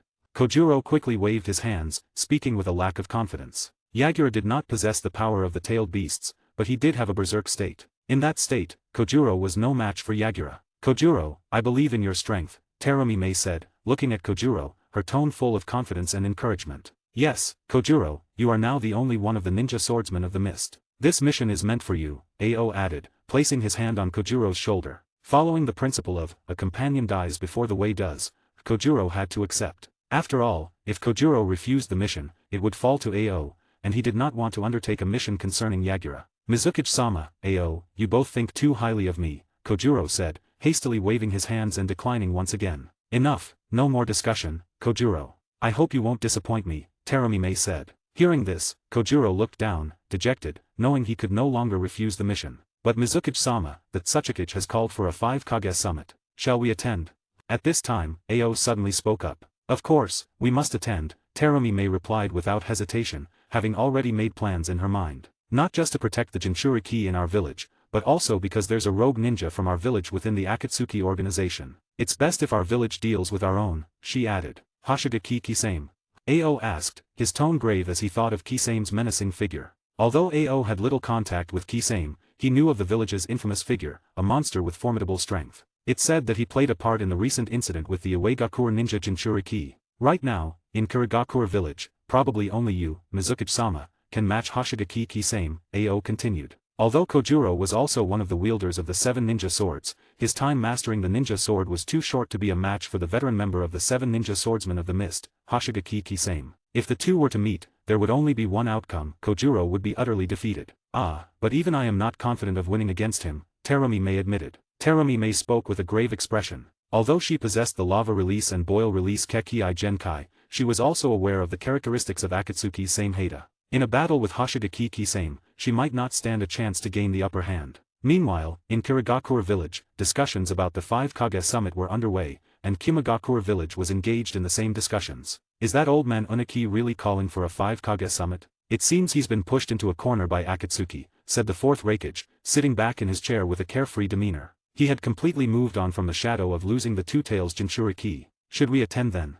Asked Reikage Secretary, Mabi. Go, why not? I believe no one will be absent from this Hokage meeting, and we must avenge the grudge against the wooden man, the fourth Reikage said angrily, slamming his fist on the table. Akatsuki, each and every one of them, I won't let them off, he growled through gritted teeth. In Tsunagakure village, Gaara, having received the news of the third Tsuchikage's call for a 5-Kage summit, replied with just one word, go. After all, they could be considered the most severely persecuted by the Akatsuki organization. Not only were their tailed beasts taken away, but even their village's Kage was killed by Akatsuki once. They almost fell into a state of having no Kage in the village. A 5-Kage summit, huh? It seems they've elevated the Akatsuki organization to quite a high level, said Nara Shikaku, the fourth Hokage's aide, upon hearing the news. He still remembered the disdainful expressions on the faces of the other ninja villages when they first shared the news about the Akatsuki organization. Now, their current state was the complete opposite of what it once was. There's no helping it. After all, Iwagakure village lost 2 Jinchuriki at once. It's a miracle that old man Unaki is still alive, said the third Hokage,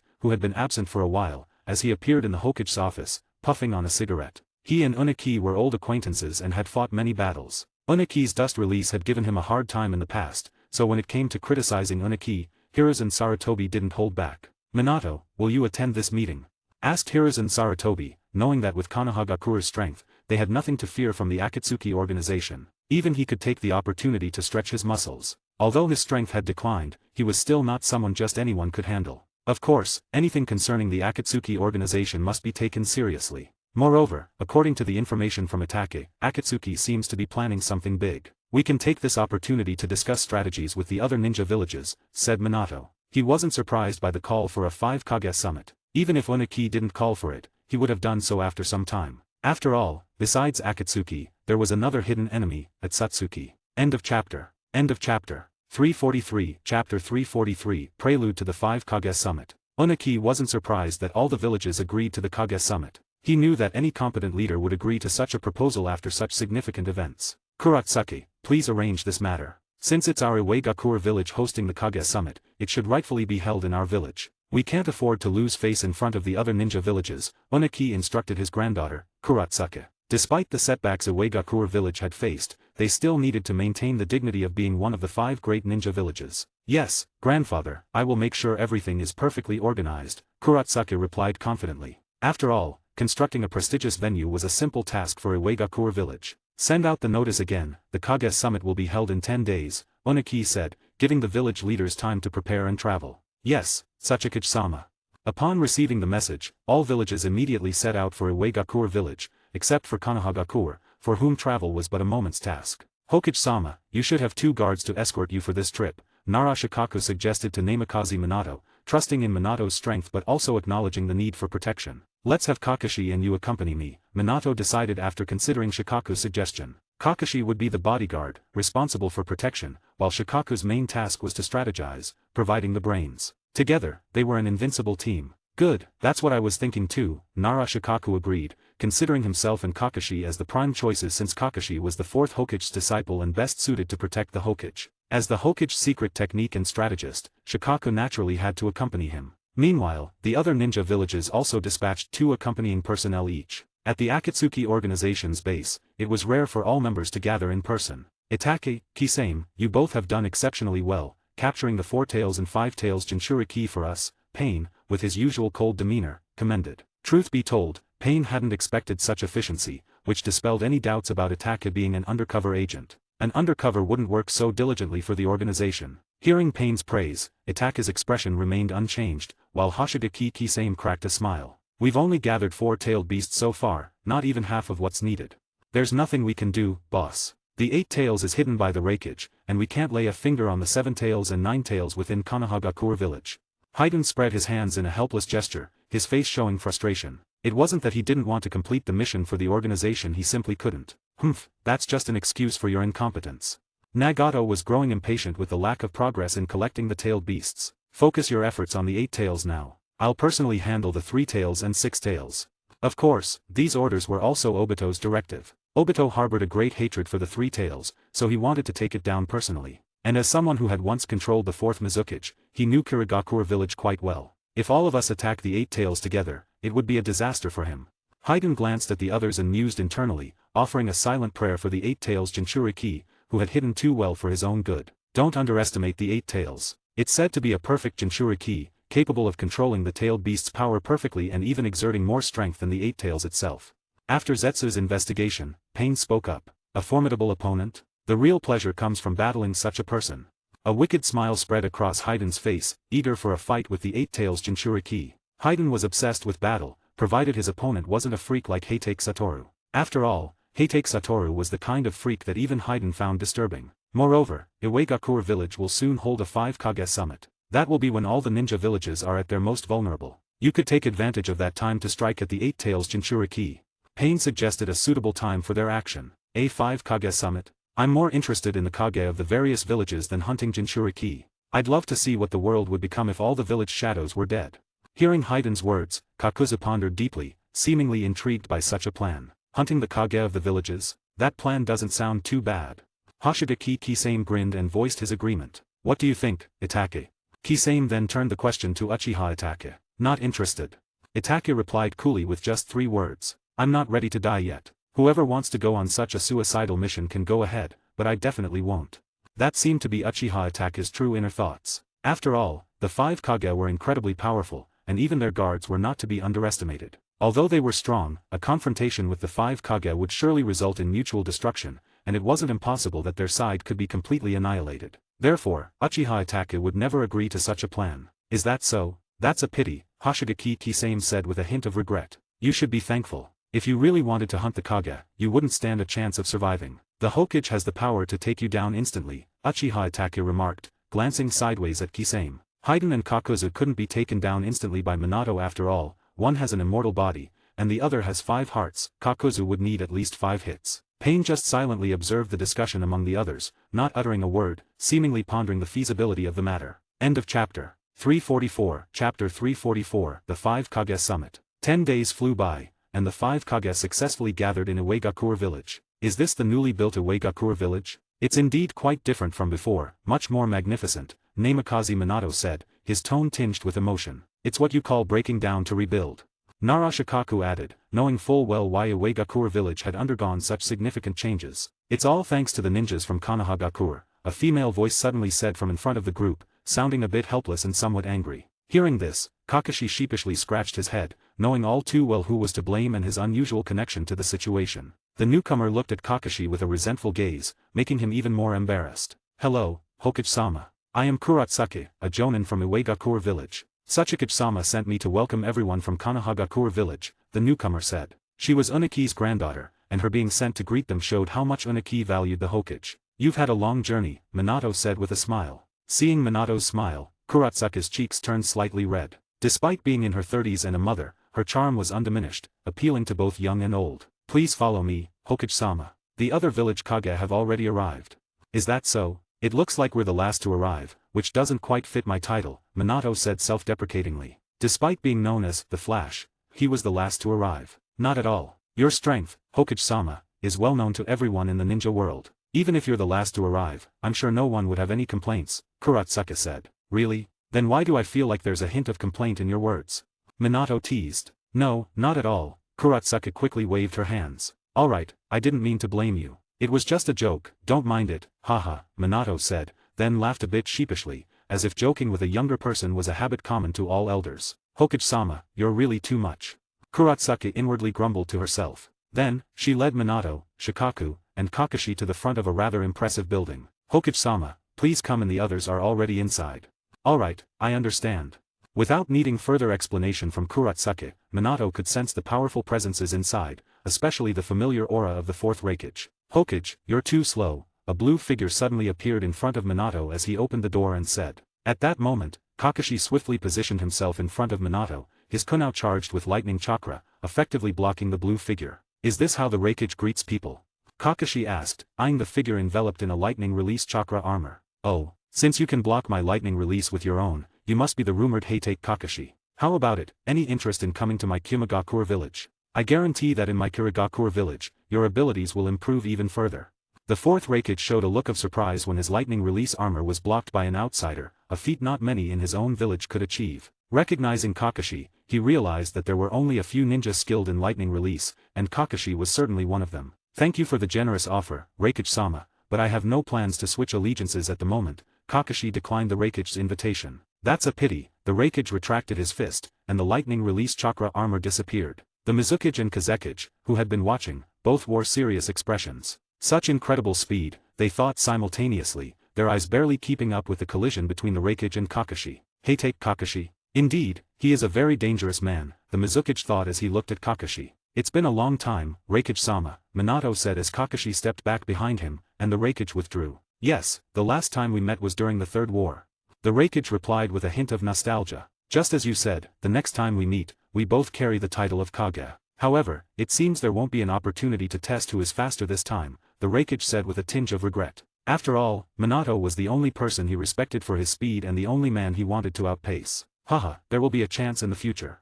Minato chuckled and said, honestly, I'd rather not fight the Reikage. Battling him is just too exhausting. His speed is only slightly less than mine, and if we were to fight, I'd have to be on high alert at all times, which is a test for anyone.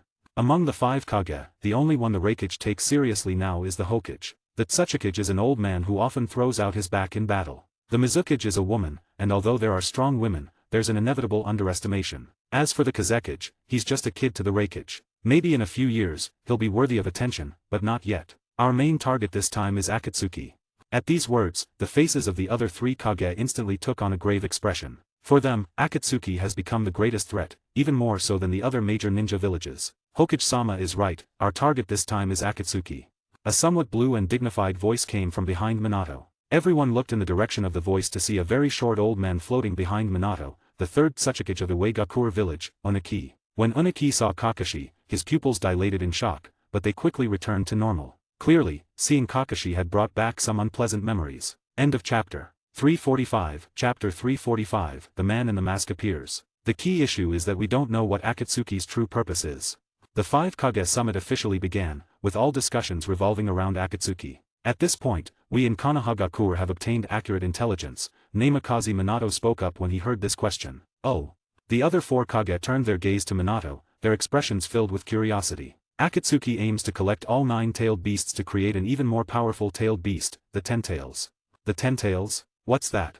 All 4 Kage were shocked, even the most experienced among them, Oniki, had never heard anything about the 10 tails. After all, it's well known that there are only 9-tailed beasts, from 1 tail to 9 tails. Hokage, are you sure about this? Oniki asked gravely. Yes, the information is accurate and reliable. If it's just 1-tailed beast, it doesn't seem so frightening, the Reikage added. While the power of the tailed beasts is undeniably strong, they are not invincible against these Kage. No, the power of the 10 tails is beyond any of our imaginations because it is the fusion of the current 1 tail to 9 tails, which were originally split by the Rikudo Sennin from the 10 tails. Upon hearing this, everyone from the other ninja villages, except those from Konohagakure, widened their eyes in disbelief. That's not a very funny joke, Hokage, Terumi May said, her heart racing. If what the Hokage said was true, it was terrifying indeed. Do you think I would joke about such a matter?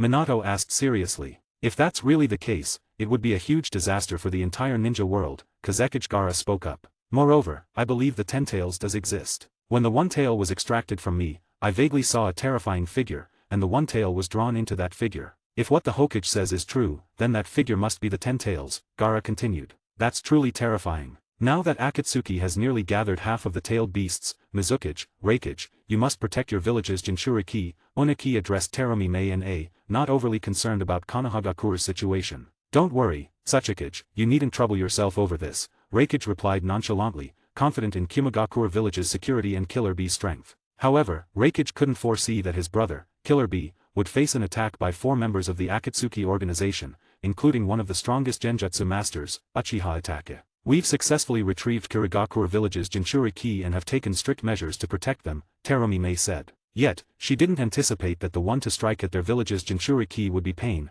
the leader of the Akatsuki organization's 6 paths of pain. That's good to hear, Oniki sighed in relief. As long as the Jinchuriki were in their possession, they held a certain degree of influence. You no longer have a chance. Suddenly, a voice echoed in everyone's ears, causing the Kage and their guards to become alert. Who's there? Stop hiding and show yourself, Reikage demanded, his fiery voice echoing around. The only one with some scouting ability, Ao with his Byakugan, activated it, but aside from their group's chakra, there was no sign of anyone else's. Just then, in the midst of the Kage, space began to twist in an Uzumaki-like distortion, and a man wearing an orange-striped mask and the Akatsuki organization's black robe with red clouds appeared in front of everyone. At the sight of this man, both Namikaze Minato and Heitake Kakashi felt a surge of emotion. Obito, Kakashi whispered, but he knew that under these circumstances, he couldn't reveal Obito's identity. Are you with the Akatsuki organization? You've got guts, barging into the 5 Kage summit. Let's start our revenge with you, Reikage declared, erupting into his lightning release armor and charging at the masked man with a punch. Did it work? Unaki, Terumi Mei, and Gaara all wondered simultaneously, as there were few in the ninja world who could defend against Reikage's speed. Only Minato's expression was grave. Having fought the masked man before, he knew Reikage's move would have no effect, and they were right behind the masked man, meaning Reikage's attack would pass right through and hit them. With this in mind, Minato grabbed Shikaku and Kakashi and used the Flying Thunder God technique to leave the area, knowing that with Reikage's speed, a regular body flicker jutsu wouldn't be enough to dodge the attack. As Minato had predicted, Reikage's body passed right through the masked man. What? The Reikage was inwardly shocked, and the other Kage felt similarly unsettled. As expected of the Reikage, you almost hurt me there, the masked man said with a hint of mockery. Damn it. The Reikage cursed under his breath but didn't act impulsively as before. What is your purpose here? Unaki asked. I just wanted to inform you that we have successfully captured the 6 Tails and 8 Tails Jinchuriki. What did you say? The Reikage, who had just calmed down, erupted in anger upon hearing this. His relationship with Killer Bee was like that of real brothers, and now that his brother had been captured, his fate unknown, how could he not be furious? However, no matter how the Reikage attacked, it was futile. His punches and kicks passed right through the opponent's body. He's right there, why can't I hit him? Ao, with his Byakugan active, was observing the situation but was just as confused. It's useless, Reikage. His body only materializes for a moment when he attacks, and that's the only time we can hit him, Minato said, stopping the Reikage's ineffective actions. End of chapter. 346, Chapter 346, Declaration of the Fourth War. Damn, what a troublesome ability. The Reikage stopped and frowned, and the other Kage also looked troubled. They had put themselves in his shoes, wondering if there was an effective way to combat such an opponent, but they too had come to no conclusion and would be just as helpless as the Reikage. Indeed, as expected of someone who has fought me before, you still remember my abilities, the masked man said, turning to Minato. However, when his gaze fell on Kakashi and Minato, it was filled with complexity. Your abilities are something I'll never forget, Namikaze Minato said with a furrowed brow. And we've already figured out your true identity, haven't we? At this time, Minato's expression became complex. He couldn't imagine or believe that his own student could have turned out this way. The masked man stiffened at these words. What are you talking about? My identity is Uchiha Madara. But his claim held no weight with the people of Konohagakure, and when he noticed the expressions on Minato and Kakashi's faces, he was certain they knew his true identity. What is your purpose here? If it's just to announce the capture of 2 Jinchuriki, it wouldn't be worth the risk of coming here, Namikaze Minato continued. If Minato weren't there, the man wouldn't be in danger, but now, not only was Minato present, but so was Kakashi. Kakashi's Mangekyo Sharingan could connect to the Kamui dimension, so even if the opponent became intangible, Minato and Kakashi had a way to attack him. I'm here to declare the 4th Great Ninja War. The targets are the 7 Tails and 9 Tails currently in Konohagakure. What did you say? Before Minato could speak, Reikage took the lead and asked. Starting the 4th Great Ninja War, who do you think you are? Declaring war on the 5 great ninja villages at the same time, aren't you overestimating your Akatsuki? You'll know if we have that power when the time comes. Trust me, our strength won't disappoint you. The masked man's eyes showed a cold look. Are you really going to go this far? At this moment, Kakashi stepped forward with a complex expression and said, for my ideals, to create a world with her, I have to do this. The masked man said firmly, but do you know that you're just a puppet in someone else's hands? Everything you do is under their control. Even if you complete the task, nothing will go the way you expect. Kakashi's tone became somewhat agitated, and his voice grew louder. Kakashi knew that he bore the main responsibility for Obito becoming like this. If he had been stronger back then, if he hadn't let the enemy take Rin, everything would have been different. Maybe someone like this would still appear, but it definitely wouldn't be Uchiha Obito. So what? As long as I have her, it's enough. Since Minato and Kakashi already knew his identity, the masked man decided to reveal his purpose. Only the other 4 ninja villages were left in the dark. However, they also noticed his Rinnegan and realized he was likely from Konohagakure. When Hokage said he knew Akatsuki's identity, it meant he wasn't Uchiha Madara. If you insist on being stubborn, I won't show mercy. Namikaze Minato said seriously. If Obito really wanted to collect the 9 tails, it meant he wanted to kill his family. Minato wouldn't let anyone who wanted his life go, even if it was his own student. If you can, try it. Although the masked man said this, he was still a bit scared. Even though his strength had grown over the years, Minato hadn't stopped training either. Moreover, Minato was a genius, and his growth over the years might have been much greater than Obito's. That's all I have to say. See you in the ninja war. Oh, by the way, during the war, you might see many friends who have already died. Hey, what do you mean? Make it clear. Reikage shouted loudly, but Obito had no intention of answering. His body twisted and finally disappeared in front of everyone. Hokage, who is that guy?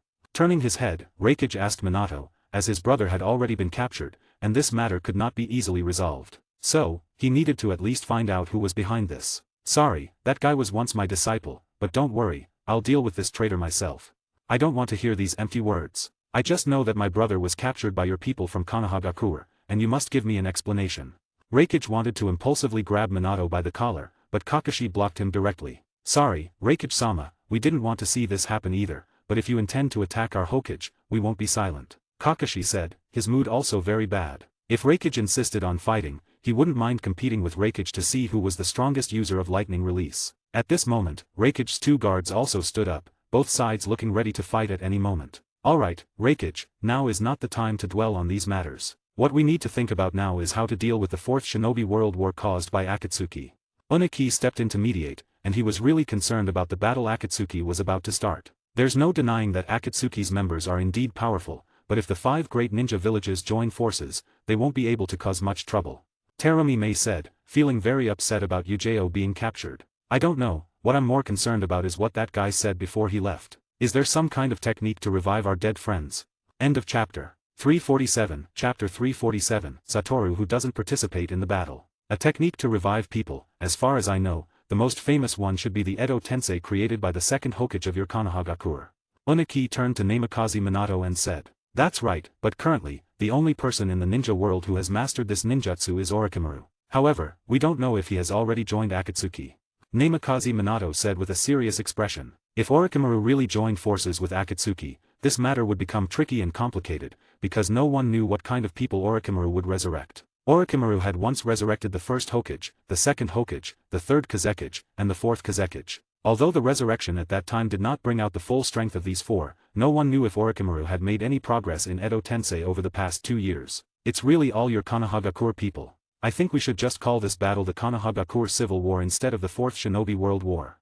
Reikage sat down and put his legs on the table. After all, Akatsuki's main goal in starting this war was to gather the 7 tails and 9 tails in Konohagakure. The war was also started by a ninja from Konohagakure, the 4th Hokage's disciple, and the assistants were also former Konohagakure ninjas, the 3rd Hokage's disciples. Their main targets were also Konohagakure ninjas. Hearing Reikage say this, Minato's face showed an embarrassed expression. Thinking about it carefully, it was indeed like this. This war could completely be said to be caused by Konohagakure ninjas. Even Nagato, who controls pain, is also a disciple of Jiraiya, so he can be considered half a Konohagakure ninja. Sorry, our Konohagakure will end this war as soon as possible.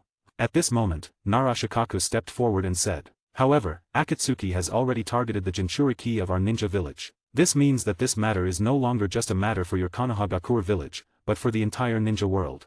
The 5th Mizukage, Terumi Mei, also spoke up. Mizukage is right, this matter should not be borne by Hokage alone. The 3rd Tsuchikage, Uniki, also agreed. Our Tsunagakure village is willing to fully cooperate with Hokage-sama to end this war as soon as possible. Kazekage Gaara also said. Akatsuki has captured the Jinchuriki of our ninja village, so our Kumagakure village will not let them off easily. Then everyone, go back to your villages and gather your village's combat power. I don't think it will be long before the other side issues a formal declaration of war against us. Uniki slapped the table and said, which also meant that the 5 great ninja villages had completely accepted the 4th Ninja World War initiated by the Akatsuki organization. Hokage, this time we hope that your Konohagakure village can bring out all its strength. Then, Uniki turned to Minato and said. In his mind, he still had the image of that white-haired demon. He believed that if the other side was willing to take action, then the outcome of this war would be without any suspense. Don't worry, Tsuchikage, this time our Konohagakure village will definitely bring out all its strength, but Satoru may not be able to participate in this war. Why?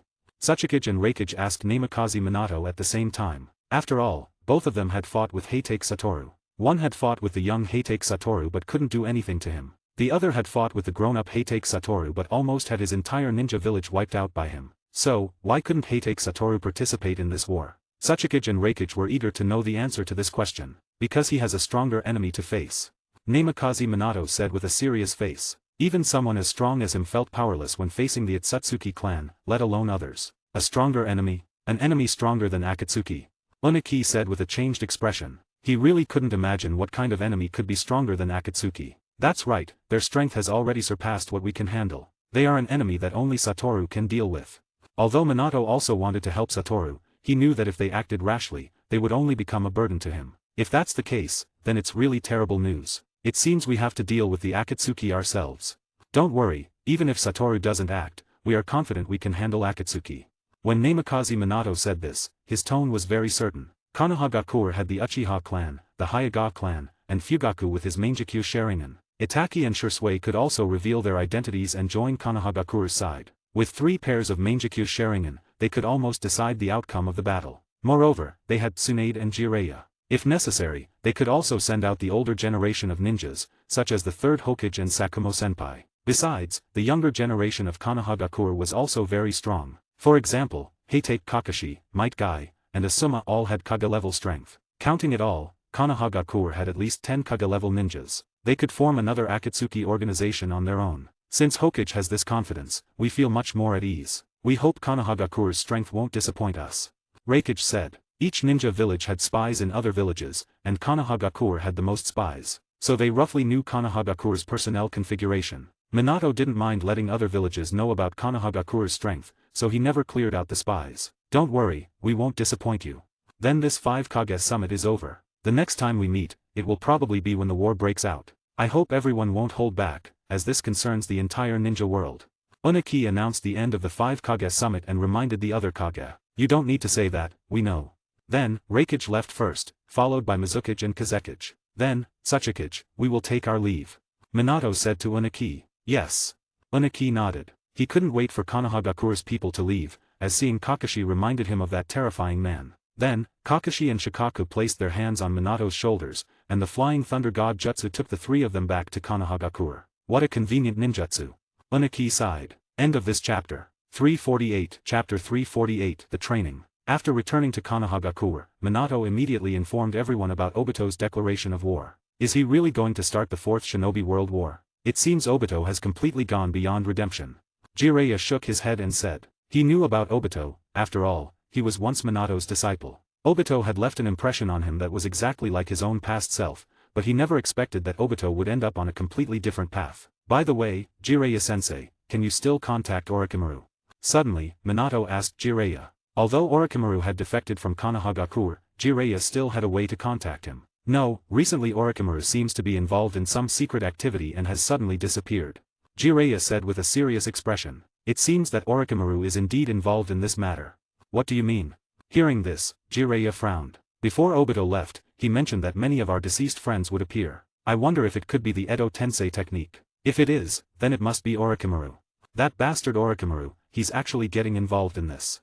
Jiraiya said with a tone of disappointment. Although he had long known that Orochimaru's heart was no longer with Konohagakure, he never expected him to get involved with Akatsuki. If it really is Edo Tensei, then this could be troublesome. Unlike Jiraiya, Tsunade focused on the issue of Edo Tensei. People resurrected by Edo Tensei can't be killed again, they can only be sealed. This means that when we fight the enemy, we must have someone skilled in sealing techniques nearby. Ah, this is indeed a very troublesome matter. Nara Shikaku chimed in. In the ninja world, there are very few people skilled in sealing techniques. If too many people are resurrected by Edo Tensei, it might be impossible to manage all the battlefields. Moreover, we don't know what kind of people Orochimaru will resurrect. Orochimaru has even summoned the 1st and 2nd Hokage before. At this moment, Tsunade no longer had any feelings for Orochimaru. When she learned that Orochimaru intended to summon the 1st and 2nd Hokage to destroy Konohagakure, she was shocked. So we must prepare for the worst. The resurrected might not only include the past Hokage-sama but also the former leaders of other ninja villages. Nara Shikaku said with a serious expression. If only Satoru could help, that would be great. Then, Nara Shikaku sighed again, and everyone turned their gaze to Satoru. Don't look at me like that. Although I want to help you, I might not have enough strength when the time comes. Heitake Satoru raised his hands and said. Recently, his right eyelid had been twitching, as if something bad was going to happen. Damn it Satsuki clan, they're real bastards. Tsunade clenched her fist and slammed the table. Fortunately, before Tsunade could act, Minato quickly stabilized the table with chakra, otherwise, it would have fallen apart. No choice, I made them feel threatened. Heitake Satoru spread his hands and said helplessly. Recently, he had sensed someone watching him, but it was likely from another dimension, so he couldn't accurately locate them. But I believe in your strength. Dealing with the Akatsuki members should be more than enough. Besides, don't forget about Naruto, Sakura, and Sasuke. Their Sage Mode training should be almost complete. Just thinking about 3 people mastering Sage Mode is terrifying. When Heitake Satoru mentioned these 3 names, Kakashi, Minato, and Tsunade all smiled. After all, these 3 had deep connections with them. I never thought they had such talent. Tsunade had once considered training in Sage Mode but ultimately failed. She didn't have high expectations for Sakura, but Sakura surprised her. Yes, it's quite a coincidence that these 3 ended up in the same class. Jiraiya glanced at Kakashi. After all, they were all members of Kakashi's class, meaning they were his students. To have such talented students, the Heitake family must be blessed. Haha, I never thought I'd be so lucky.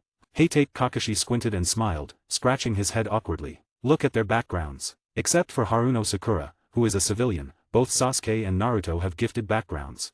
Seeing Kakashi's smug look, Heitake Satoru couldn't help but take a jab. After all, his 3 disciples, no, 2 disciples, couldn't compare to Kakashi's 3, except for Uchiha Itachi. His 2 disciples were now almost retired, with no extraordinary talent, just average. On the battlefield, they wouldn't be cannon fodder, but they wouldn't make a significant impact either. When they return from training, the war will probably begin. Minato said. Although his son's strength would improve, he was still worried about Naruto facing Akatsuki. So, you plan to let Naruto master the Nine Tails power? Yes, once he learns Sage Mode, it will be time to master the Nine Tails power. Minato deeply understood how powerful the Nine Tails was. If Naruto could master its power, he wouldn't have to worry too much. At that time, if Uchiha Sasuke can awaken the Mangekyo Sharingan, their strength will be at its peak. Heitake Satoru said this while looking at Uchiha Fugaku, assuming these 2 didn't receive the Sage of 6 Paths inheritance. Awakening the Mangekyo Sharingan isn't that easy. Uchiha Fugaku said helplessly. To awaken the Mangekyo Sharingan, talent and opportunity were indispensable. Don't worry, I believe Itachi will help his brother. End of this chapter. 349, Chapter 349, The Return of Itsutsuki. But I don't know how Shisui is doing recently. If he could join this battle, we would have a great chance of winning. Uchiha Fugaku thought of another genius from the Uchiha clan, one even more outstanding than Itachi. Since Shisui left Konohagakure, he had lost contact with the Uchiha clan. Unless he contacted them first, they had no way to reach him. Shisui, isn't he right here? Heitake Satoru suddenly said. What? Fugaku, Jiraiya, Tsunade, and the others all showed puzzled and somewhat surprised expressions. Only Namikaze Minato's face remained unchanged, as if he had known all along. Come out, Shisui. Let everyone see you. There's no need to hide your identity anymore. Suddenly, Namikaze Minato spoke, and an Umbu appeared in front of everyone so quickly that most people didn't notice how he appeared. Is this person Shisui? Fugaku asked in a puzzled tone. Long time no see. The Umbu removed his mask, revealing a familiar yet unfamiliar face, and smiled at Uchiha Fugaku. Is it really you? When did you come back? Fugaku quickly stepped forward, looking at Shisui with excitement. As the only one who could lead the Uchiha clan, if Shisui could live openly in Konohagakure, it would greatly relieve his pressure. I've hardly ever left Konohagakure. Shisui replied with a smile. Then, Fugaku turned his gaze to Minato, seemingly waiting for an explanation. That's right. Since that incident, Shisui has been hiding in Umbu. Besides cooperating with Itachi's actions, Shisui has mostly stayed in Konohagakure. Minato gave Fugaku the answer he wanted. You too, you even kept it from me. Fugaku glanced at Minato, then at Shisui, and then back at Minato, speaking with a slightly helpless tone. As the patriarch of the Uchiha clan, he had become one of those kept in the dark, even though he had been involved in those matters back then. Not only did you not know, but even we didn't know. Heitake Satoru said. He had only discovered the clue about Shisui's presence by chance. This matter was known only to the 2 involved, and no one else. I didn't expect you to hide it so deeply. Fugaku looked at the 2 again and said. We had no choice. We did it to protect Itachi. Shisui explained. If others found out that he had returned to Konohagakure, the news would surely reach the Akatsuki organization, and they would inevitably become suspicious of Itachi. If that happened, Itachi would be in danger. So, to ensure Itachi's safety, Minato decided to completely hide Shisui in Konohagakure. But now, with the decisive battle against Akatsuki approaching, it didn't matter if Shisui was exposed. Can Itachi come back now? Suddenly, Fugaku's tone showed a hint of emotion. His greatest wish was for Itachi to live openly in Konohagakure. Of course, but it depends on Itachi's will. Shisui replied. What do you mean? Fugaku frowned and asked. You should know how Sasuke feels about Itachi. If Sasuke finds out that it was all a lie, how do you think he would react? I think Itachi might use this opportunity to help Sasuke awaken the Mangekyo Sharingan, so Sasuke can protect himself in the upcoming war. As Itachi's close friend, Shisui knew exactly what Itachi was thinking. I'm really looking forward to seeing what kind of sparks will fly when the Mangekyo Sharingan is combined with Sage Mode. This had never happened in the history of the Uchiha clan. The Uchiha had never signed contracts with the sacred places, so they didn't know what Sage Mode was. They believed that having the Mangekyo Sharingan was enough. After all, the number of people with the Mangekyo Sharingan and those who could use Sage Mode was not very different. In the past, the Uchiha clan had never thought of combining the Mangekyo Sharingan with Sage Mode, but now a successful case was about to appear, and Fugaku was quite excited. He just wanted his child to become stronger. It might have unexpected results. Even Heitake Satoru was curious about what kind of sparks would fly when these two forces clashed. Sage Mode combined with Ninetales Chakra Mode would become Sage Fox Mode, so would Sage Mode combined with Mangekyo Sharingan become Sage Eye Mode? Finally, everything is about to end. Uchiha Fugaku sighed. It had been a long time since their family of 4 had sat down for a meal together. Even though they were about to face a war, Uchiha Fugaku was full of confidence that they would win this battle. No matter what kind of enemy they faced, they had the will to win. Yes, everything is about to end. Minato repeated Fugaku's words. However, at this moment, Satoru, who was sitting nearby, suddenly changed his expression and stood up immediately. What's wrong? Minato asked immediately, and everyone else turned their gaze to Satoru. After all, it was rare to see Satoru show a hint of panic. The Itsutsuki clan has appeared. I have to leave now. I hope that when I return, I will hear news of victory, not that you have all been wiped out. Satoru's expression returned to normal in an instant. Don't worry, when you come back, you will see a complete Konohagakure. Be careful, don't make father worry about you again. At this moment, Kakashi also stood up and spoke. From his eyes, it was clear that he cared about Satoru. I should be the one saying that to you. After saying that, Satoru's figure disappeared in front of everyone. End of chapter. 350. Chapter 350. The strange behavior of the Itsutsuki. In the next second, Heitake Satoru's figure appeared on the top of a mountain, and in front of him was a man with snow-white skin. This person was Itsutsuki Miki, who had previously met with Obito. Using hostages to threaten me, you really are a despicable clan, Itsutsuki. Heitake Satoru said, noticing the Seven Tails Jinchuriki, Fu, beside Itsutsuki Miki. He had already placed a seal on Fu. If she encountered danger, the seal would activate, allowing Heitake Satoru to sense it and quickly reach her. Satoru, run. As soon as she saw Heitake Satoru, Fu shouted. She was completely bound, unable to move her hands or legs, but her mouth was not gagged, as if the enemy wanted her to talk to Heitake Satoru. Don't worry, I will definitely bring you back to Konohagakure safely. Heitake Satoru said with a confident smile. Since you've decided to take action against me, have you already figured out how to deal with me? Heitake Satoru asked Itsutsuki Miki again. But before we fight, I hope you will voluntarily return the kid to me. Heitake Satoru pointed at Fu. Itsutsuki Miki didn't speak. Instead, he kicked Fu forcefully, sending her flying towards Satoru. Ah! Feeling intense pain, Fu shouted, but the next second, she felt herself being embraced warmly. Don't worry, you're safe now.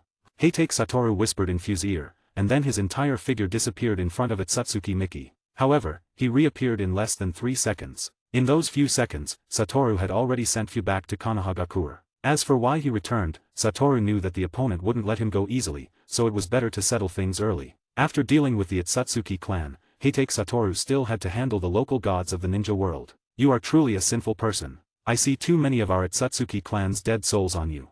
Itsutsuki Miki, who had been silent, finally spoke. Sinful? Are you talking about me? Heitake Satoru pointed at himself with a surprised look. He never thought that the Itsutsuki would call him sinful. If we're talking about sin, every one of your Itsutsuki clan members is more sinful than me. After all, each of you sacrifices a world to evolve into a complete form, right? Heitake Satoru retorted. Do you feel sympathy for ants? This statement made it clear that the Itsutsuki clan regarded everyone else as ants. So when ants fight back, it's considered sinful. Satoru smiled, but it was a mocking smile. That's right. Haha, you really are domineering. I wonder what kind of expression a domineering person like you would have when you see your clan wiped out.